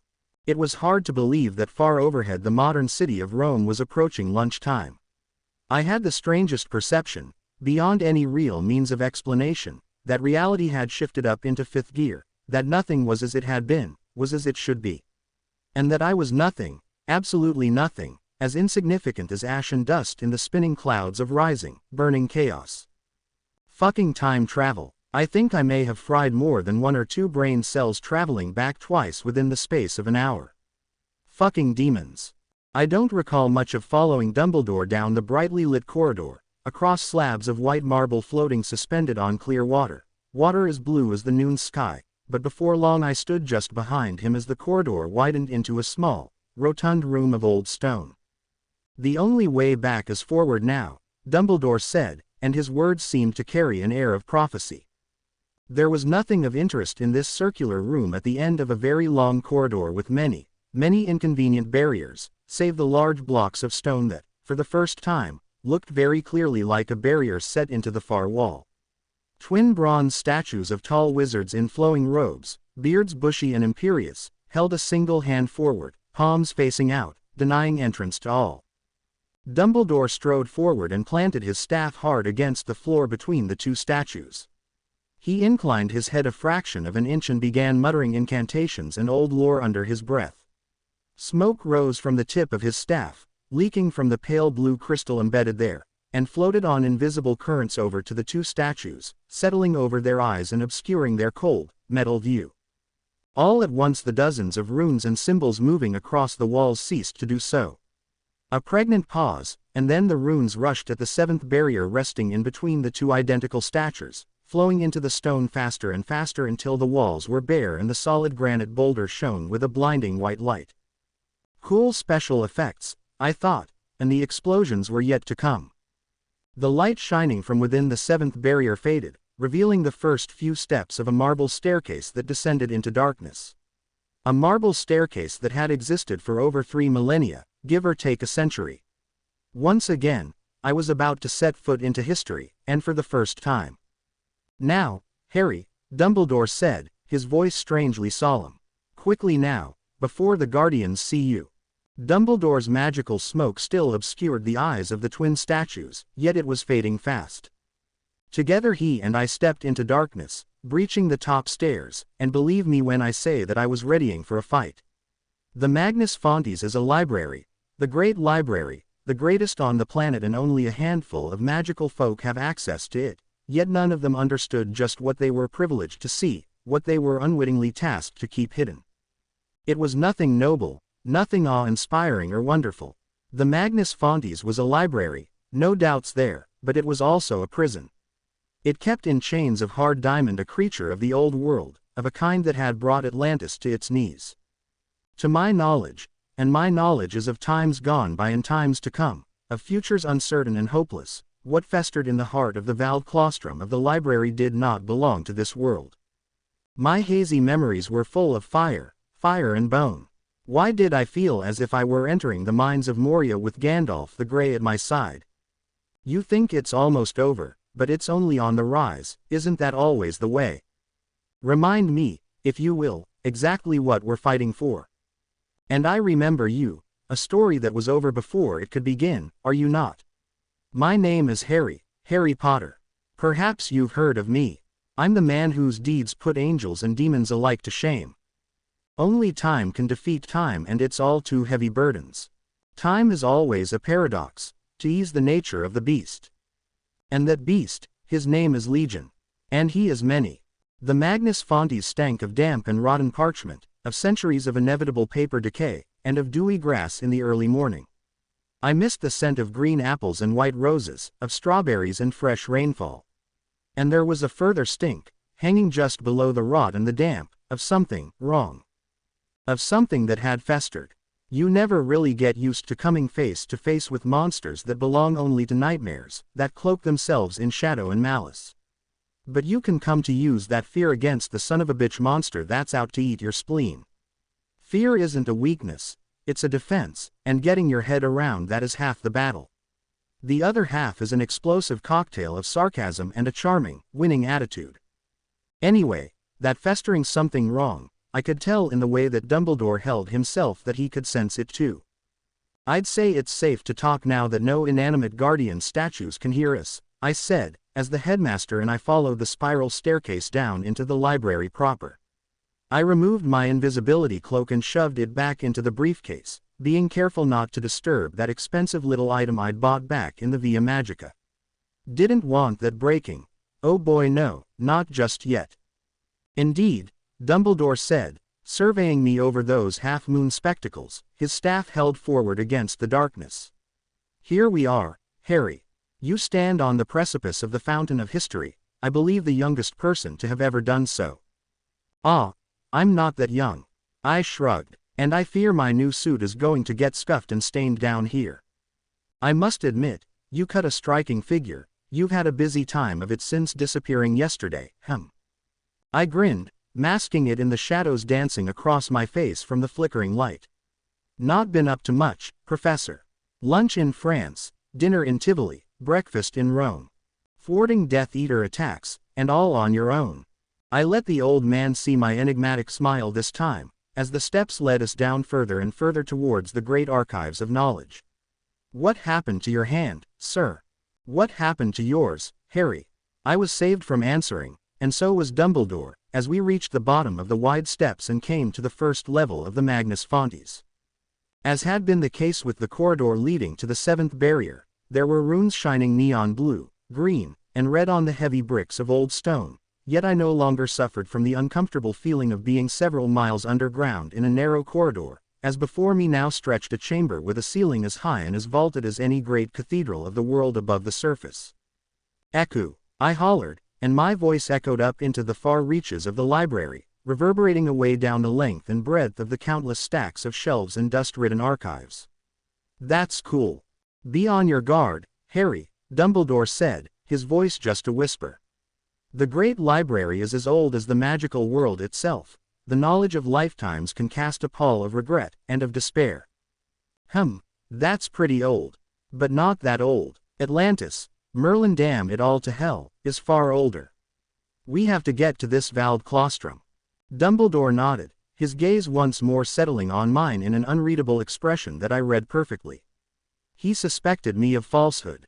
You say you had a vision through your scar, of Lord Voldemort mentioning a Horcrux. Why have I brought you to the Magnus Fontes, Harry? Oh, good question. Because the fate of the world depends upon me. I offered. Sorry, that sounded really lame. Lame 'cause it's true. What is in the great library that you want? I stopped pretending. A key to the past, I said, letting out a long, slow breath. Dumbledore had seen right through me from the start, as was his way, and had brought me here anyway.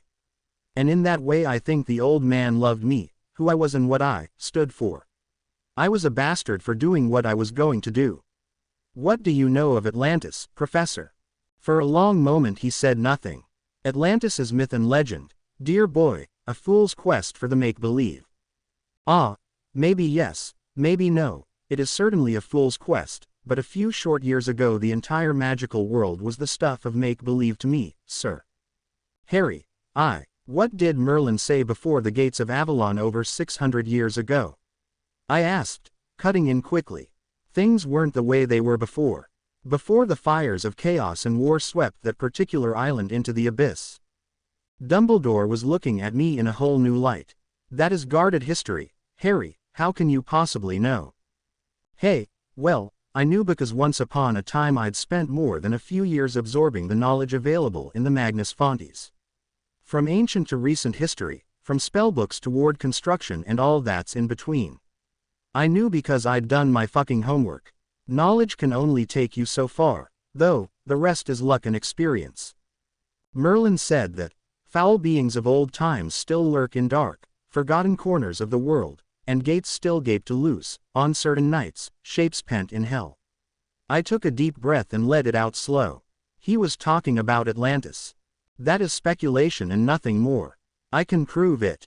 Dumbledore clapped the foot of his staff against the cool marble floor tiles hard, sending a shockwave of sound reverberating outward and upward into the high-vaulted ceiling. You've manipulated me, Harry. How did you know of the word Horcrux? I scowled. Although I may look it, I was no longer some brooding teenage boy. Even before yesterday, even before the past and future collided in my mind, and my eyes bled, leaving me with one fucking killer of a headache, I had been fighting my own battles for years. I thrust my finger towards Dumbledore, angry and incensed. You're one to talk of manipulation, I said very, very quietly. I had no memory of having this conversation before. Events were spiraling out of my control. Why were things so different this time? Before I even met you, Professor, you've been steering the course of my life. From Privet Drive to secret snake-filled chambers, from goblets of fire to Grimmauld Place. You know the dangers of the world we live in, Harry, far better than most. Anything I have done has been to keep alive, to keep you strong. I know, I said, the words strained and hard. My head was absolutely pounding. I know, sir, and what I'm doing here, today, with knowledge that I shouldn't have, that has you concerned. I'm looking to make a Horcrux, and perhaps even the field between myself and Voldemort, is for the same reason. I shook my head. Only, I'm working on keeping more than just myself alive, like the whole godforsaken planet. His expression truly unreadable. Dumbledore looked away first and gazed out over the stacks and stacks of shelves and storage cabinets illuminated under the glow of soft rune light. There was knowledge here to make a Horcrux, sure, and magic a hell of a lot darker. If there was one thing mankind was good at, it was chronicling the torture of the mind, body, and soul. I could see Dumbledore deciding whether or not to allow me to proceed to the Vald Claustrum, knowing the danger that existed between here and there, written in a million old tomes. Haven't I earned the benefit of the doubt, Professor? I whispered, as I was now, still reeling from the effects of the time travel, and relatively new to all this memory. He could probably stop me if it came to drawing wands. Mine was burning a hole in my top pocket. Trust me on this. And as if those were the magic words, Dumbledore turned back around to face me. And you must promise me the same, Harry. We will go on to the Vald Claustrum, for whatever ends you seek to prove the existence of Atlantis, but after that we shall return to England, to the protection of the Order. I opened my mouth to protest but caught myself. It didn't really matter. One way or another, I was gonna piss all over Dumbledore's trust in the next hour or so anyways. I nodded slowly, weighing up my options. It would be some long weeks before I returned to the United Kingdom, and when I did it would be in a way no one could expect. An uneasy silence fell between myself and the headmaster. I followed him across the wide marble floor, staying just within the sphere of light cast by his staff, and together we descended towards the Vald Claustrum. Knowledge, acquired and stored knowledge, is what makes the world turn, and the human race progress. We record our history, our innovations and discoveries, and the next generation builds on that. From the ability to start a fire to the wheel, from dynamite to the atomic bomb, we go on, with the wealth of history behind us. Dumbledore and I descended through the most accurate archives of preserved knowledge on the planet. And it still stank of mildew and rotting decay. At the end of the great cathedral chamber there was another set of steps, carpeted with faded, moth-eaten red velvet that led deeper yet underground, spiraling and spiraling away into darkness. Hey, aren't we all spiraling the same way? I expected the air to thin and expire at any moment. Yet an old ventilation system churned a way out of sight, something to do with the runes shining on the walls. As I said, they were old, near Atlantean script, and an offshoot of a completely different class of magic from that which we use today, with wands and incantations. May I ask, Harry, Dumbledore said, breaking our awkward silence as we descended down to the next level of the library, have you shared the words of the prophecy with your friends? No, sir, I said. And either must die at the hand of the other. Death was nothing, nothing at all. One day I'll kill him. One day I'll be good enough, fast enough, to stop him before he annihilates the whole world just to teach me a lesson. You do not have to bear this burden alone, dear boy. With all due respect, Professor, yes I do. We came to a chamber much similar to the first, although with a ceiling not quite as high. The first floor with the cathedral-like harmonics was now above our heads, and there were many more floors like this to go, with dozens of even larger rooms breaking off in different directions, all of them containing archives of old books and scrolls, knowledge and history. Again, the only light came from the neon runes floating across the walls, and that which was created by Dumbledore. It was enough. I do not think it likely at all that Miss Granger or Mr. Weasley would abandon you, Harry, should they know the extent of the path destiny has set before Tom Riddle and yourself. Ah, well, I said, running my burnt hand back through my hair. The salve I'd purchased at the apothecary had done wonders for the skin, but it still looked pretty nasty and sore. It's not so much that they would stick by me, I just don't want to paint a big target on either of their backs, a bigger target. I'll share the prophecy, sooner or later, when I know I can protect them well enough. Dumbledore stroked his long silvery beard with that blackened hand of his, full of a curse that would claim his life within a year. His skeletal fingers barely twitched. Whatever you hope to find down here, Harry, it does not do to dwell on legend and myth. I thought about that as we moved across the room, keeping to the center of the chamber and passing the long rows of aged wooden shelves on either side. "Does the name Saturnia mean anything to you, headmaster?" I asked, steering the conversation away from Atlantis and the immediate future. "I am not sure I follow, Harry, why do you ask?" I shook my head, trying to keep my thoughts straight through that mind-numbing headache. I was about ready to crack my head open and let all the pressure pressing my eyes against my skull ooze out. I get the feeling I've forgotten something, and that something is on the tip of my tongue but I can't quite see it. Who or what is Saturnia? Dumbledore was clearly becoming more and more curious about the changes in me since last we met, way back when I had my temper tantrum and trashed his office. Years ago, a few short weeks, and all the lost time in between. Whole worlds can flare and die in that magical heartbeat between one moment and the next. Saturnia in Roman mythology, Harry, was the goddess of time. She appeared as a woman of unrivaled beauty who was there to settle grave accounts between mortals and archaic deities. Unrivaled beauty, I said, thinking of the old crone with the yellow teeth I'd met on the docks. One would have to be really, really drunk to consider barking up that tree. She was a debt collector. I suppose, in a way, Dumbledore mused, shrugging his thin shoulders. Yet Saturnia, and her Greek partner, Kronos, guarded the sanctity of time itself. Again, nothing but the makings of myth and legend. Time is a river of fate and mingled destiny that flows forever in one direction, Harry. I scowled. Any mention of time always made me twitch. Time was mine. Time is not a river, I said, and I'd come to believe that, somewhere, somewhen. Time is an ocean caught in a storm, Professor. To that Dumbledore said nothing. As we had been doing for pretty much the last hour, Albus Dumbledore and I headed down. I didn't like to think how far below the bright sunny surface world we might be, and how quick we were moving towards something that my throbbing, hazy mind told me was fire and shadow and bone and anger, something off-estaring. It was coming up for 11 o'clock in the morning. 10:57 and 33 seconds, if you must know. Time in this dank library was measured in millennia, however, and the soft ticking of the nice watch I'd bought off a hotel clerk in Tivoli seemed far too hurried. The levels of the Magnus Fontes that looked like any traditional old library, books and everything, lasted another 3 descents down spiraling sets of steps, all carpeted in that thin red fabric that had waited out the centuries for my arrival. The dark stone that comprised the walls and the ceiling gave way to a lighter granite, the sooty gray color of ash, and marble floors that still held some of their luster. Those archaic symbols, glowing those painful neon colors, were floating faster and faster on the walls and across the floor, perhaps working overtime to counteract some latent power in the beast we were heading towards. It was a creature of great strength and deceit, and the long millenniums imprisoned in the library had only served to hone its wild anger into a fine, furious point.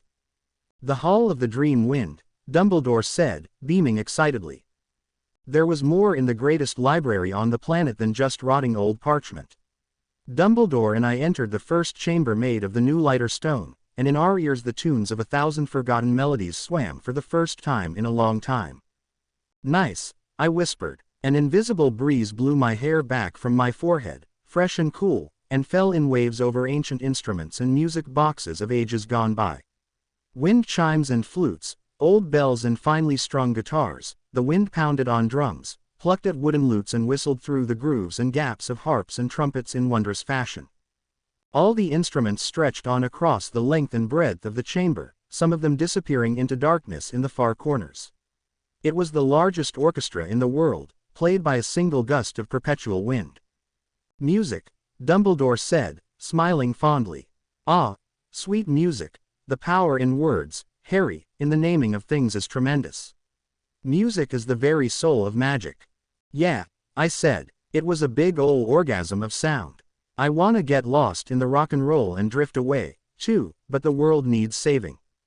"Too true, dear boy, too true, onward we fare." He winked at me behind those half-moon spectacles. "You want me to lead the way?" I asked, genuinely surprised. "You know the way," and that wasn't a question. I thought about it for a moment and then nodded. Yeah, I kinda do. One day you must tell me how. Every adventure needs an attentive audience, Harry." I took a second to reply. Could I ever tell Dumbledore about the time travel? About the price I had to pay? Maybe yes, maybe no, maybe I'd have to, should we survive this time. It's not a nice story, I said quietly. It's not a happy adventure. The ones that are worth it, well, they never are, dear boy. Truth, I replied, coughing to clear my throat. I found a smile that felt a little like a grimace. Onward we fare. It was 11:15 and 42 seconds. Not far to go now. The Vald Claustrum, the great cloister, was a proverbial stone's throw away. The next chamber down was full of amazing glass statues. They depicted men and women, animals and buildings that had been blasted into so much ash through the ravages of time. The light from the runes sparkled through the glass, highlighting the white rose petals speckled through the majority of the statues, tinted with pure gold and studded with diamonds. It was dazzling, it was beautiful, and it was priceless. I led the way through the statues and took a turn to the left, Dumbledore following in my wake as I swept through my memories of this place. I could remember the way to the Vald Claustrum well enough. As we approached the heart of the great library, the huge chambers began to dwindle, becoming smaller and more specific in what they stored. It reminded me of the many rooms in the Department of Mysteries. There were rooms of tiny gold objects that radiated strange strength, deposits of magic, and rooms of books too hazardous to be kept in the general stacks, lest the energies surrounding the dark tomes take on some semblance of life. Dumbledore eyed most of them with a hard frown and a look of deep mistrust. Moving through a room of eternally sharp swords, sheathed in dusty leather scabbards and bracketed on the wall, I hesitated and thought about taking one of the blades for myself. Tweedledum and Tweedledee, the two demon boys, had weapons of their own. I was sure I hadn't seen the last of those two, no matter how well I'd kicked there last night. I weighed up the pros and cons, and how much I'd have to tell Dumbledore, and decided against it. I'd stick to what I knew, for now, which for the main event coming up in about 5 minutes was magic. Just before we left, the room began to shake and the marble beneath my feet rumbled. A few of the swords bracketed on the walls broke free and fell loose, clattering loudly on the floor. The symbols and runes floating across the walls began to spin and spin, faster than the eye could follow. Again the whole room trembled, and sparks of raw energy flew from the neon runes. This can't be good, can it? I said. The vibrations seemed to be rippling outwards from somewhere ahead. I had no memory of this happening before. Dumbledore looked troubled. There is a path that leads back to the surface, Harry, in the Vald Claustrum. It is the nearest path out of the library and back up to the International Confederation. I suggest we hurry. Something is amiss in the Magnus Fontes. All right, I said, being quite amiable. I was leaving the library another way, however, and it was a way the old man couldn't follow. I had not been lying when I said I could prove the existence of Atlantis. Deep within the Vald Claustrum was the first key to solving that particular riddle. And funnily enough, the key was actually a portkey, made over 3,000 years ago. Centuries of dust clinging to the rafters and between the gaps in the stone broke loose and dirtied my expensive suit. Damn, Fleur would be most unimpressed. Come quickly, Harry. We moved faster through the last few chambers and winding corridors, past strange ornaments and old hardwood furniture, cabinets of books and scrolls, alongside further medieval weaponry. Those damn runes were making me dizzy, spinning and spinning around the walls, trying to contain and counter whatever was pounding against the very foundations of the Magnus Fontes. As quickly as it had started, it stopped. The corridor we were in shook a few more times, complete with those thunderous, echoing booms, before all fell silent and the dust settled. Dumbledore looked at me, and I shrugged. We're here, I said, gesturing down to the end of the corridor and the light that spilled out into the wide round chamber beyond. The Vald Claustrum. I had a bad feeling about this. I checked my wand in my top pocket, and the reassuring weight of my briefcase. If all went to plan then, well, there'd be a cool explosion and one dead festering monster. At the end of the corridor, Dumbledore and I stepped out and down into a wide bowl-shaped room that shone faintly blue, the light reflecting off the narrow canals of water that ran in circles at its edge and the base of the walls. This was the heart of the Magnum Fontes, and also the source of the strange glowing runes on every single wall in the whole damn place. High up overhead in the conical ceiling, in the center of the room, was a large sphere of pure white light. Runes and flashing symbols flowed out along the ceiling from this sphere, down the walls and out of sight. Also in the center of the room, directly below the shiny rune sphere, was a small pyramid of blue marble about 4 feet high that ended in a thin rounded spike, pointed straight towards the brilliant silver-white sphere. There was a pair of double doors to the left of the entrance that supposedly led back into the tunnels and pathways above, running like a maze up to the surface, according to Dumbledore. I'd never been that way, so I couldn't be sure. It was how the old man would get out. Other than that, there was nothing here but an empty room, save for the sphere of magic and the marble pyramid topped with a blunt spike. And yet I felt watched. I felt expected. The ring of concealment on my index finger seemed to itch and burn. "Here you are, Harry," Dumbledore said, gesturing widely at the pale blue room. "There is nothing here, I'm afraid." I took a few steps across the room towards the tiny pyramid. I spun the ring of concealment around on my finger with my thumb, thinking half a dozen steps ahead. I'd known it from previous jumps through time, and the goblins had confirmed it. The ring was of Atlantean make. This was the best way I knew of doing what had to be done. Merlin, damn it all. I turned to face Dumbledore, who stood just behind me leaning on his wizened old warlock staff. "Do you know how old the Magnum Fontes is, Professor?" "Harry, we have to leave, there is power stirring, look at the runes." The neon runes, they were bars to a cell, and the strain on them was buckling and twisting that cell. Something was different, couldn't help that, but this still needed to be done. "It's 3,000 or so years old. A long time." I stared at Dumbledore, and through him, back across time to the age of Atlantis, and the foul armies of hell from the netherworlds that had torn it down. A war that had been quick and sure, and bloodier than any conflict since, save the one that was to come. I missed Tonks. I missed Fleur.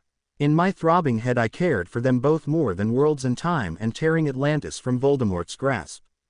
And yet I was only 15, what chance did I have to save the world, let alone get the girl? "Harry, it was built by the last of an ancient race of magical folk, sir," I continued, and slipped the ring of concealment from my finger and into my palm, clutching it tight. "Built to contain and store the knowledge of a world that had moved on. A dangerous reason, a fucking stupid reason. This place is a prison for more than just books and trinkets." "What has happened to you, Harry?" Dumbledore's voice was solemn and afraid. No, Dumbledore was never afraid, not even when he was killed, was he? "The future happened," I replied. I stood before the pyramid, glaring at the narrow rounded spike embedded in its apex. "This great library, Professor, was built to contain the bane of Atlantis, Shadow and Bone, which in turn was imprisoned here to guard the first piece of the puzzle that could lead a couple of deft adventurers such as ourselves to what remains of the Atlantean nation, its capital city, the lost city of Atlantis." And with that, I shoved the ring of concealment down over the tip of the spike jutting up from the pyramid. It was a perfect fit until the spike became wider than the band, and the key to the prison cell before me clicked into place, and began to turn. The hallmark on the ring, the mark of Atlantis, that ancient symbol for eternity, began to shine gold and lines of power flowed up through the body of the pyramid before me, flooding into the ring. A sickly beam of purple light erupted from the ring and shot towards the far wall, dispelling the mass of runes that reinforced the physical barrier of the jail cell. The purple light spread across the length and breadth of the far wall, and devoured 40 feet of thick stone that had stood in place for over 3 millennia. As the light faded, a hollow tunnel stood revealed in its wake. Air that had stagnated over the long centuries washed over me and stung my eyes. The valved claustrum was a padlock, Professor, on the world's most elaborate prison. Dumbledore had cast aside his staff and now held his wand firmly in the grip of his good hand, his eyes staring unblinking into the total darkness of the tunnel before us. That sense of being watched, of being expected, had not abated. "It's okay," I said, plucking the ring of concealment from the pyramid spike and placing it back on my finger. "The creature is imprisoned in chains of diamond and iron. Harry James Potter." It came roaring out of the dark tunnel on 4 legs of hard bone that ended in 3 hook-clawed talons, stained dark brown with the blood of so long ago. At least 20 feet tall, its body made entirely of jointed dark bone, the creature brought with it a cloak of darkest shadow, smoke and clouds of hideous power. Its head was thin and covered in the only flesh that remained on the creature, two fat, grotesque eyes that spun in its skull. Well, okay, Harry, Dumbledore breathed. Dear Merlin, what have you done? I scoured my memories but came up with nothing. This demonic beast, this shape pent in hell, this foul-ass motherfucker, should have been chained to the godforsaken wall within the chamber beyond the tunnel, a guardian of secrets long forgotten. Hey, things just keep happening differently, how was this possible? Well, when in Rome, Professor. The past cannot be redeemed. Baby, I've heard that before. Whoa, déjà vu. Is there anyone out there who can hear me? There isn't much time. Story of my life, I know, but seriously, we're down to minutes here. I failed. I lost. Everybody lost. And I lied. I lied because I liked it. I could pretend, just for a moment, that you haven't died in my arms more times than I can honestly remember through this fucking headache. I could pretend that I could grow old, that I could die and move on. Ah hell, I lied, honey, and I'm sorry. But you're too dead to hear that. Potter. Oh.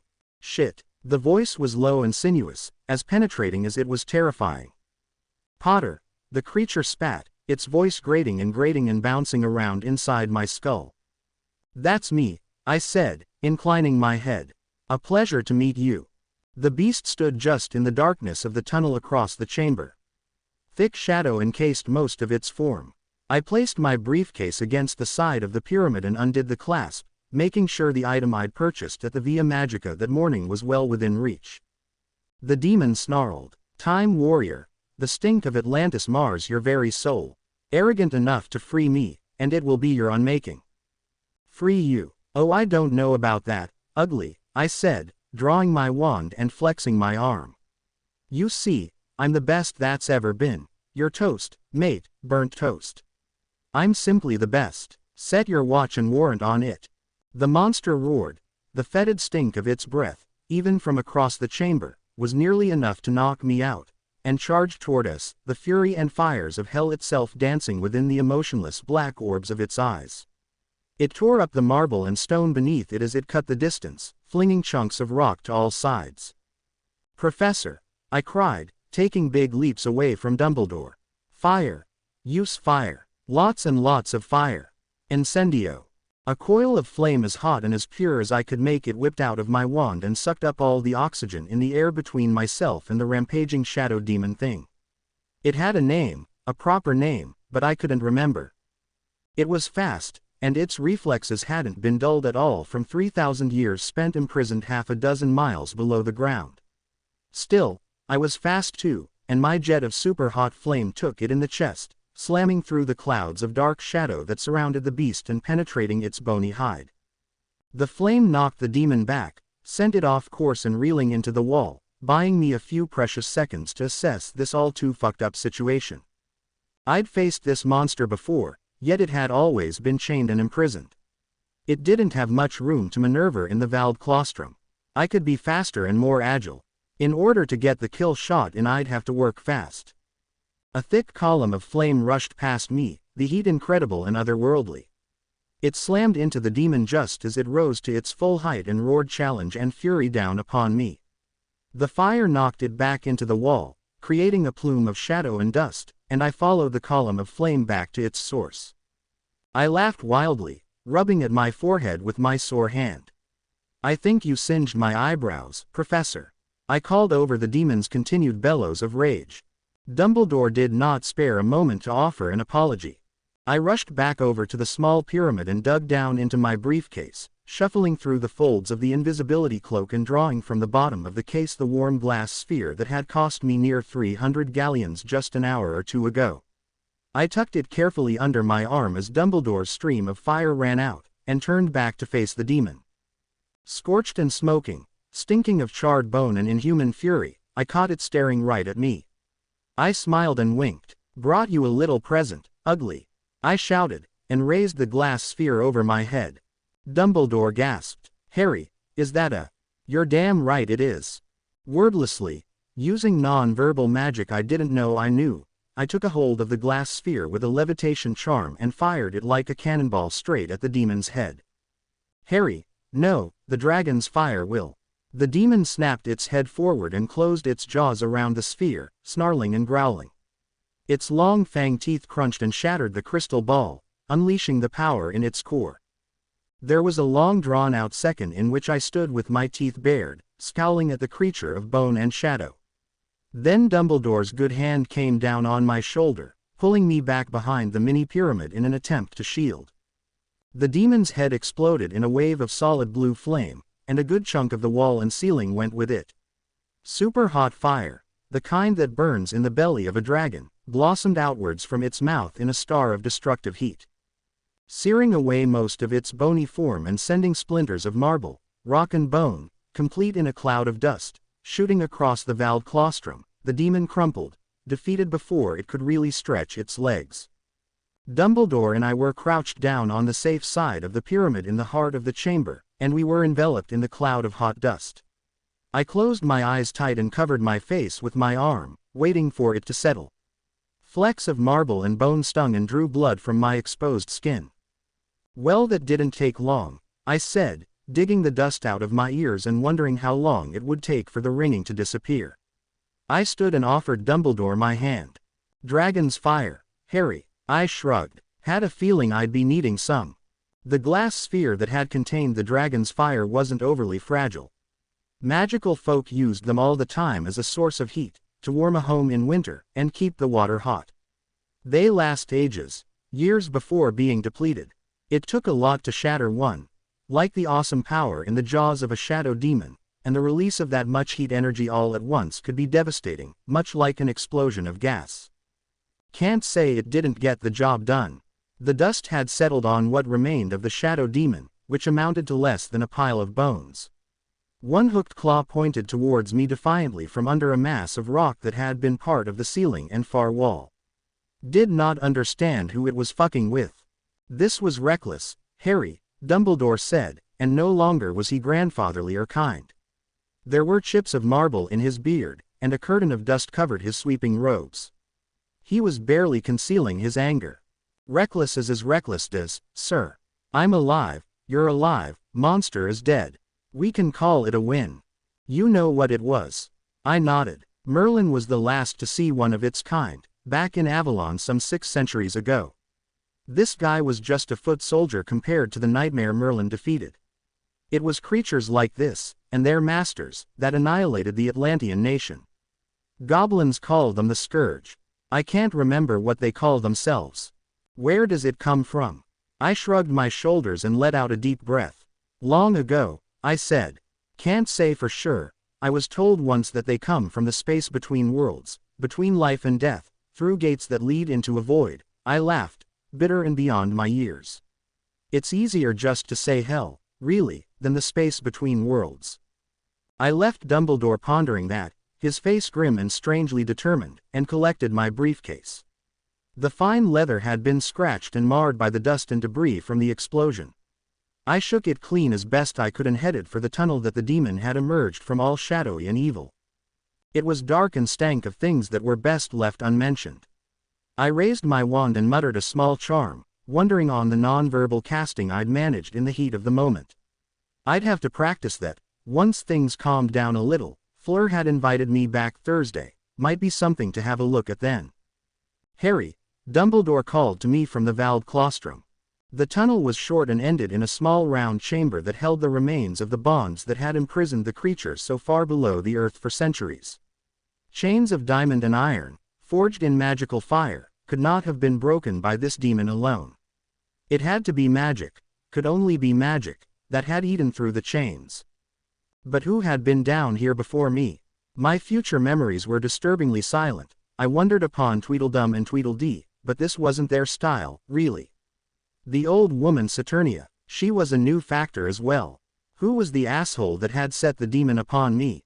Damn it all, the demon shouldn't have been freed. Although I'd managed to dispatch it without too much trouble. My expensive suit was dirty though, which pissed me off extremely. The chamber was dry and there was a small hole in the wall. It was this gap that the demon had been set to guard 3 millenniums ago. Beyond lay the last and final chamber of the Magnus Fontes, and what I had come here for. I put my briefcase down on a coil of broken diamond chain. It wasn't a large gap. Dumbledore would be too big to fit, and I had to squat down and pull myself through with my free hand, my wand held before me lighting the way. There was a narrow set of about 15 steps, and once through the hole in the wall there was enough room to stand up. I headed down the steps on my guard, expecting something to go balls up just around the corner.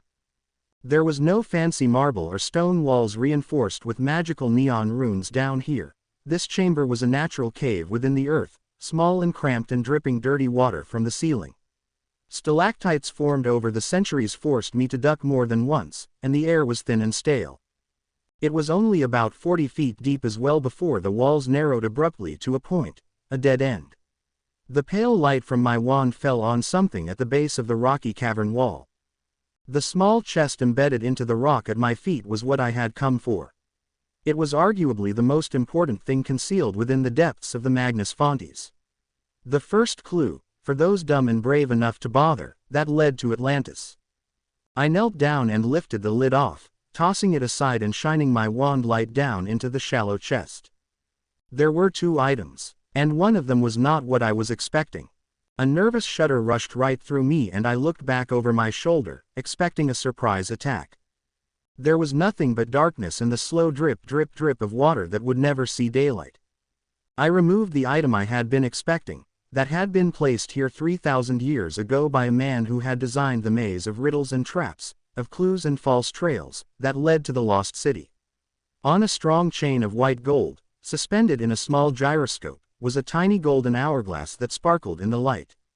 A time turner. The last time I'd seen one had been in the Department of Mysteries, running from Death Eaters, and the first and last time I'd used one had been in my 3rd year, to save Buckbeak and free Sirius. This time turner was a little different to the toys the Ministry kept under strict control. For one thing, it could manipulate time for more than a few hours. I slipped the chain over my head and tucked the small hourglass down the front of my shirt, hiding the magical time device. I looked back into the chest in that cold narrow cave and removed the only other thing in there, a scrap of folded parchment. I had been expecting a small silver coin, minted in Atlantis with the ancient symbol of eternity. A coin that in reality was a portkey, my ticket out of this hole 6 miles below the ground without Dumbledore. The parchment had been folded in half, and then half again. It felt and looked new, not like it had been gathering dust for millenniums on end. There was a message scrawled upon it in a familiar hand. It read, Dear Harry, I owe you 1 portkey. Love, Harry. I stood there blinking like an idiot for a second. It was my handwriting. How had it ended up in a chest that hadn't been opened for 3,000 years? What the fudgin' hell? Then I thought about it for a moment, the time turner feeling rather heavy around my neck, and it all made sense. Bugger, I whispered. Ah, bugger. I'd left my briefcase up in the demon's chamber, so I navigated my way back through the dripping cave and up the narrow stone steps. I could still get the portkey, just in a bit of a roundabout way. There you are, Dumbledore said as I emerged from between the gap in the wall. What did you find down there, Harry? I collected my briefcase. I'd need the documents and cash again before too long, as well as my invisibility cloak, and dusted off the shoulders of my fine jacket. It was no use, I just smudged the dirt in. Do you think he can be killed, Professor, if we get all the Horcruxes? How do you know about that, Harry? Dumbledore shook his head, looking old and fragile as he leaned against his staff. Coils of dark diamond chain littered the floor around us both. I made a choice, sir, because there was no one else left to make it. Oh, and didn't that bring 1,000 haunting memories to the forefront of my mind. After this morning, I feel as if I have never really met you, Harry. I blinked and looked at the old man. He looked back at me warily, uncertain and curious. The smell of dragon's fire was still hot on the air, almost sulfuric and acrid. It was about time I got on with the day. When all is said and done, someone must stop the madness. Don't you agree? Someone is helping you, guiding you, someone who has intimate knowledge of magical history. I work alone. Less collateral damage that way. We will discuss this further, Harry, once we have you back home in England. I'm sorry, Professor, but it's my turn now. Harry, you promised. I must insist. Dumbledore raised his wand against me, and I could see in his eyes what it cost him to do that. I'm sorry, sir, I said, taking a step back and grasping the time turner around my neck. Whatever happens, just know that I'm always on your side. Always. I smiled, as carefree as I could manage. Stay safe, Professor Dumbledore. I flicked the tiny hourglass with my finger and sent the sands of time spinning back an hour. The world dissolved and my headache exploded in a fresh wave of raw pain. I screamed, but the howling wind and the blur of colors and shapes rushing past me drowned out my voice. Warm blood trickled into my mouth, coppery and fresh, from my nose. Suddenly the hard floor was back under my feet, and I fell to my knees as the pounding in my head threatened to knock me out cold. It hurt. Oh dear Merlin, it hurt, and the blood flowing into my mouth wasn't just from my nose, but from the corners of my eyes as well.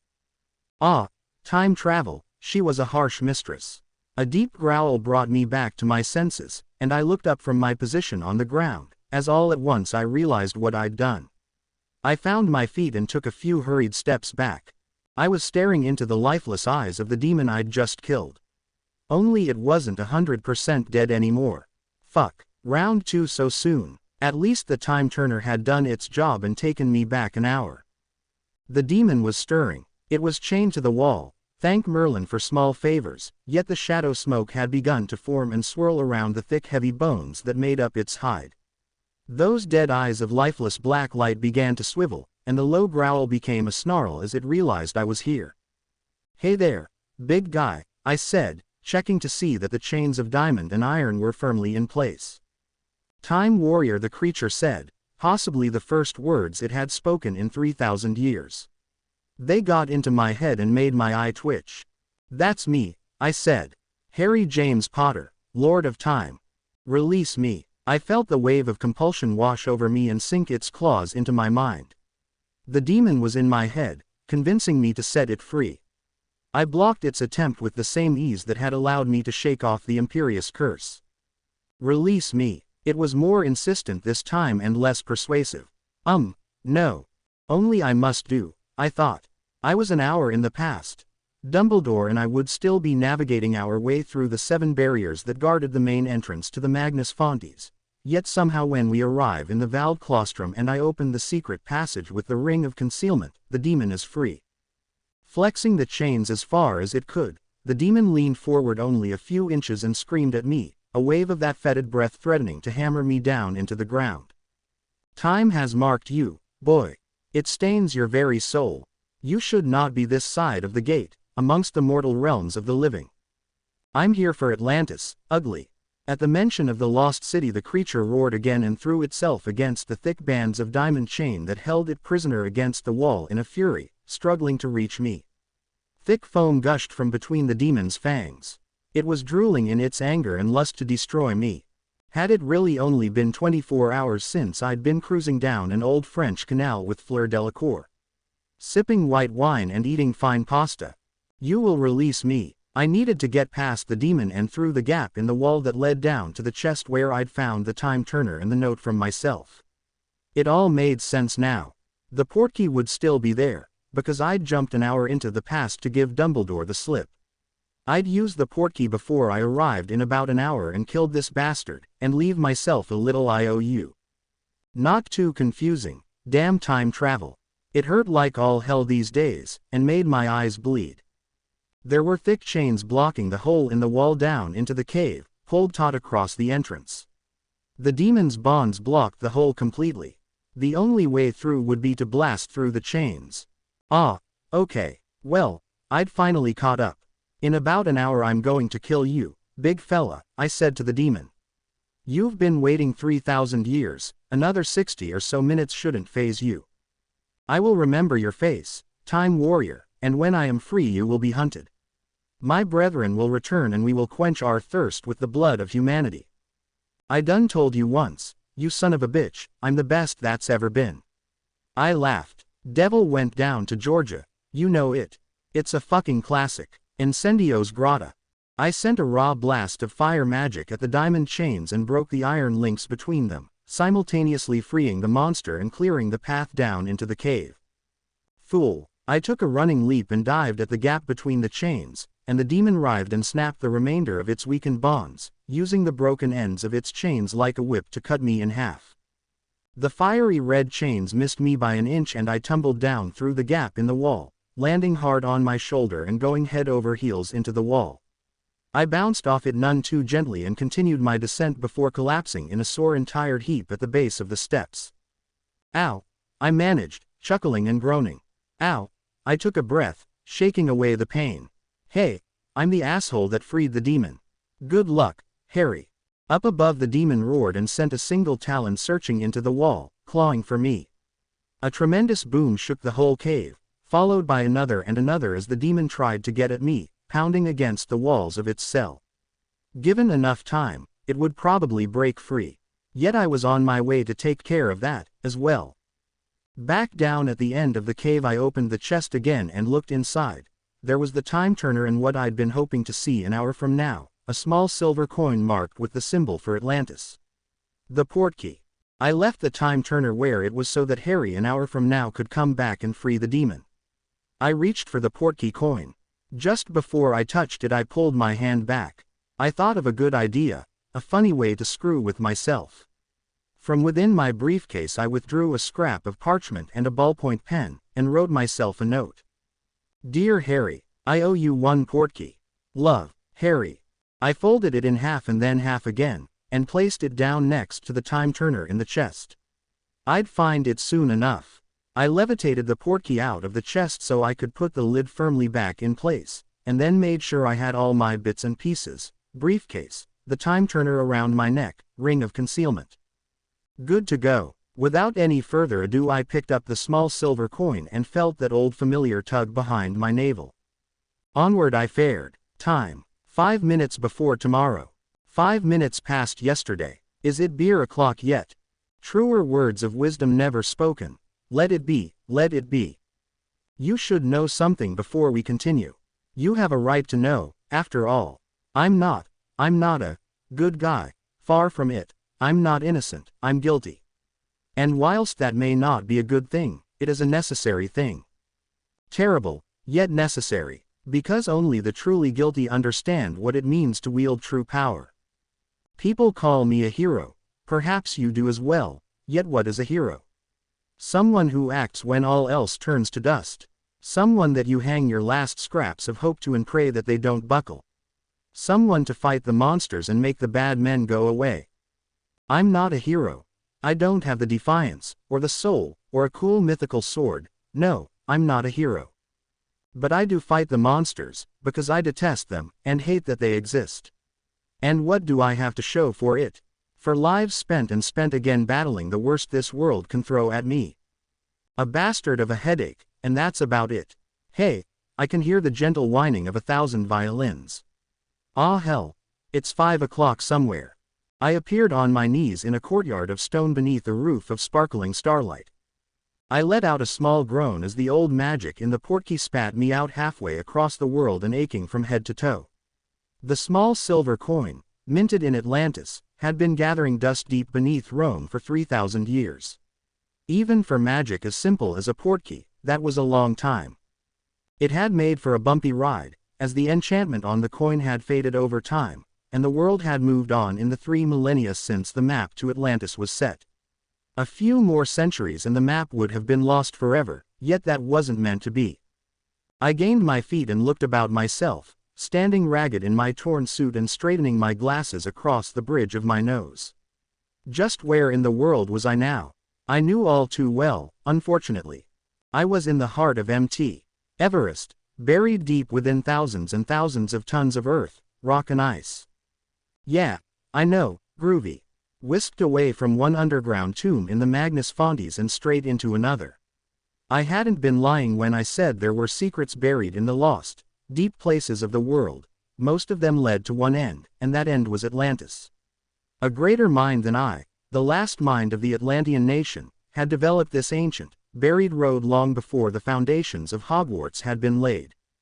The only reason I'd been able to decipher its route was because I had lives to spare. Hell, it had taken me more than one try to get this far, yet I could recall most of the way with crystal clear clarity. Some things, like things we die for, are burnt into our minds forever. So I was deep within the highest mountain in the world, and yet there was a blanket of starlight overhead. The courtyard I stood in was long and wide, arching with old limestone blocks that were crumbling and pockmarked from centuries of decay. It was freezing, a thin sheet of ice covered much of everything. I was careful with my footing, lest I fall on my ass. Swirling across the jagged ceiling, flowing over the long-pointed stalactites and heavy, fat icicles, was a blanket of dark fog speckled with points of bright, silver light, spinning and churning like the very center of a star-strewn galaxy.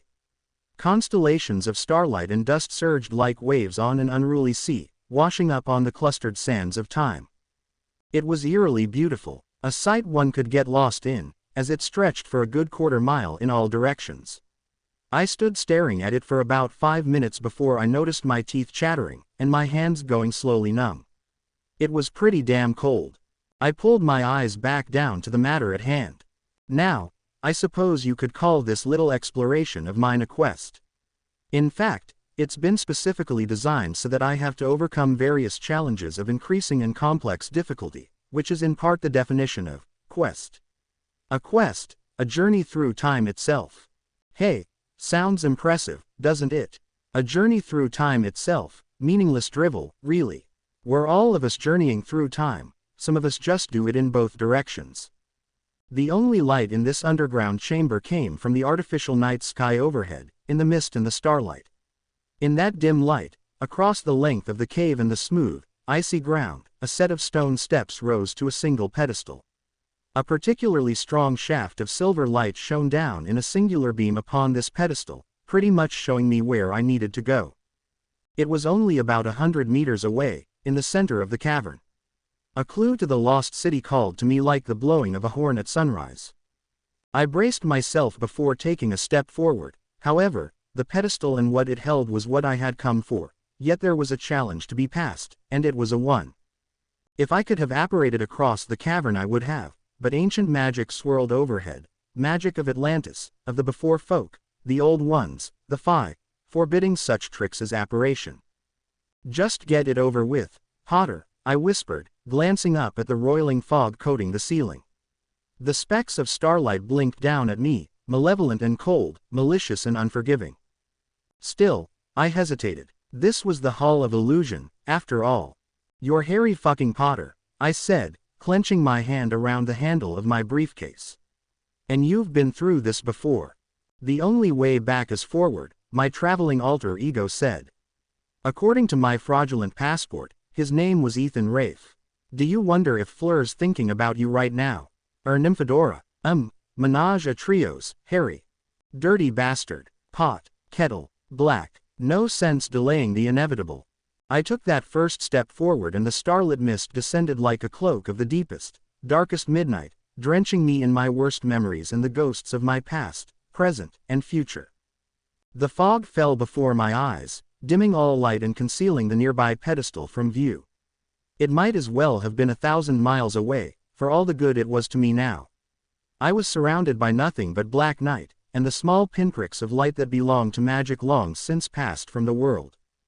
The first illusion, I had to remember it wasn't real, to appear before me, to solidify within the mist, drawn straight from my own traitorous mind, was that of my father. Hello, Harry, James Potter said, smiling kindly. Or at least, what would have been kindly, if the flesh on his face hadn't been hollow and pasty, and torn in a dozen small cuts. One of my father's eyes was burst in its socket, a trail of gray jelly leaking down his cheek and onto his bloodied white shirt.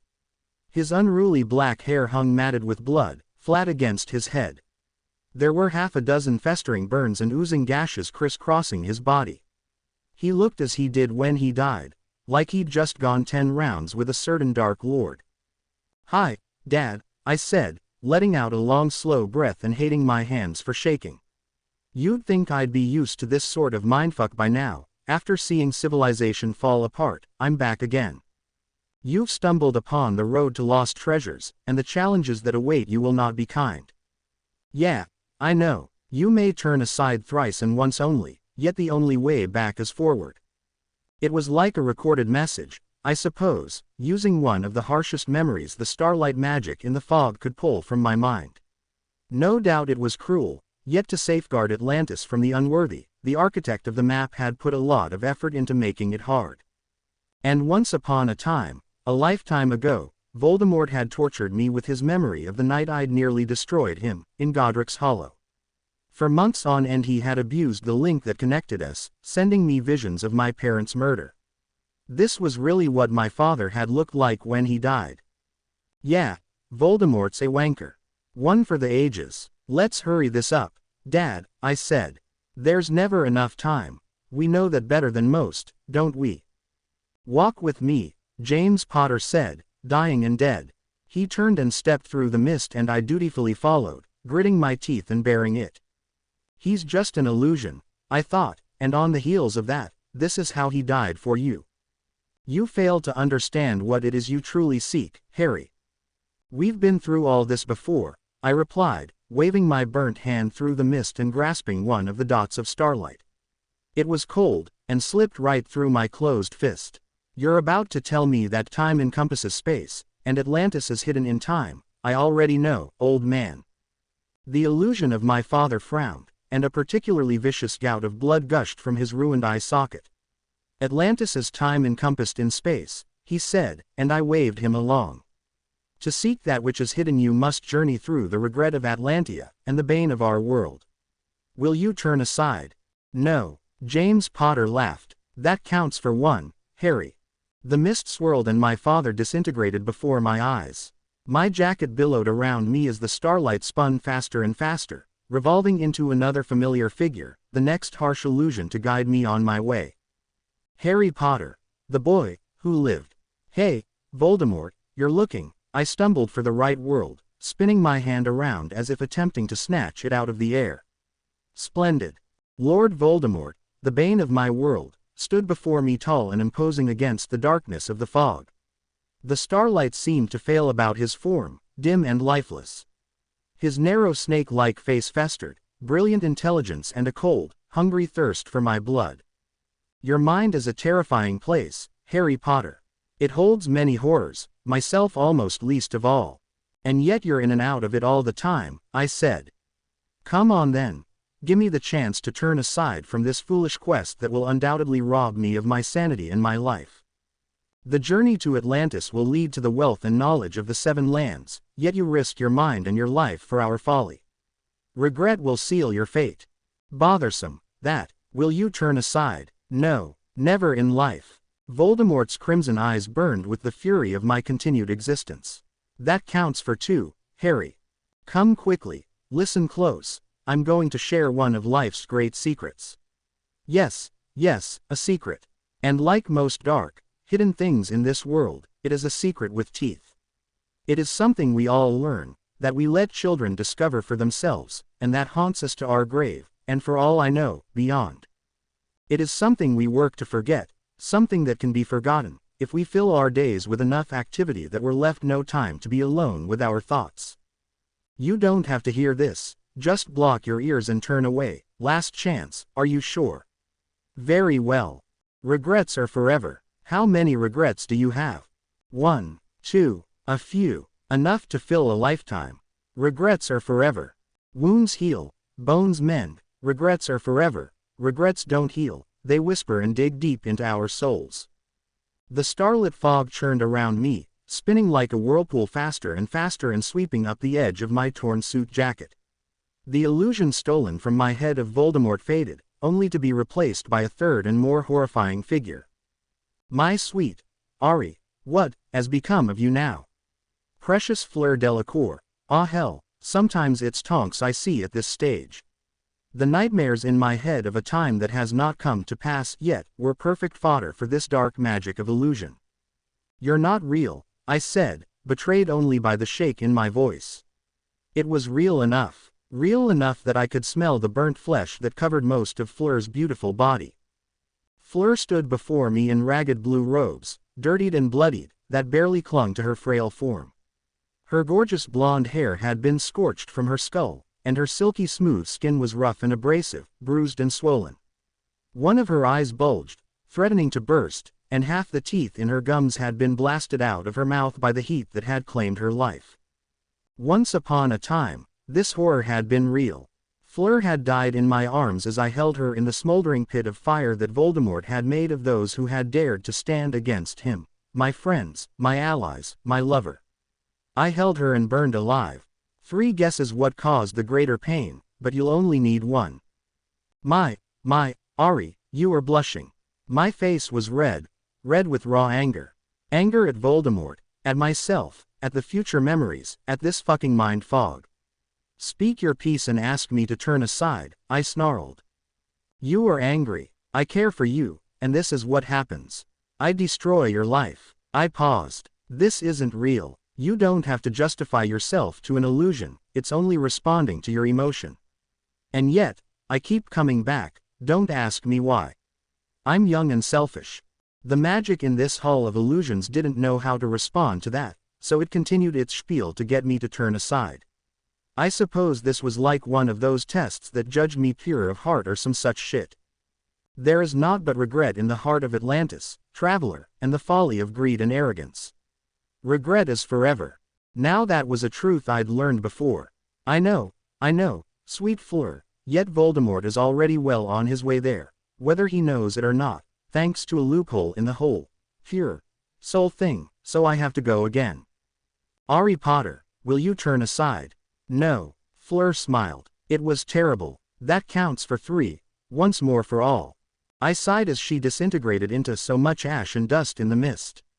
All right. Bring him on. The mist swirled about me a final time, howling in my ears and running me through with cold sparks of starlight.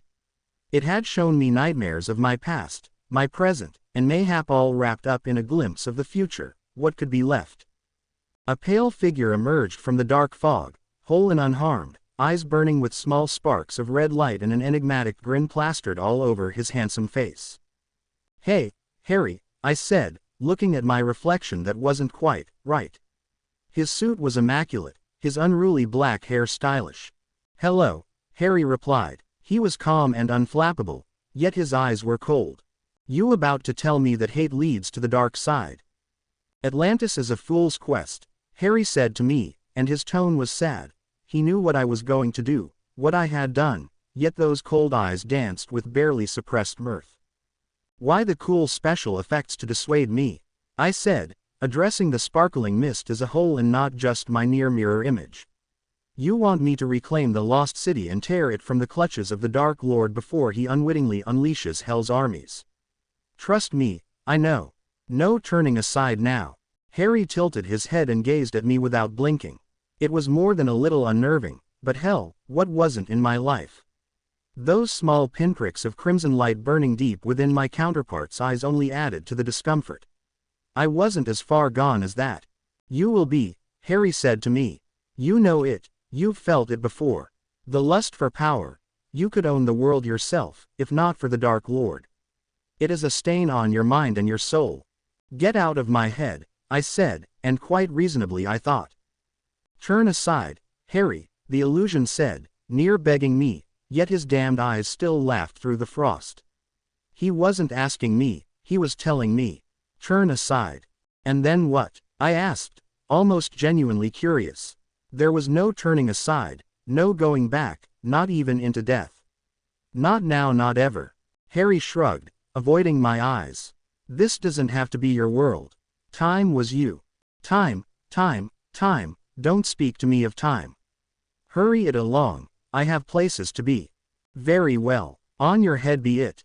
He began to laugh much like the mimicry of James Potter had. Will you turn aside? And forsake all the fame and fortune? I think not. No, Harry smiled, baring his teeth.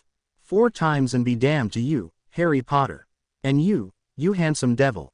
Was I making the same old mistakes in new and exciting ways yet again? Maybe yes, maybe no. To be continued. I hope you enjoyed this story. Also remember to subscribe and like this video. See you in the next video.